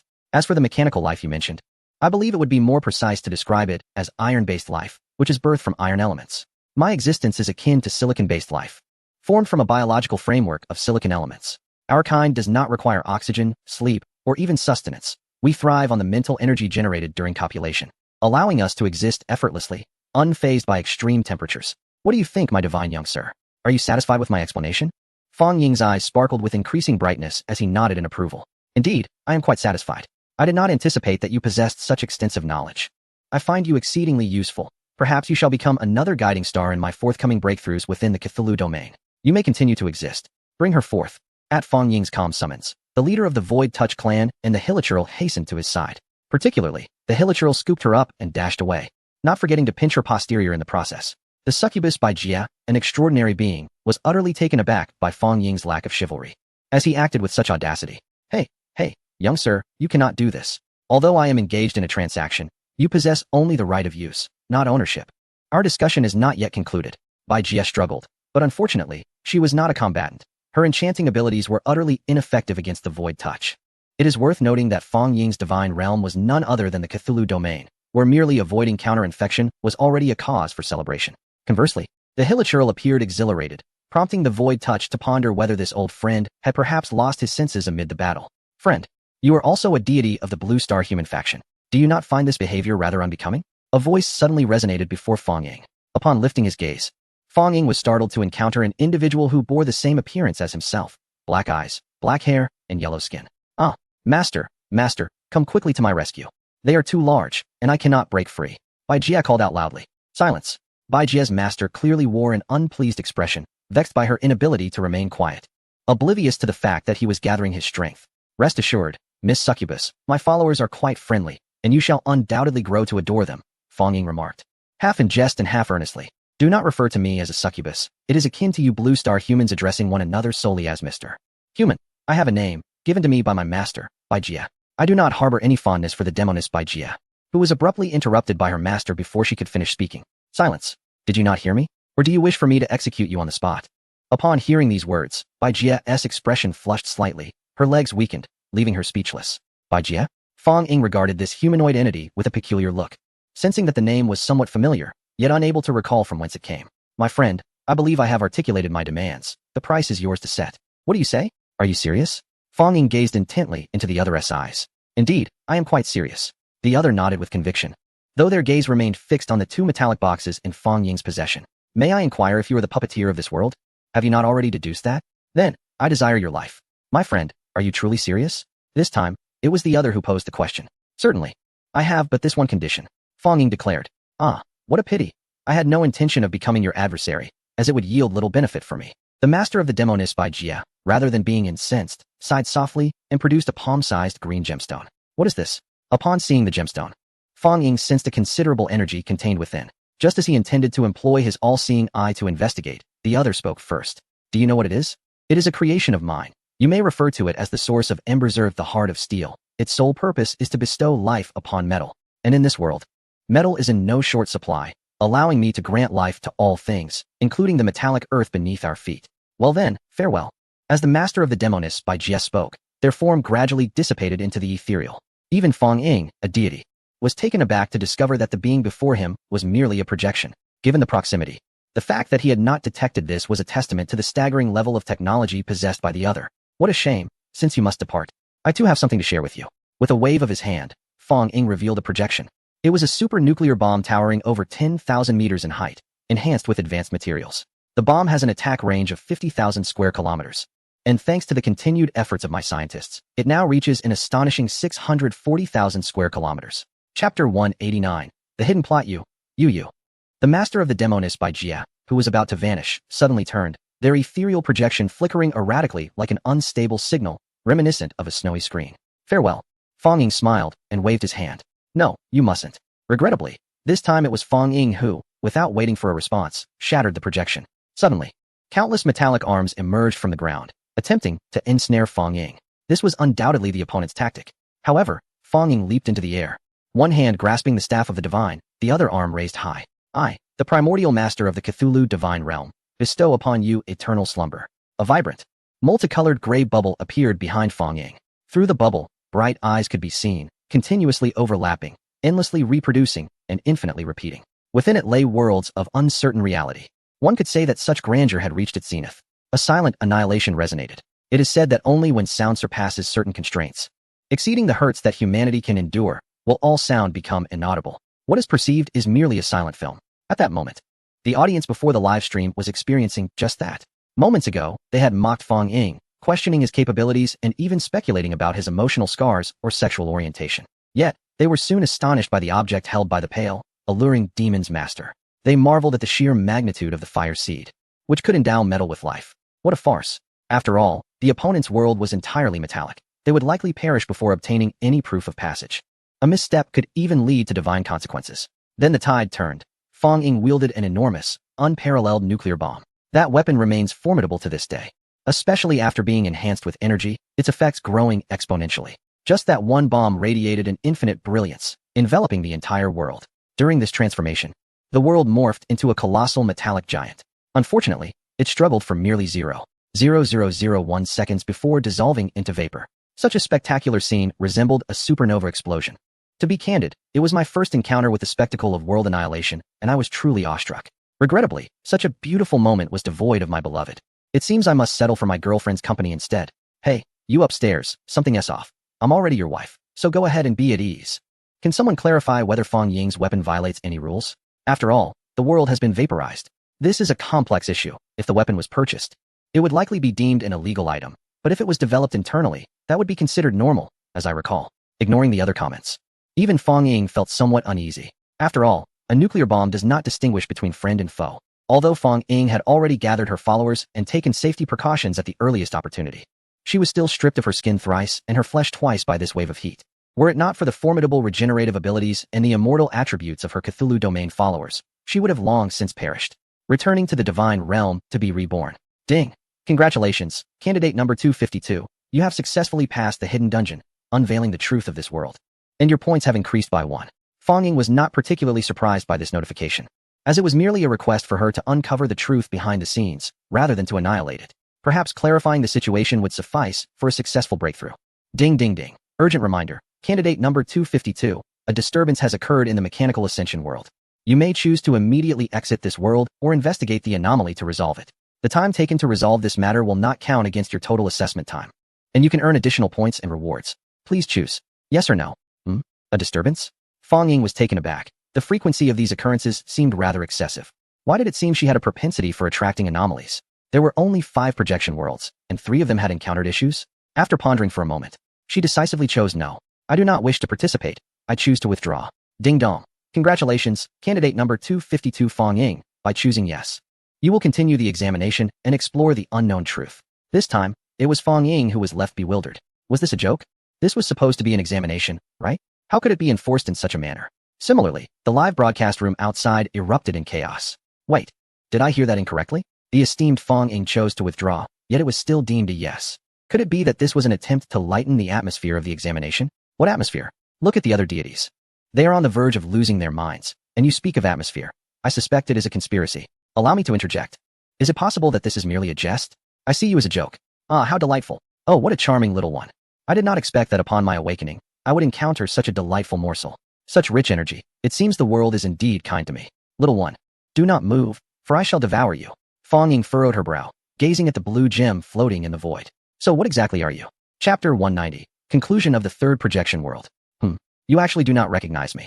Upon hearing Fong Ying's words, the floating blue gem appeared somewhat incredulous. So, what exactly are you? Fong Ying asked once more. Subsequently, the sapphire began to radiate a blinding brilliance, and Fong Ying could sense the surging energy contained within, albeit diminished compared to its initial state. The insignificant ant had never heard of my name. Thus, since you have inquired earnestly, I shall graciously impart this knowledge, in order to prevent the destruction of the world, to uphold peace, and to propagate the love and truth of an enchanting yet charming villain. I shall not reveal my name. Why should I disclose it to you? If I choose not to, then perish. With a swift motion of his hand, Fong Ying launched an assault on the sapphire. The immense force effortlessly sent the sapphire flying. Was that it? Although Fong Ying had indeed executed a surprise attack, was this not a hidden plot? How could it be so easily struck? Nevertheless, it was preferable to resolve matters swiftly, for time was of the essence in this projected realm. As the sapphire soared through the air, it bellowed, "You lack martial ethics. Junior.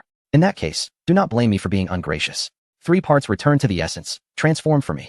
With that declaration, the air momentarily stagnated, and then all the metallic particles swirled like a tornado, rapidly converging towards it. In less than a second, a colossal, fully armed metallic sphere materialized before Fong Ying's eyes. A gigantic metallic laser eye and a set of iron teeth appeared directly in front of him. Ha ha ha, are you frightened, Junior? I can devour you in one gulp. If you wish to live, you must comply. Fong Ying directly communicated with the consciousness of the Cthulhu domain, having sensed it moments ago. Despite its terrifying size, its actual strength did not surpass the legendary. It merely hovered at the pinnacle of the extraordinary. This did not pique Fong Ying's interest. Rather, It presented an opportunity for his own minions to benefit, gaining a surge of energy to elevate their levels. "I shall come, great master," the burrowing demon worm exclaimed, eager to showcase its value. Unfortunately, with Nyarlathotep's insistence, the others fell silent. "Respected master, please allow me to handle this. I have discovered that it possesses secrets I require." "Oh, in that case, certainly." Fong Ying pondered briefly before nodding in agreement. "Hey, you junior, how dare you disregard my presence?" The metallic sphere unleashed its fury upon Fong Ying, firing countless flames in his direction. Yet, as the projectiles made contact, bubbles formed around Fong Ying, extinguishing the flames as if they had never existed. Before it could express its astonishment, another figure appeared beside it. "Knock, knock. May I come in?" Before long, a figure clad in pharaonic attire approached and gently tapped the surface of the metallic sphere. Without awaiting consent, the individual's entire being was engulfed by the sphere. In the next instant, they emerged clutching a cerulean gem. The colossal metallic sphere, which had only just been forged moments ago, disintegrated into dust, scattered into the void due to the absence of its essential core. It can only be said that this occurrence was as swift as it was fleeting. Even the spectators were left bewildered, unable to comprehend the events that had transpired, culminating in an ending that felt rather abrupt. Meanwhile, outside the examination hall, candidates bore witness to the actions of the pharaonic entity, collectively gasping in awe. Could this be a familiar of their classmate Fong Ying? This was astonishing. Indeed, it possessed at least mid-legendary strength, which explained why he dared to choose the calamity mode without hesitation. What kind of familiar could it be? It appeared to possess no characteristics of magic, fairy tales, or curses. As speculation swirled among the onlookers, they witnessed the pharaonic familiar consume the blue gem hole, interspersed with exclamations of no. Shortly thereafter, a voice resonated within Fong Ying's examination hall. "Beep. Congratulations, Candidate 252 Fong Ying. You have successfully completed the hidden task. Your exam score is currently being calculated. Beep. Based on your performance, you have received a perfect clearance evaluation. Beep. Detection indicates the use of a weapon of mass destruction, specifically a specially manufactured nuclear device. According to the regulations regarding the use of external items, it must be produced through the candidate's own capabilities, including the creations of their familiars. Upon examination, this product does not exhibit any otherworldly aura and meets the criteria, resulting in no deductions. Beep. Based on Candidate 252 Fong Ying's performance, you have successfully completed the hidden task and received an injury-free evaluation. Beep. Your score in the third projection world is 178,000 points. Beep. Your rewards are being generated. Please be attentive to the notifications. As the announcements unfolded, the scenery before Fong Ying shifted rapidly. After all, the entire mechanized ascension world had been shattered by his actions, leaving little worth clinging to. It was likely just some iron dust, and while coalescing those materials was no easy feat, their low value prompted Fong Ying to forego them altogether. Nevertheless, he held two small boxes containing information on the white tiger and black tiger, as well as a succubus. Adding to this the blue gem devoured by Nyarlathotep. It could be said that the gains were substantial. Everyone, take a moment to recuperate. Fong Ying presented the white tiger and black tiger to the Xiaogai insect clan Guhuami for their research, subsequently severing the connection to the Cthulhu divine realm. By accelerating time, he granted them a period of recuperation. With a melodious chime, a series of tokens materialized before Fong Ying's eyes. Congratulations. You have received Platinum Level Special Mine 1. Congratulations. You have received Platinum Level Technology Dimension Promotion, Token 1. Congratulations. You have received Gold Level Mechanical Engineering Squad 1000. Congratulations. You have received Special Item Heart of Steel 1. Given that you have successfully completed the hidden quest with an exceptionally high difficulty level, the flow of time within the Mechanical Ascension world will be altered. You may select one item from it. Would you like to proceed with the selection? Fong Ying, taken aback by this reward, felt a twinge of surprise. Could it truly be so powerful as to alter the flow of time? Yet, with such an ability, it would have been far more beneficial to reward himself directly rather than compel him to select an item. What valuable treasures could be found in the Mechanical Ascension world? Wasn't this a waste?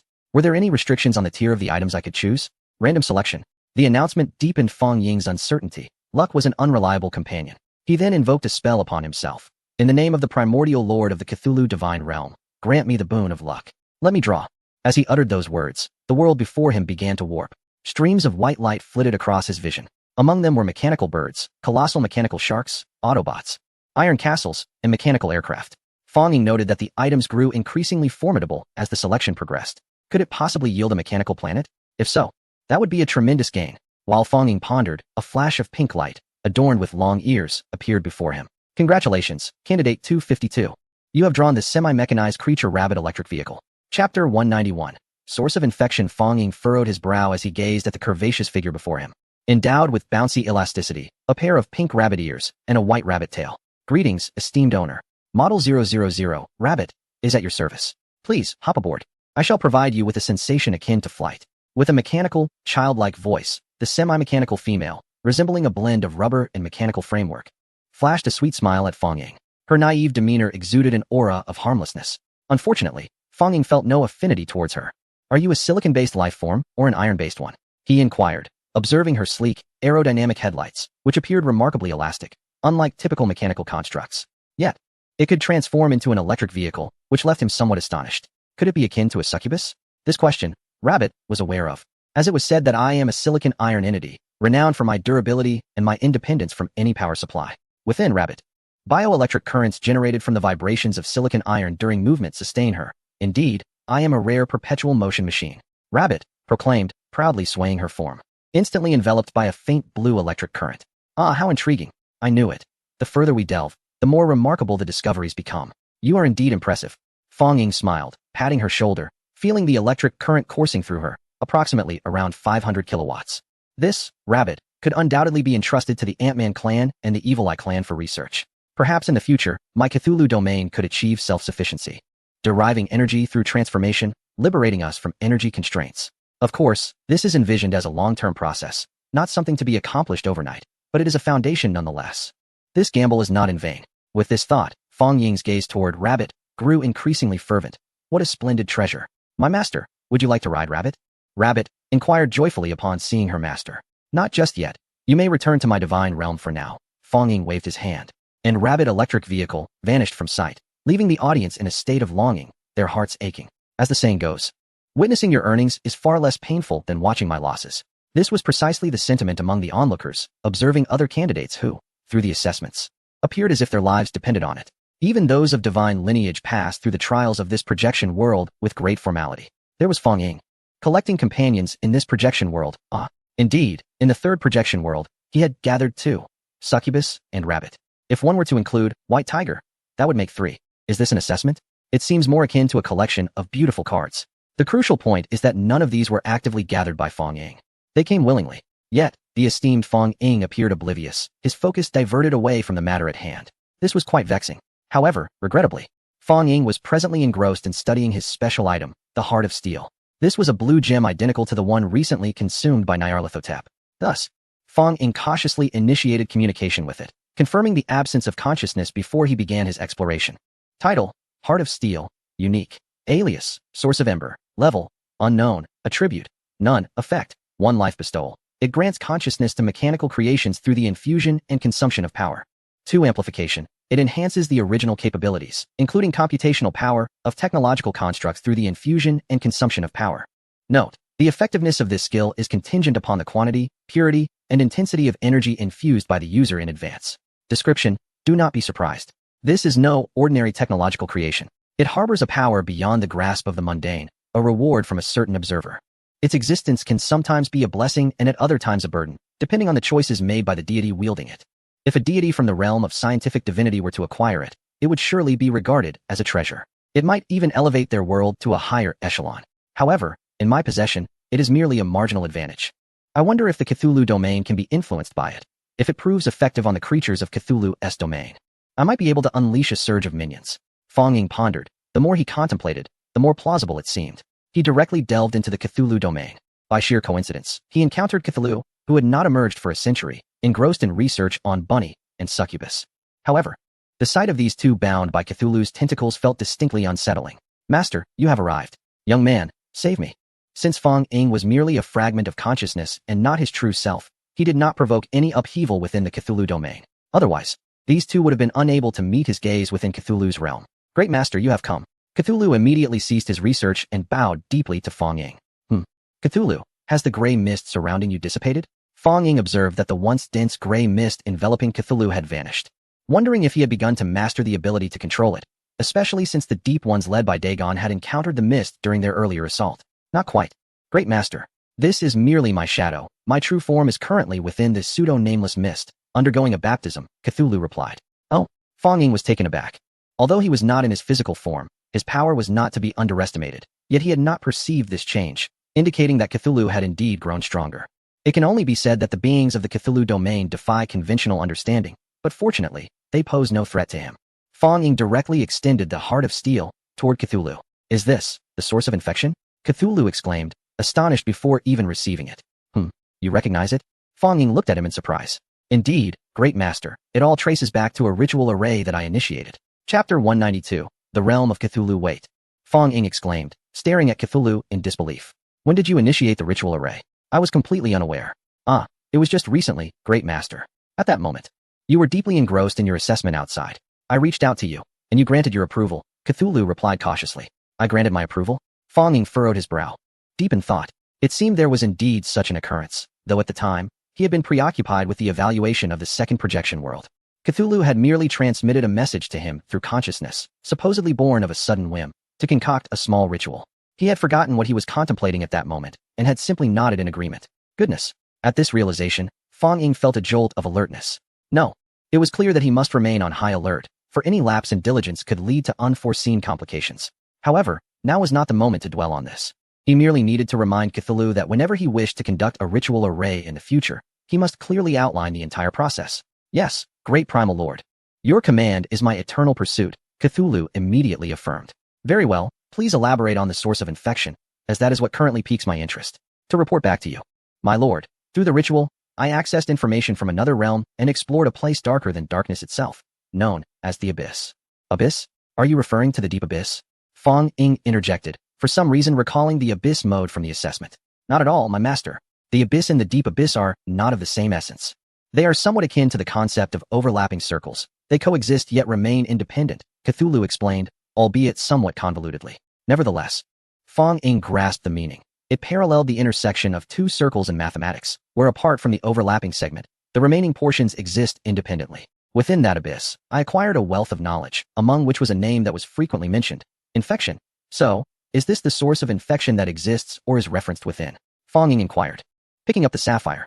Why did he feel surrounded by an array of strange and unknown phenomena? Just as he was beginning to comprehend one enigma, another would swiftly follow, leaving him utterly bewildered. Not precisely. The infection contained within this sapphire is of a significantly lower tier, harboring merely a minuscule fraction of the primordial essence. And it appears that this essence is not complete, as if it had been fragmented into countless pieces. My knowledge indicates that it is capable of infecting only defined metallic substances, specifically those of a lower grade, Cthulhu recounted in detail. Fong Ying extended his hand to lift the sapphire, gazing at the dazzling radiance it emitted. He had not forgotten the information mentioned in the prize's description. Was it a reward from an unknown entity? Could it possibly be another individual harboring a keen interest in him? A world brimming with high-level energy is indeed troublesome. Just look at those fortunate individuals who rise from obscurity, or those who cultivate immortality amidst the bustling city. Even a foundational cultivator can dominate the entire realm. Yet here he was, having ascended to divinity, only to find himself ensnared in schemes at every turn. He had initially hoped to become a chess player, manipulating events from behind the scenes. It appeared that this path was indeed fraught with challenges. Was this source of fire, sapphire, beneficial to him? Fong Ying pondered, contemplating that if it held no utility, it might be better to simply bestow it upon Nyarlathotep. It is useful, great master. I can summon Cthulhu. The latter was eager to share his ritualistic array, yet Fong Ying abruptly interrupted him. No, at least not now. I must complete the assessment first. There must be no distractions during this period. Fong Ying decisively cut him off. At present, he could not utilize the deduction system due to the ongoing evaluation. It was not that he lacked the ability, but rather that he did not possess sufficient deduction points. After all, this was an assessment drawing the attention of the entire world. Attempting to reverse deduce would incur costs beyond Fong Ying's current means. Thus, he needed to consider alternative methods of usage. Master, I have an idea for researching the reversal of this source of fire, sapphire. Cthulhu, undeterred by Fong Ying's interruption, continued with a newfound determination. Do share. Fong Ying did not decline. Indeed, I have discovered that this source of infection can solely infect metallic substances. I plan to. As Cthulhu elaborated in detail, Fong Ying comprehended that the aim was to trace the origins. By using this sapphire as an anchor point, he could gradually deduce other sources of infection, such as bestowing life upon the land, air, and water. Should this endeavor succeed, it would bestow a creator-like ability, one which even Fong Ying himself did not possess, a capability that would surely incite envy in anyone, even deities who might be unable to resist its allure. Very well. I consent. However, I must ask that you refrain from using human subjects. Cthulhu suddenly interjected. Humans? Fong Ying paused, taken aback. In Cthulhu's realm, there were only grotesque beings and transformed entities of Cthulhu. How could ordinary humans possibly exist in such a place? It is worth noting that every deity's domain typically harbors a portion of humanity. After all, in any world, Humans are among the most intellectually advanced species. Despite their numerous shortcomings, they adeptly employ tools to compensate. Oh, by the way, the humans referenced here do not pertain to those from Blue Star. Or rather, it would be more accurate to say so. Aside from the fact that the native humans of Blue Star cannot be freely bought and sold, humans on Blue Star are regarded as a resource, categorized into several types. Firstly, there are clones, which are simply humans created through the cloning of human genes, devoid of any human rights. Secondly, there are hybrids, humans produced by merging human genes with those of other biological species through special means. Some possess immense strength. Others exhibit remarkable speed, and some are born with wings, classifying them as a unique breed of soldiers. Thirdly, there are extraterrestrials, which refer to children born to humans outside of Blue Star. These beings are similarly not recognized as equals by the inhabitants of Blue Star, regarded instead as mere resources, regardless of their origins, illustrating the harshness of reality. Some may question how to distinguish these types of humans from the natives of Blue Star. The answer is simple: they cannot awaken. Indeed, these three types of humans are incapable of awakening to the divine realm, as if bound by an unspoken rule. Thus, they are inherently marked as commodities, serving as tools for the deities to enrich their divine realms. Fong Ying had initially contemplated acquiring some of them, but regrettably, the price of these ordinary third-tier extraterrestrial tools was quite steep. Moreover, at that time, Fong Ying's divine realm was not only small in size, but also unsuitable for such beings, leading to the decision to postpone the acquisition. Later, with the emergence of the Cthulhu divine realm, the intensity of its corruption rendered it impossible for ordinary humans to survive, extinguishing Fong Ying's aspirations. After all, the greatest value of humanity lies in its wisdom. To become a fool whose worth is reduced to zero is to be utterly devoid of value.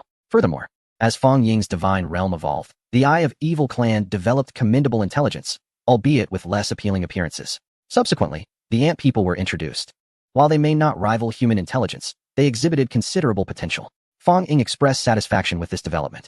Not to mention, the addition of the undead brought forth by the Zerg known as Jehelami fulfilled the notion that, in the beginning, they were once true humans, merely infected by a virus, thus allowing Fong Ying to dismiss the idea of a human presence in his Cthulhu divine realm. Now, the sudden mention by Cthulhu of humans existing within the divine realm reignited Fong Ying's curiosity. Chapter 193, Mage Momelka Dunline. Where did your humans come from? Although Fong Ying harbored doubts, he understood that the followers of the Cthulhu divine realm, lacking their own arrangements, could not directly descend upon Blue Star to capture individuals. Additionally, it must be noted that Blue Star, being the ancestral planet of the deities, had long been fortified with various measures to prevent its destruction.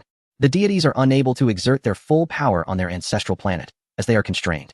Of course, this constraint is relative. It means that deities can choose to endure this suppression, but if they choose to resist, they will immediately attract the attention of powerful divine beings. What will transpire at that time remains uncertain. However, it is imperative to present a satisfactory response to dismantle the oppression. This is not only a safeguard for the ordinary inhabitants of Blue Star, but also a matter of fairness towards the deities. Thus, since Blue Star cannot acquire humans, and Fong Ying has not procured any tools, only two possibilities remain. The scientists from the Cthulhu domain may have extracted genes from ghouls or other creatures to cultivate humanoid beings. Alternatively, they could employ the formations that Cthulhu masters so adeptly. Allow me to report to you, Great Lord, that everything began with a ritual formation I initiated. Fong Ying listened with a furrowed brow to this oddly familiar phrase and muttered a few words. To make a long story short, indeed, esteemed Lord, during my exploration of the abyss, I discovered dozens of lost humans. To spare them from death, I brought them back. Cthulhu obediently recounted. Yet this sent a shiver down Fong Ying's spine. You are always stirring up trouble. You yourself have stated that the abyss is rife with infection, and those who emerge from there cannot be good news. The crucial point is that within my Cthulhu domain, no significant issues have arisen, which is paramount. Can ordinary individuals achieve this? They cannot. Therefore, what does this prove? They are extraordinary, at least capable of resisting the infections of the Cthulhu domain. Of course, perhaps they have succumbed to infection and become mad. That is not impossible. What is the condition of these individuals? Fong Ying inquired. They are thriving, my lord. I have not harmed them, and they have even multiplied significantly. Upon hearing Cthulhu's words, Fong Ying was left utterly perplexed. Multiplied significantly? Is that what I think it means? Are these foreign humans so audacious? In such unfamiliar territory, they are still having children? Take me there. Fong Ying resolved to witness it personally, for relying solely on narration felt devoid of authenticity. As you wish. Cthulhu nodded, and in merely 10 minutes, they arrived at a relatively pleasant locale. The land was flat, adorned with mountains and waters, and appeared to boast an abundance of fruit trees and carnivorous animals. Remarkably, there were even dozens of well-formed spire-like structures reminiscent of ancient Western architecture on Earth. Although the materials were not exquisitely crafted, they were quite commendable. As if aware of Cthulhu's arrival, an elderly man with a mane of white hair and a white beard, draped in burlap and wielding a magic staff, approached, followed by a dozen young girls and middle-aged women. Each of these women cradled 1 or 2 children, with some possessing as many as 4. Trailing behind the women were a group of boys, aged 3 to 8, with the eldest appearing to be nearly 145 years old. O great lord of the lair, eternal deity of dreams, Cthulhu, may boundless radiance illuminate your being. You have forged myths through the annals of time and witnessed the unfolding of history. Your devoted servant, Momer Carden, offers you heartfelt prayers. The elderly man, his hair white as snow, knelt and called out fervently, his body trembling slightly, unable to meet Cthulhu's gaze. The others, in unison, knelt upon the ground, not daring to utter a sound. Yet, Cthulhu remained silent, turning his gaze towards Fong Ying. Great master, these are the humans of your. This man and these individuals are those I once discovered. Fong Ying observed the figures indicated by Cthulhu. Aside from the old man who resembled a sorcerer, there were 12 women. Their attire suggested they were clad in robes of magical practice, indicating that the old man was likely their mentor or guide. Fong Ying felt an inexplicable notion arise within him. The old man was indeed quite dashing, leaving no one untouched. Is this all of humanity? He pondered as he glanced around. I shall ensure that Momer Carden engages in copious mating to propagate a greater lineage, swiftly expanding the human race, Cthulhu proclaimed suddenly. Fong Ying found himself at a loss for words. Initially, he thought the old man was merely a lecher, considering that the female apprentices possessed only nascent extraordinary abilities while the old man wielded true power. Yet, he realized there must be some arrangement with this lineage. Very well, he thought. It was not a matter of great concern. He sensed that these humans, even the infants in swaddling, were immune to the corruption of Cthulhu's domain, showing no signs of mutation. It was indeed remarkable and worthy of study. Remember, humans are rare, safeguard them, and research can wait until their numbers increase. Yes, Fong Ying concluded his instructions and withdrew from Cthulhu, allowing him to pursue his studies. He then activated the item in his possession. Ding! Do you confirm the use of Platinum-level Technological Dimension Ascension, Token 1? Confirm. As Fong Ying clicked confirm, the once clear Cthulhu domain shifted in hue, and an unexpected event transpired. Chapter 194. The Twisted Domain of Cthulhu, Cthulhu Domain Chronicle. Due to your utilization of a resource token imbued with technological attributes, a collision occurred with the inherent nature of the Cthulhu domain, resulting in indescribable alterations. 3 potential changes are anticipated. Please remain vigilant and adjust accordingly. 1. The distortion of technology. The inherent scientific characteristics will undergo a certain degree of alteration, potentially resulting in phenomena akin to friction-generating water, perpetual motion machines, the reversal of water and air densities, and levitation. 2. The distortion of thought. Within the malevolent essence of the Cthulhu domain, there will be an amalgamation of technical knowledge pertaining to distorted science, which may encompass ethical dilemmas, genetic modifications, and disordered cultures. 3. The subscientific era. We shall enter an age dominated by steam power, where the foundational forces will remain undistorted, yet may give rise to unknown entities emerging from the punk faith in divinity, such as mechanical beings, colossal sea machines, and cults venerating the fervor of science. Fong Ying fixated on the sudden emergence of the Cthulhu domain's notifications, scanning through them one by one. It was, to put it mildly, beyond words. What on earth was this? In essence, it merely imbued the consciousness of the Cthulhu domain with a strand of technological information, allowing those endowed with such talents to engage with it somewhat more easily, thereby contributing to the Cthulhu domain. After all, the Eye of Evil, the Ant People, and the Garomi of the Shaggy Bug tribe all possessed a foundation of scientific talent. Yet, why did the outcome deviate so starkly from his expectations? Fong Ying attempted to communicate with the consciousness of the Cthulhu domain, hoping to temporarily halt the usage of this token. The feedback received was a resolute denial. Given the circumstances, he could only await the unfolding of the entire transformation with quietude. He fervently hoped it would not align with the first 2 scenarios. Deep within, he prayed. Although it was his world to govern, and scientific definitions could be modified to some extent, if chaos ensued, rectifying it would be an excruciating endeavor. Moreover, he was still amidst an assessment, initially thinking that any improvement, no matter how slight, was worthwhile, for even a grasshopper is meat. Yet now he lamented. The situation of his Cthulhu domain was far from that of an ordinary deity. It was fraught with uncertainty. As the silvery data token unfurled within the divine realm, streams of silvery energy began to subtly intermingle with the essence of evil in the air, transforming into a hue of silver tinged with gray, spreading throughout the Cthulhu domain. Subsequently, the air that first came into contact began to undergo transformation. It rolled and swirled like a tempest, bubbling with energy. Clouds manifested unfriendly smiles. Yet this bizarre imagery soon dissipated, as if it had never existed. Following this, the earth and oceans responded comparatively gently, appearing as though cloaked in a delicate layer of grayish-white ice, which rapidly melted away. The flora of the world merely swayed as if stirred by a gentle breeze, stretching its limbs before returning to tranquility. Regarding those peculiar beings, inherently bizarre in appearance and lacking in intellect due to the unique nature of the Cthulhu domain, they exhibited no reaction whatsoever, as if this entire situation bore no relevance to them. However, the affiliated races of the Cthulhu domain, particularly the three more intellectually endowed species, displayed a different demeanor. The Choo-Choo and the Void exchanged a glance, their eyes revealing a vague, inscrutable understanding, yet they remained otherwise unresponsive. In contrast, the reaction of the Garalomi from the Shagai insectoid race was the most pronounced. It incessantly engaged in peculiar movements directed towards the Void. Ha ha, I extol your greatness. O primordial master, your might is unparalleled. I have attained enlightenment.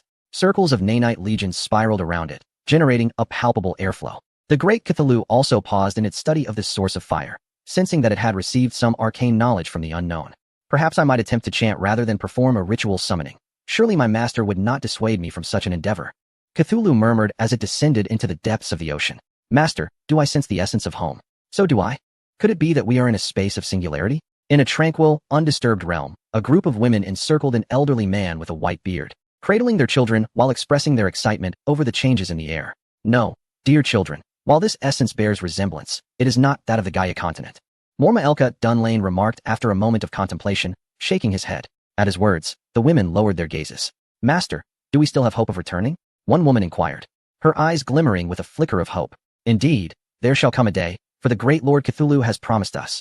One day, we shall return to our rightful homeland, where we will be bestowed with supreme glory, wisdom, and eternal life. Mormaelka Dunlane, with unwavering loyalty, clenched his right fist over his heart. Yet, before the woman could voice her thoughts further, she was silenced by the intensity of Mormaelka Dunlane's gaze. Linner, I comprehend your concerns. Why harbor doubt? Why rush? Has not the great Lord Cthulhu bestowed upon us enough? We must express our gratitude. Trust in my vision. Our prowess will not lead you into the abyss. The transformation of this world is evident. It is evolving towards something ever more splendid. Mormaelka Dunlane tenderly caressed her head, his hand gradually trailing down her neck. She, too, remained silent. His thoughts began to drift far away, recalling a time when he served as a guiding mentor, leading students through an utterly mundane spatial transfer ritual. It remains uncertain whether a flaw in the process occurred, as they unexpectedly found themselves thrust into an unknown realm alongside their fellow students. In the throes of despair, the magnificent Cthulhu discovered their presence and drew them back. To be candid, at that moment, Mormaelka Dunlane was engulfed by fear, for the looming presence of Cthulhu, shrouded in mist, instilled within him a profound sense of hopelessness. He could sense the formidable power of this being, teetering on the brink of myth, while he himself was merely an inconsequential extraordinary mentor. The prospect of his own demise at the hands of this entity seemed effortlessly attainable. Yet, the Grand Cthulhu chose a different path, parting the encumbering fog and pulling him into its embrace. Subsequently, Mormaelka Dunlane unraveled the secrets of this world. He beheld the divine and perceived divinity itself, a quality inherent solely to true gods. Instantly, he deduced that this being was either a deity recently awakened from slumber or an incarnation of the divine. With this revelation, it was clear he must cling to this newfound power. For a magician, knowledge is invaluable, and he would sacrifice anything for it. Fortuitously, the great Cthulhu permitted him to serve as a subordinate, albeit a minor one. But what of it? He believed that success would eventually come. Thus, Mormaelka Dunlane exhibited unwavering enthusiasm, particularly upon receiving commands for propagation. He devoted himself wholeheartedly to this task. Regrettably, all the apprentices were female, with him being the sole male. And his age nearing a century. Faced with this group of vibrant young women, barely in their teens or early 20s, he felt somewhat overwhelmed. Fortunately, his extraordinary physique and prior studies in unique potions ensured that he did not disappoint the Grand Cthulhu. Now, he perceived subtle shifts in the world's rules. Undoubtedly a reward from the illustrious Cthulhu. Hence, he resolved to intensify his efforts. Mormaelka Dunlane gazed upon the now slumped Lionel beneath him. Chapter 195. More exciting after the advertisement. Fong Ing observed the changes within the domain of Cthulhu. Fortunately, due to his slight intervention and adjustment alongside the consciousness of the divine realm, the disturbances did not escalate too violently. However, he noticed that Cthulhu, with a flash of brilliance in its cunning mind, surged toward the depths of the ocean, leaving him to wonder what scheme it might concoct next. He hoped it would not herald misfortune. Subsequently, he proceeded to retrieve the other two items as well. Having selected a commendable location, Fong Ing promptly deployed the special mine, initially expecting the emergence of some kind of opening. However, to his surprise, the surface revealed no alterations aside from the addition of a mineral core and a slight elevation. Subsequently, he cast down the token for the mechanical engineering team. In no time, a contingent of 10, totaling 1,000 mechanical units, emerged. Their numbers were impressive, exceeding 10,000, and the variety was extensive. Porters, miners, foremen, extractors, and demolitionists, along with cranes, excavators, dump trucks, bulldozers, and transporters. Their dimensions were akin to those of the mechanical teams found on the Blue Planet. Yet, being creations of machinery, they were impervious to injury and fatigue. As for sustenance, they required merely soil and minerals, showcasing an exceptional efficiency.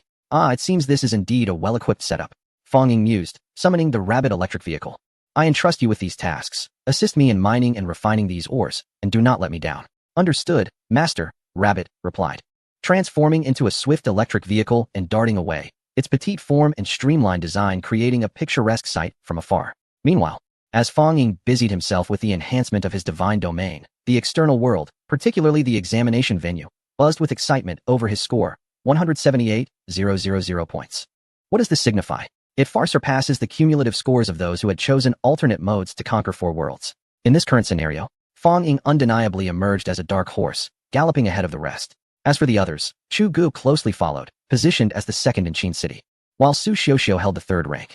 Yet, their scores paled in comparison to Fong Ying's, with a staggering gap of several tens of thousands. Those who had secretly hoped for Fong Ying's downfall were left dejected, fuming over his extraordinary prowess. They had endured countless hardships, struggling through one challenge after another, only to falter in the third projection world.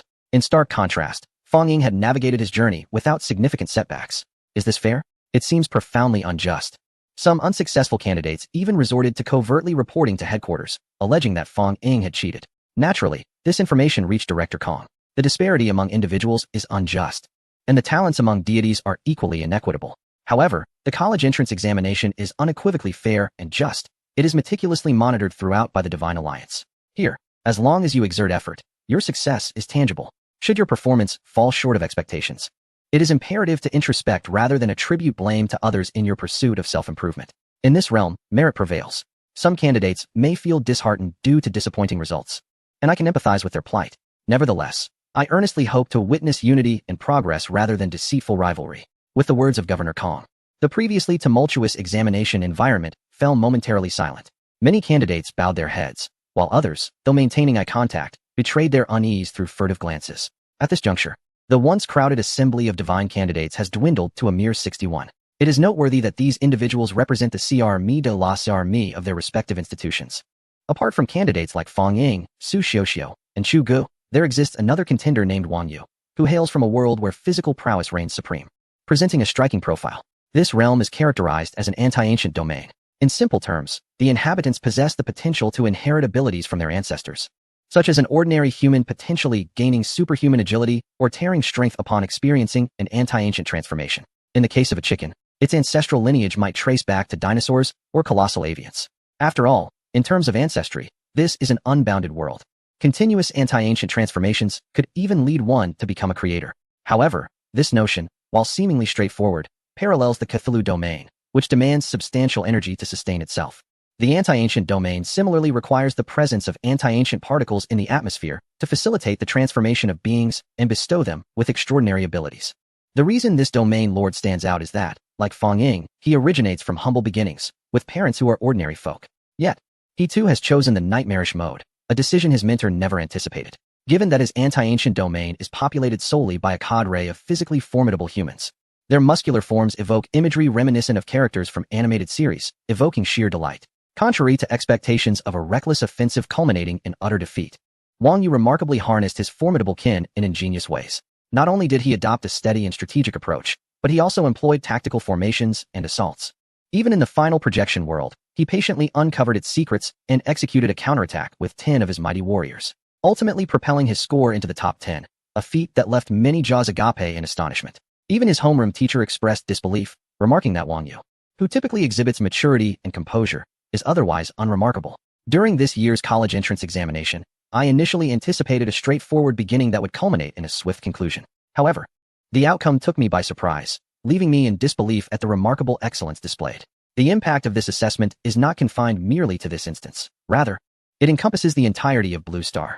In addition to online reports, television news outlets also select a number of distinguished and representative students for public commendation and praise. Fong Ying naturally finds herself among them. Viewers before their screens must surely be astonished by Fong Ying's seamless passage through the third projection world. Next, we will delve into the perspectives of those close to Fong Ying to uncover what kind of student she truly is. Please stay tuned. Do not wander off. as more exciting content awaits after this brief intermission. Chapter 196. Humanity in the Steam Age. Greetings. We are reporters from the Qin City Broadcasting Station. I am Zhang Ran. May I inquire if you are a neighbor of Fang Ying? What is your opinion on her usual conduct? A sweet-faced girl, microphone in hand, approaches an elderly gentleman with white hair, who is dancing unsteadily in the square. Ahem, what did you say? Fang who? Fang Ying, your neighbor. Who? Fang Ying. Indeed, sir. Ying. I am not called Ying. My surname is Yu, and I am Yu Ziqing. Ah, my apologies, sir. Please, continue. All right then. The initial approach faltered, but fortunately, the poised host Zhang Ran quickly found another familiar face, the grandmother soothing her grandchild. Hello, Grandma. And to you. The grandmother's cheerful response delighted Zhang Ran, as her hearing seemed intact. Grandma, do you know Fang Ying? Ah, that little one. Yes, I know her. She used to live above me. She is quite lively. Oh, splendid. I am Zhang Ran from the Qin City Broadcasting Station. I would like to inquire about your thoughts on Fang Ying, especially since she has achieved an impressive score in the college entrance examination, ranking first in our city. Ah, by the way, we are currently live. Before the grandmother could finish her thought, Zhang Ran interrupted, emphasizing Fang Ying's outstanding performance and the live broadcast. The astute grandmother swiftly adapted to the shift in focus. Ah, that young lady is wonderful. I have watched her grow up. It has not been easy for her. Her parents passed away early, and she has lived on government assistance.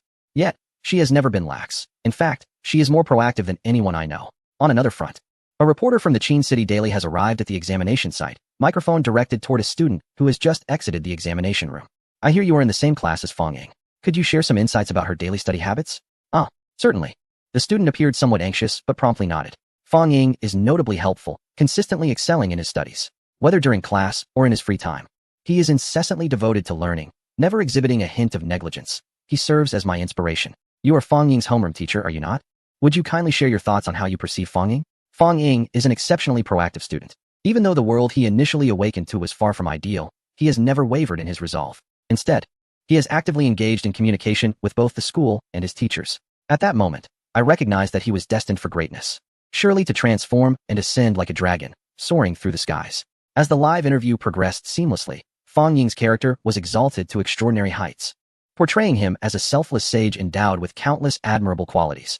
He has even provided psychological guidance to struggling students, exemplified heroism by rescuing a drowning girl, achieved perfect scores in numerous school examinations, and made bold declarations vowing to take his own life should he fail to become the top student in Qin City. These are feats of which even Fang Ying himself remains unaware. Regardless of the circumstances, it is undeniable that Fang Ying has gained a noteworthy reputation in Qin City, becoming a household name even before the college entrance examination has concluded. Meanwhile, the diligent Fang Ying is attentively monitoring the progress of his divine realm. He has accelerated the passage of time within this realm, and in mere moments, nearly 130 years have elapsed. The entities within the Cthulhu divine realm and other beings have undergone various changes. Among the most conspicuous alterations is the distortion of the world caused by the platinum-level technology dimension promotion token. Fang Ying has preliminarily deduced that this influence is characterized by subscientific phenomena, as he has observed the emergence of species resulting from the fusion of technology and biology. For instance, there are flowers capable of launching iron needles, electric eels that can navigate the deep sea, and, notably, humanity has entered the steam age. Indeed, in a mere 130 years, it remains a mystery what elixir or potion the individual known as Mo Myurka Dunline has employed, as the human population has surged from a mere few dozen to over 10,000. Yes, over 10,000. This staggering figure left Fang Ying, who was investigating the state of the divine realm, utterly astounded. Even the entity known as Shabnigulas, bearing the title of Mother of the Black Goat, would surely applaud this achievement. According to Fang Ying's original understanding, these humans were expected to pursue the magical arts cultivated by the ancient sorcerer. However, in the end, aside from a small fraction, merely dozens, who embarked on the path of magic, the majority have instead chosen the routes of technology and faith. The technological advancements, albeit somewhat skewed, and the unwavering strength of their beliefs cannot be overstated. In the human settlements, one can find smooth pebble roads and pointed roof houses made from bluestone and mortar, all reminiscent of ancient Western European architecture. One may traverse the roads, albeit the aesthetic appeal of the primitive steam locomotive is rather lacking. During an exploration of the square shadows, it became evident that humanity has conceived the notion of airborne hot air balloons. It is undeniable that, over the course of this century, the denizens of the Cthulhu domain have transitioned from their most rudimentary era to a steam-powered age thousands of years ahead. Even with the guidance of the civilized beings known as the Momer Cardon Rhine, this transformation can only be regarded as a miraculous phenomenon. Additionally, this progress is attributable to the favor of Cthulhu. It is noteworthy that, among the current population of over 10,000 humans, none have yet to embark upon the path of weaponry. Fire lances and steam-propelled firearms remain mere figments of imagination, let alone the more imposing cannons. The only semblance of combat prowess resides with the initial cohort of Momer Cardon Rhine, comprised of magicians. However, even these sorcerers possess strength that barely exceeds the extraordinary tier. As for the entities within the Cthulhu domain, while not all may belong to sentient races, a plethora of aberrant creatures abound. Though they may lack the bloodline of Cthulhu mythology, their bizarre abilities are equally formidable. Thus, should a solitary Momer Cardon Rhine magician venture into the wilderness, they would likely meet an untimely demise at the hands of some peculiar creature. Thanks to Cthulhu's benevolence, humanity has been spared from numerous threats, and he has arranged for the Deep Ones to assist humankind, undeniably enhancing their chances of survival. In the spirit of mutual aid and reverence for the powerful, humanity first embraced the attribute of religious faith. With the establishment of the cult dedicated to Cthulhu, the Lord of the Abyss, the God of Sleep, the Master of Relia, the Great Cthulhu, the Deep Sea Church was born. Cthulhu discovered that he had grown stronger, and through the connection to that dimension, he absorbed the powers of the Cthulhu mythos, leading to a significant transformation in the lives of humanity. Chapter 197. The Church of the Stars. It is essential to understand that in the Cthulhu domain, power reigns supreme. Consequently, those humans capable of enhancing one's strength naturally became coveted allies. Thus, aside from Cthulhu, Dagon also operated clandestinely, aware that his abilities did not rival those of his more powerful counterpart, which allowed him to seize the capabilities of the true Dagon from the Cthulhu mythos. Consequently, under Dagon's influence, the cult of the Deep Ones gradually fostered increased interaction with the coastal human populations. Initially, Dagon accrued strength through human faith, offering in return only the fish catches brought by the Deep Ones or other valuables, which held little worth to them, such as gold and jewels. Not long after this exchange, Dagon discovered that some of the most devout humans could not only assist him in harnessing the powers of the Cthulhu mythos, but also aid in his own evolution. This revelation filled him with exhilaration. Consequently, Dagon acquired the ability of bestowal infection, a trait inherent to all beings of the Cthulhu mythos. He gained the privilege of bestowing a portion of his power temporarily to his human followers. These empowered individuals, aside from exhibiting physical traits reminiscent of Dagon and experiencing some personality distortions, suffered no adverse effects. In fact, they could continually enhance themselves using this newfound power until the end of their lives. Naturally, upon their demise, all that they had gained would revert to Dagon. This sensation of receiving unearned labor from others was intoxicating for Dagon, making it irresistible. In a cordial exchange with the chieftain of the ant-like race, the Cthulhu, Dagon inadvertently revealed this secret. Afterward, the narrative paused. The Deep Ones, represented by Cthulhu, the Eye of Chaos, represented by the Void Touch, the Burrow Worms, representing the Devourers, Nyarlathotep representing the gods, the Cthulhu representing the ant people, and finally, the Ghoul race represented by Garomi, convened for a six-party discussion. Initially, Cthulhu sought to monopolize the arrangement, as humans were his own acquisition, yet this was swiftly rejected by all parties, with even the Cthulhu ardently defending their stance. The temptation was simply too great. Subsequently, Garomi of the Ghoul race proposed an equitable division, to which Cthulhu vehemently threatened the annihilation of humanity, only to be denied once more. After nearly a year of deliberation, which included close to 376 near-violent confrontations, a satisfactory conclusion was reached. Cthulhu would claim 35% of the humans. The Void Touch 1.5 layers, Nyarlathotep 2 layers, the Cthulhu 1.5 layers, Garomi of the Ghoul race 1 layer, and the Burrow Worms half a layer. However, the Eye of Chaos, the Cthulhu, and Garomi's Nano Legion were required to provide technological support to the Burrow Worms for the development of external territories. Indeed, the Burrow Worms aimed to mine, willingly relinquishing their share of the profits. Thus, this grand journey of human distribution came to a close. Yet, another grand endeavor commenced, the establishment of religious sects centered around humanity. These included the Star Church belonging to Nyarlathotep, the Yellow Church of Hastur, the Wind Whisper Church of Baiki, the Nihil Church of the Void Touch, the Hollow Church of the Cthulhu, and the Summer Church of Garomi. The most formidable among them belongs to the Earth-Devouring Worm, known as the Eternal Church of the Cthulhu Domain Pioneers, with its grand titles such as Wisdom and Parallel, King of the Underground, Abyssal Crawlers. Due to the length of the name, human followers have taken the liberty to abbreviate it to Abyss Church. With the intervention of numerous sects, humanity has naturally found itself shielded from the invasions of foreign creatures. The denizens of the Cthulhu domain have been meticulous in their protection of humanity, dispatching their kin to dwell among human congregations, resulting in a curious amalgamation of bizarre beings within the small human society. Fortunately, these humans, having been exposed to the peculiarities of the Cthulhu domain since birth, do not find it strange. Rather, many express envy towards the oddly shaped kin due to their sect affiliations. Although they possess an innate resistance to the influence of the Cthulhu domain, the aspiration to become a kin or servant within other sects carries the risk of later infection. The most evident consequence is a distortion of personality, manifesting as irritability, bloodlust, cunning, insidiousness, foolishness, madness, and even a complete upheaval of one's worldview and outlook on life, leading to destructive thoughts against humanity and the world itself. Yet, the attainment of the title of servant within a sect allows for a transformation that aligns one's body with the sect, granting newfound abilities. This prospect captivates humanity, driving them to madness in pursuit. Some individuals, disillusioned by their unanswered prayers, have even formed their own mechanical sect, aspiring to create a being akin to Cthulhu through human ingenuity, in hopes of achieving physical transformation and unparalleled power. This trajectory of human development appears somewhat warped, yet Fong Ying remains unperturbed. Firstly, these humans are neither from Blue Star nor Earth, rendering him indifferent. Secondly, his primary focus lies with his own kin, the entities embodying the essence of the Cthulhu mythos, including Cthulhu and Nyarlathotep. As long as these humans can enhance the strength of his kin, Fong Ying might even contemplate procuring a batch of humans from Blue Star, though he must consider whether they possess the capability to withstand the influence of the Cthulhu domain. Otherwise, sending in a group of inept individuals would be an egregious waste. However, such plans must await the conclusion of his assessment. Now, Fong Ying arrives in the fourth projection world. Ding. Candidate 252, Fong Ying. You are about to enter the fourth projection world, the Abyssal Prison, in disaster mode. Please prepare yourself. Chapter 198. Abyssal Prison. As the announcement concluded, darkness enveloped Fong Ying's vision. It felt as though he had plummeted into an unfathomable abyss. Billowing smoke, surging magma, and tumultuous flames cascaded around him. After an indeterminate period, the next moment arrived. Before Fong Ying, the scene suddenly became clear.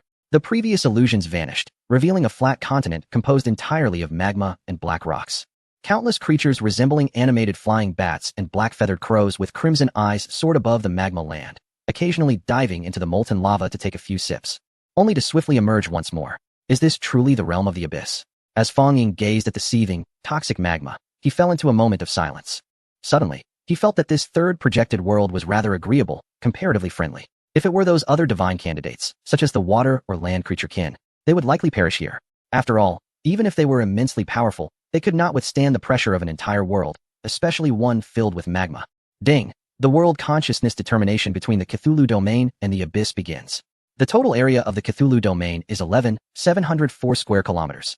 The total area of the abyss is 20,410 square kilometers, entirely composed of magma. The abyss holds the advantage. Subsequently, Fong Ying stood high above the Cthulhu domain, wielding the staff of the gods.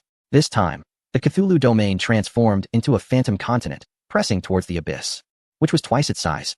Even before the two realms collided, their energies clashed, causing earthquakes in the Cthulhu domain and the sea to recede, resembling a cataclysmic disaster. Meanwhile, the abyss emitted a deep rumbling, with magma splashing thousands of meters high, as if on the brink of a volcanic eruption. Push back, Fong Ying commanded, brandishing the staff of the gods. With a few sweeping motions, a colossal phantom enveloped the entire Cthulhu domain, leaping towards the abyss to strike. Those familiar with the Cthulhu domain would recognize this as the embodiment of the great Cthulhu. However, the opponent was no pushover. It summoned a demon avatar with horns. Its entire form of vibrant red, wielding an illusory, smoke-emitting halberd, delivering a series of fierce slashes at the Cthulhu phantom. Yet, it was evident that despite the adversary's weapon, the enhancements from Fong Ying rendered the opponent's halberd incapable of breaching defenses, while the Cthulhu phantom also failed to inflict any significant harm. This spectral battle stalemated for approximately 5 minutes until the phantoms disintegrated, retreating back to their respective realms, marking the end of the encounter. Ding! The confrontation of world consciousness concludes. Both realms are evenly matched, with no enhancements to their combat. Phew, that was quite a challenge. One can only say, it is worthy of being the fourth projected world, indeed. I am truly perplexed by how that group of divine second-generation beings managed to navigate through this ordeal with such ease. Fong Ying wiped away the non-existent sweat from his forehead and inquired, who will step forward this time? As he pondered, he also contemplated who would be most suitable for the battle. After all, creatures capable of basking in molten lava are indeed quite rare. Although it is true that higher-level beings are not deterred by changes in their environment, one cannot overlook the fact that even the entities from his divine realm can traverse the void. Moreover, his vassals possess the skills of ethereal body and breath of all spirits, ensuring their survival is not in question. However, when it comes to combat, careful consideration is required. Master, I shall take on this challenge. Please grant your approval, the mighty being Cthulhu suddenly declared, expressing his desire to engage in battle. This unexpected proposition took Fong Ying by surprise. For Cthulhu, having reached the pinnacle of legend, the molten landscape posed no hindrance. Yet, one must remember that you are a sovereign of the ocean. This is molten lava, and crucially, your vassals are also aquatic creatures. Doesn't this seem a bit self-destructive? Fong Ying leaned more towards the Devourer race and the God race. If all else fails, perhaps the Zaga insect race, Gelromi, accompanied by their mechanical kin, could be summoned. Can the deep divers truly adapt to this molten environment? Fong Ying inquired. Master, you are aware of my prowess as the Lord of the Ocean. I can assure you that the ocean encompasses not just water, but also lava. The sea of magma is still a sea. There is no cause for concern. Cthulhu replied with unwavering confidence. Fong Ying regarded him thoughtfully and nodded. With Cthulhu at the helm, there was little cause for alarm. With a gesture, he activated the Staff of the Gods, and a portal opened in the skies above the abyssal prison. Almost 20,000 deep divers cascaded into the molten expanse like dumplings dropped into boiling water. Before the arrival of Gong and Cthulhu, the deep divers faced their first wave of assault. The blood ravens and flying bats above immediately launched piercing strikes and claw attacks against them. Simultaneously, the lava began to churn ominously, not in the chaotic bursts of before, but as if some colossal creature was surging from below towards the site where the deep divers had just plunged. These were creatures of this world, the demon night eagles, skeletal moths, and the behemoth titans. The clash of two realms was imminent, and soon the clarion call of death echoed through the air. Although the deep divers of Cthulhu's realm hastily responded to the onslaught, they were elite warriors of their kind, and their initial adversaries were relatively simple-minded creatures. Consequently, aside from a few sustaining minor injuries, the majority of casualties were among the native beings of the abyssal prison. However, as the hellhounds, blood demons, and screaming demons, entities possessing intellect comparable to that of humans, joined the fray, the battle began to reach a more balanced intensity. Meanwhile, a message accompanied the tumult of battle, reaching Fong Ying's ears. Ding! Please be advised that you have commenced hostilities with the abyssal hell world. This realm was originally a naturally occurring small world, but due to the pervasive influence of the abyss, it has given rise to various monstrous entities. Over countless ages, these nascent creatures have grown increasingly powerful, awakening on their own accord under the abyss's influence, establishing a malevolent civilization, and incessantly attempting to summon the abyss, providing coordinates to infect more natural small worlds. This mission entails 1. Eradicating the evil beings of this world. 1-348-100-000. 2. Eliminating the denizens of the abyssal civilization. 810-000. 3. Destroying the main city of the abyssal civilization. 01. 4. Annihilating the core of the abyssal civilization's sacrificial altar, the Void Statue. Chapter 199. The Mechanical Overlord to Obliterate a Civilization? It seems rather daunting. The preliminary tasks were manageable. Even a mere minion of Cthulhu could accomplish them with ease. The crux of the matter lies in demolishing a statue of a civilization, particularly one associated with the abyss. Its very name suggests that this endeavor would be anything but straightforward. If the adversary cooperates, it might be feasible. However, locating the statue of a powerful civilization within such a formidable world poses an extraordinary challenge. This trial likely encompasses various dimensions. Gathering intelligence is undoubtedly one aspect. Combat prowess goes without saying. Moreover, the ability to adapt spontaneously to unforeseen circumstances is paramount. While the overall assessment may seem relatively uniform, the emphasis is distinct. This time, adaptability is crucial. After all, this world is truly vast. Although the deep divers serve as the primary force, led by Cthulhu, Fong Ying has also deployed the Zagai insectoid Jeheromi and the Fire Clan of the Divine. Each faction, under its respective commander, initially divided into 3 directions to combat the frenzied creatures emerging from the Tianshan Mountains and the magma. In no time, the tally for the first mission began to rise rapidly. However, Fong Ying soon discerned something amiss. The apparent method of sacrificing lives was far too simplistic for creatures endowed with higher intelligence. Do not get bogged down. Eliminate those commanding hellish demons first, Fong Ying commanded. Jeheromi of the Zagai insectoid was the first to pivot, carrying only his nano-legion without hesitation. Various weapons capable of withstanding magma were combined, unleashing a relentless barrage upon the smaller demons. Cthulhu, too, followed suit. Although he did not engage directly, with Dagon stationed, the small demons wielding tridents were systematically slaughtered. It remains unclear whether this sensation is merely an illusion. These diminutive fiends, akin to a fearless brigade, exhibited no sign of retreat, even in the face of annihilation of their last member. Instead, the 3 formidable demons, lurking in the shadows, merely twitched the corners of their mouths. Mission accomplished. Let us depart. Fong Ying understood the implication of their words. Mission? Suddenly, a feeling of being deceived washed over Fong Ying, prompting him to glance back at the Zaga insectoid Jeromi. Upon meeting Fong Ying's gaze, Jeromi quivered and turned to face him, perfectly aligning with Fong Ying's enigmatic smile. In response, it could only manage a solemn smile, while rapidly contemplating whether its covert collection of trophies from the deep divers had been discovered. The exhilaration derived from such slaughter was intoxicating, and for a moment, it had lost its composure. Thus, it resolved to exercise greater caution moving forward. Meanwhile, the deep divers realized that their erstwhile adversaries, who had been engaged in fierce combat, abruptly ceased their onslaught after eliminating this wave. Even the blood crows had vanished. To suggest that the enemy was frightened would be sheer fantasy. It was utterly implausible. Hence, the battle dynamics had taken on a rather peculiar aspect.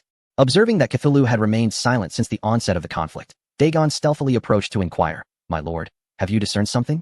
How shall we proceed?" Gazing at the surrounding floating corpses and the steam continually rising from the magma, Cthulhu slowly parted his lips. "I sense a familiar essence, the same aroma, the same attachment. It appears a clandestine ritual is unfolding somewhere.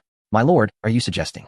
Dagon, having accompanied Cthulhu for a significant duration, was well aware of the implications. Someone is activating a ritual array. The situation seems precarious. We must swiftly inform everyone and ideally locate the array's position with haste. Before long, Jerome of the Zaga Insectoid took the lead in addressing the assembly. "Esteemed colleagues, I have recently devised a rather remarkable ability that requires your collaboration. I believe it can effectively resolve our current predicament." Subsequently, the Nano Legion began to assemble, their forms gradually expanding from an imperceptible state until they coalesced into a grand, streamlined skeletal frame of a spaceship within this molten realm. Jerome soared directly towards the core of this vessel structure. As Jerome settled in, a series of luminous membranes, formed from particle mental energy, enveloped the entire ship, creating a hollow internal architecture. Mechanical sovereign, capable of isolating from the external environment, creating a self-contained spatial realm, possessing superlative mobility and exceptional resilience.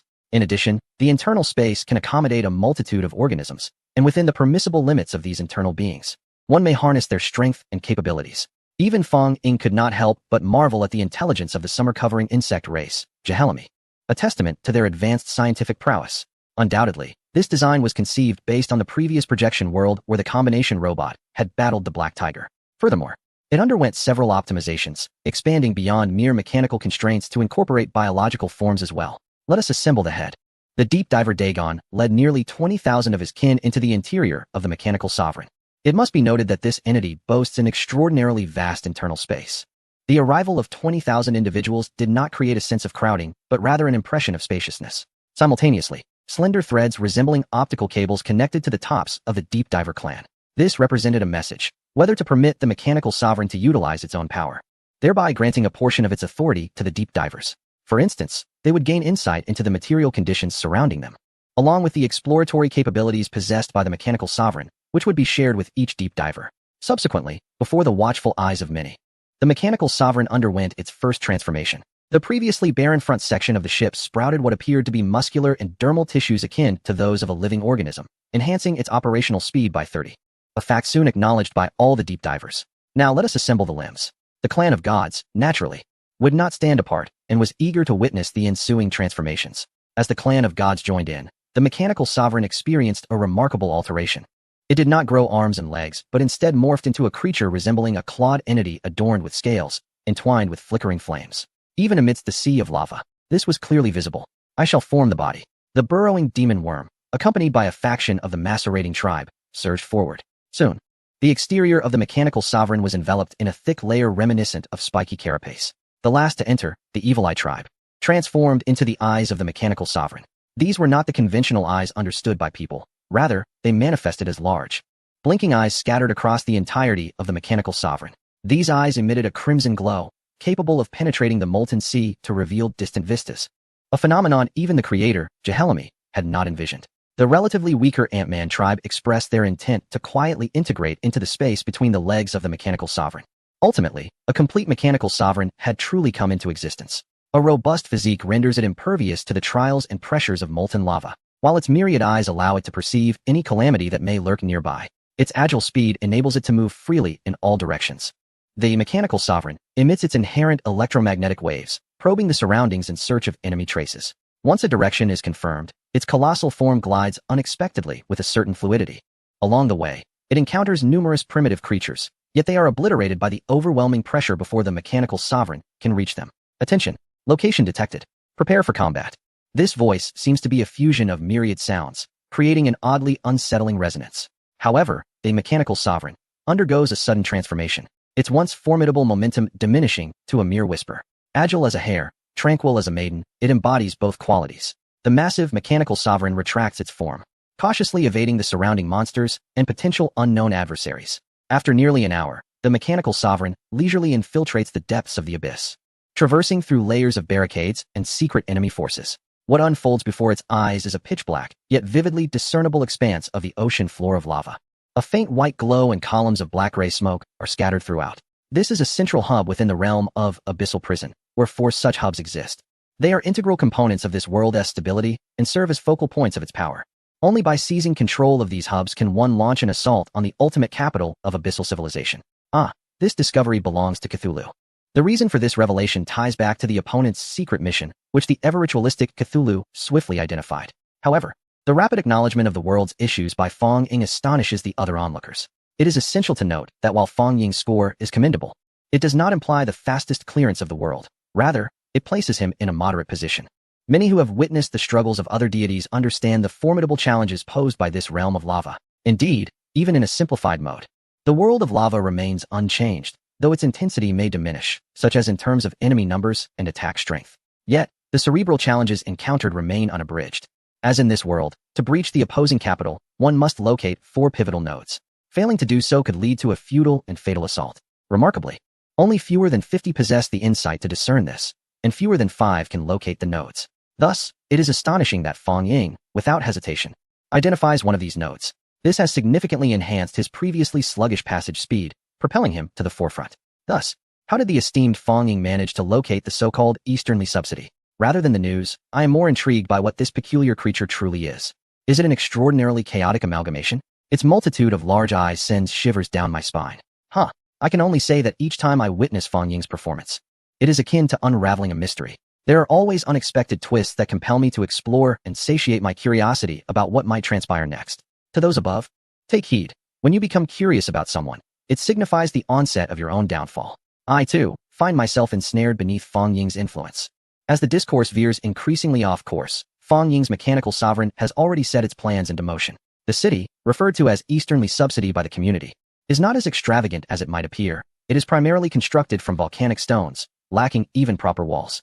The only notable feature is the presence of numerous demons patrolling the central node. However, their vigilance is rather lax, for although the construction of this place is subpar, the arrangement of nodes provides a protective barrier, making it somewhat safer than the surrounding sea of lava. While the multitude of live viewers ponder the nature of Fong Ying's impending assault, the mechanical sovereign, spanning thousands of meters, opens its gaping maw towards the city. Indeed, a maw over 20,000 meters wide. An overwhelming and terrifying gravitational force begins to brew within this cavernous mouth, stirring the entire sea of magma into a frenzy. This is the innate skill of the devouring clan known as Devour. Of course, its name has been whimsically altered by the burrowing demon worm to boundless devouring ability that consumes all and never grows hungry.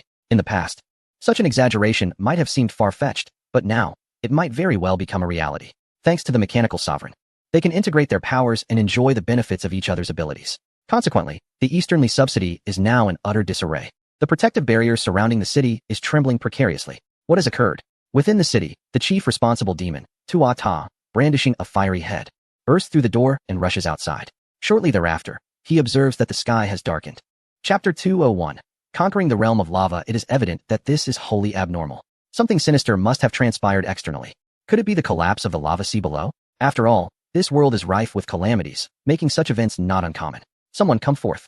Tor charged directly towards his steed, a hellhound with a colossal flaming head. Before him, 3 demons approached, yet their horns, both in style and curvature, clearly indicated their inferiority to Tor, lord of the city. The 3 demons knelt in unison, their heads bowed deeply. It must be noted that the hierarchy in this realm is exceedingly rigid, and defiance is met with death. You, go investigate what has transpired. Tor commanded one of the demons. You, activate the defense barriers and weapons at the nodes to prevent any unforeseen circumstances. Yes, the second demon replied. You, inform everyone to activate the city's detection lights. I wish to ascertain what is occurring outside. Yes, with the orders issued. The first demon had yet to return with a report when, unexpectedly, the detection lights illuminated, casting a beam capable of penetrating the sea of magma, shooting forth from within the city. They gasped in astonishment as they beheld a scene they would never forget, indeed, the last they would witness. Amidst the searing magma, a colossal beast, large enough to engulf the entire city, gaped wide its maw. Countless materials were drawn into its gaping mouth. Even the black smoke could not escape its voracious appetite, forming an area of absolute vacuum. Oh, my lord of the abyss, what is that? Tor exclaimed as he spoke. In an instant, the protective barrier of the city collapsed, and simultaneously, countless figures soared from the ground, ascending towards the colossal beast. Among them were the lower-tier demons residing within the city, the guardians tasked with its protection, and the esteemed Lord of Tor himself. In addition, the buildings, the weapons prepared, and various life essentials were all swept away in chaos. The devouring capability of this mechanical overlord was comparable to a swarm of locusts ravaging the land. When it finally halted, the original location of the city had transformed into a deep, sunken pit. A profound belch erupted from the throat of the mechanical overlord, once again forcing the surrounding sea of magma to yield a vacuum space stretching thousands of meters, leaving the creatures along that path utterly vanquished. This marked the completion of a task known as the Shadow of Evil, achieving its goal with even surplus results. As for the vacuum area, it took a second or two to gradually restore itself. The power of that single belch was undoubtedly akin to that of a large-scale nuclear explosion. Simultaneously, this spectacle of the city's destruction drew the attention of millions, flooding the comments section with reactions. The fearsome devouring prowess displayed by the mechanical overlord, its astonishing act of consuming an entire city, and the final resounding belch left many utterly astounded. Such a terrifying scene made it evident, even to the ordinary person, just how immense the energy required to cause such devastation must be. Let us not even mention the horrified expressions of the deities who had met with failure upon witnessing this scene. It was a calamity that occupied a staggering 98 screens. Surely, it possessed the formidable power akin to a legendary being's full-force strike in its infancy. Legend, indeed, represents the pinnacle of divine existence. Nay, it is the strength that even true gods yearn for. Yet here was Fong Ying, having merely awakened a month prior, effortlessly achieving such prowess. At that moment, in another realm, a gathering of handsome men and enchanting women was taking place. For stunningly beautiful ladies were indulging in the services of these dashing men when one of the girls suddenly exclaimed, "Oh my, this is simply astonishing. Xiaojia, are you certain this is your brother Fong Ying? If I could have him, just imagine how much my power would surge." Of course. Hey Hua Ying, let me make it clear. I don't care for the ordinary and unremarkable, but Fong Ying is mine alone. He is to be admired from afar and never trifled with. Do you understand? If you try to meddle, don't blame me for turning hostile, Xuemingji declared, pushing aside the handsome man beside her and fixing her serious gaze on Hua Ying. The two held each other's gaze for a minute, with Hua Ying ultimately conceding defeat. Oh dear, Xiaojia, is it really necessary? I was merely jesting. But I'm serious. I've already invested a considerable amount in him. You cannot swoop in and take him away. As Xuemingji spoke, her eyes remained fixed on the scene of Fong Ying's assessment, a fleeting glimmer of gray flickering in her gaze. At this moment, Fong Ying was blissfully unaware that someone was keeping an eye on him. Even if he were aware, he would likely have no time to ponder it, for he sensed a significant upheaval unfolding in the Cthulhu domain. Above, the skies unleashed a rain of fire, or more precisely, a rain of magma upon the northern sea. Simultaneously, Fong Ying received a prompt from the consciousness of the Cthulhu realm. An impending influx of 1/4 of the core essence from the opposing world was imminent. Thunderous roars echoed throughout the Cthulhu domain as the earth and ocean began to spread and expand, growing ever wider. To the west, an ocean that had previously remained placid now revealed a volcano, continuously spewing forth rolling magma. Meanwhile, several notable creatures landed in the molten depths with bewildered expressions: blood ravens, imps, two-headed hellhounds, lava behemoths, and infernal vipers. However, compared to their confusion, the personnel already stationed in the Cthulhu domain and other native beings were utterly flabbergasted. What on earth is happening? First, it rains fire, and now creatures are falling from the sky. Nyarlathotep, naturally, was the first to arrive. Intrigued by the spectacle unfolding before him, he swiftly resolved the puzzle that Fong Ying, the deity, had yet to investigate. Great Father God. It appears that Cthulhu has established another teleportation array and has brought forth some magma. Having received a response from the other party, Fong Ying fell silent. Although he was unaware that Cthulhu had not fused with the mechanical sovereign, but was instead acting independently, he could not fathom why he was transported to the domain of Cthulhu during the consumption. Yet, he understood that he had come out ahead. For just a fleeting moment, the area of the Cthulhu domain had expanded by a staggering 1,000 square kilometers. Congratulations. You have seized the node of the Eastern Magma Sea, acquiring 1/4 of the primordial power of this world. Your followers will gain a fire resistance of 25, with a permanent increase of 5 in fire resistance. Cthulhu Domain Chronicle. Unbeknownst to you, you have harvested a sea of flames. The western expansion of your domain has increased by 1,000 square kilometers, enhancing the fire energy within your Cthulhu domain. Chapter 202. Incineration Worm. To be candid, Fong Ying was quite taken aback by the unexpected reward he had gathered before the conclusion of the encounter. He found himself anticipating what would transpire once all 4 nodes were completely captured. After all, his domain was not merely ordinary. It had undergone a twisted mutation, and perhaps, as the fire element accumulated to a certain extent, other bizarre transformations might emerge. As for the present moment, despite having consumed an entire city, there remained treasures within this magma sea. This was, after all, a world. With the absence of significant threats, even a portion of the Ant-Man race had emerged, scavenging for seemingly valuable resources in the vicinity. Congratulations. You have obtained Abyssal Rock. Abyssal Rock, gold grade, encapsulating the essence of magma. When utilized, it can birth a magma eye within your world, generating 100 billion cubic units of magma material. Ah, a splendid find. Fong Ying stowed it away, recognizing that it represented not only a source of thermal energy, but also a nutrient reservoir. The volcanic ash and other materials resulting from solidified magma could adequately support a self-sustaining biosphere, while the followers of Cthulhu's domain would undoubtedly become formidable entities in the future. For now, including Fong Ying, they were merely struggling figures at the bottom. Basic resources were always in demand. The other item was a biological card, with effects akin to the meat mountain he had previously acquired. Congratulations. You have obtained the Incineration Worm. Incineration Worm, gold grade, capable of thriving in magma.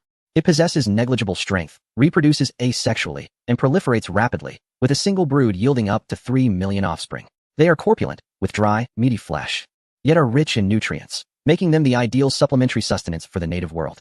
Note, due to their exceptional gold-grade attributes, they can reproduce within the 5 elements of wood, fire, earth, metal, and water. Their dietary needs are exceedingly simple, capable of consuming any material in their vicinity, even air. Their favored sustenance consists of animal excrement, colloquially referred to as dung. Consequently, they are also dubbed the porters of the natural world. While it may seem peculiar, it indeed fills the void at the lower echelons of the Cthulhu domain. Fong Ying waved his hand, casting aside the 2 collected golden tokens. The utilization of Abyssal Rock did not significantly impact the Cthulhu domain. It merely elevated the northern volcano slightly and increased its heat, perhaps providing convenience to the creatures that thrive in volcanic environments. For instance, the fire lineage of the divine race promptly decided to seize the volcano as a haven for rest and recuperation. Fortunately, they did not impose an absolute monopoly, allowing other beings to coexist, albeit under the leadership of their fire lineage. In contrast, the employment of incineration worms sent tremors throughout the entire Cthulhu realm. At the very moment Fong Ying activated them, a torrential downpour of incineration worms descended upon the Cthulhu domain. As this was their inaugural activation, a rapid production and differentiation process ensued. Consequently, these incineration worms began to grow in the air, and by the time they reached the ground, even the smallest among them resembled a well-fed sow after a year of nurturing. This spectacle left all creatures in the Cthulhu realm in utter astonishment. What was this?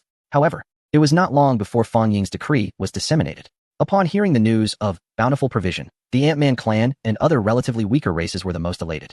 For instance, the Cthulhu humans, under the protection of numerous followers, understood that a great deity presided over their world, and the guardians that sheltered them were warriors of that deity. Thus, even though Fong Ying had never directly engaged with the Cthulhu humans, they had long erected statues of the primordial in various temples. Mom, Dad, hurry and grab the food. The swift shall feast, a young human child exclaimed, straining to drag a sizable meat worm back to their home. Despite the protection afforded to the Cthulhu humans, it did not imply an abundance of sustenance.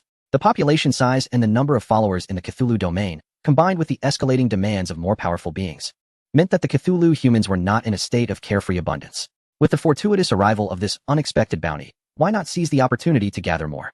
Xiaoyu, be careful, that creature is enormous. Don't let it harm you. The child's parents rushed over, weapons in hand. I'm not scared, Mom. I've already frightened it to death. The child, named Xiaoyu, replied defiantly. Just look. Noticing the puzzled expressions of their parents, Xiaoyu quickly scampered to the struggling incineration worm, making a face at it before they could intervene. Alas, the incineration worm suddenly opened its eyes wide, its legs flailing, and met its untimely demise, succumbing to fright. Little Yu's parents exchanged incredulous glances, their disbelief palpable. How could they have known that questioning the divine oracle of the deity was ill-advised? Yet, would consuming this seemingly plump creature truly have no impact on one's intellect? Such occurrences were not confined to a single locale, but transpired across the expanse of humanity. We are grateful for the bounties bestowed by nature. Clap. It is our deity, and all that transpires is a manifestation of the deity's grace. Oh, indeed, we express our gratitude for the divine gifts. The man who was struck on the head nodded in agreement without hesitation. Gulp, gulp. This one is spicy, undoubtedly derived from the volcanic depths. Gulp, gulp. This one is savory, surely harvested from the ocean's embrace. Gulp, gulp. Quite delightful. This one boasts a 5-spice flavor. What? Discovered in a cesspool? Ugh. This day can be deemed a joyous occasion, as countless Cthulhu entities reveled in the spoils of battle. After all, for a creature as easily frightened as the incineration worm, even single-celled organisms could assert their dominance. Confronted with adversaries from all corners, the incineration worm activated its innate talent for reproduction. No further discussion was necessary. It merely needed to breed. One worm could produce millions of offspring, each of which matured rapidly to continue the cycle of propagation. They adhered to a singular belief. As long as I reproduce swiftly, death shall not claim me. Thus, an extraordinary equilibrium of supply and demand emerged within the Cthulhu domain, ensuring that even the most rudimentary of beings found sustenance. As the saying goes, do not forget the well digger when drinking from the well, and having received such generous benefits. Gratitude was a natural response. Consequently, all beings within the Cthulhu realm, save for the incineration worm, spontaneously organized a grand sacrificial ceremony. The sacrificial entity, without question, was the incineration worm. Sizzle, sizzle, sizzle. Cthulhu Domain Chronicle. Your bestowal has benefited all creatures within the Cthulhu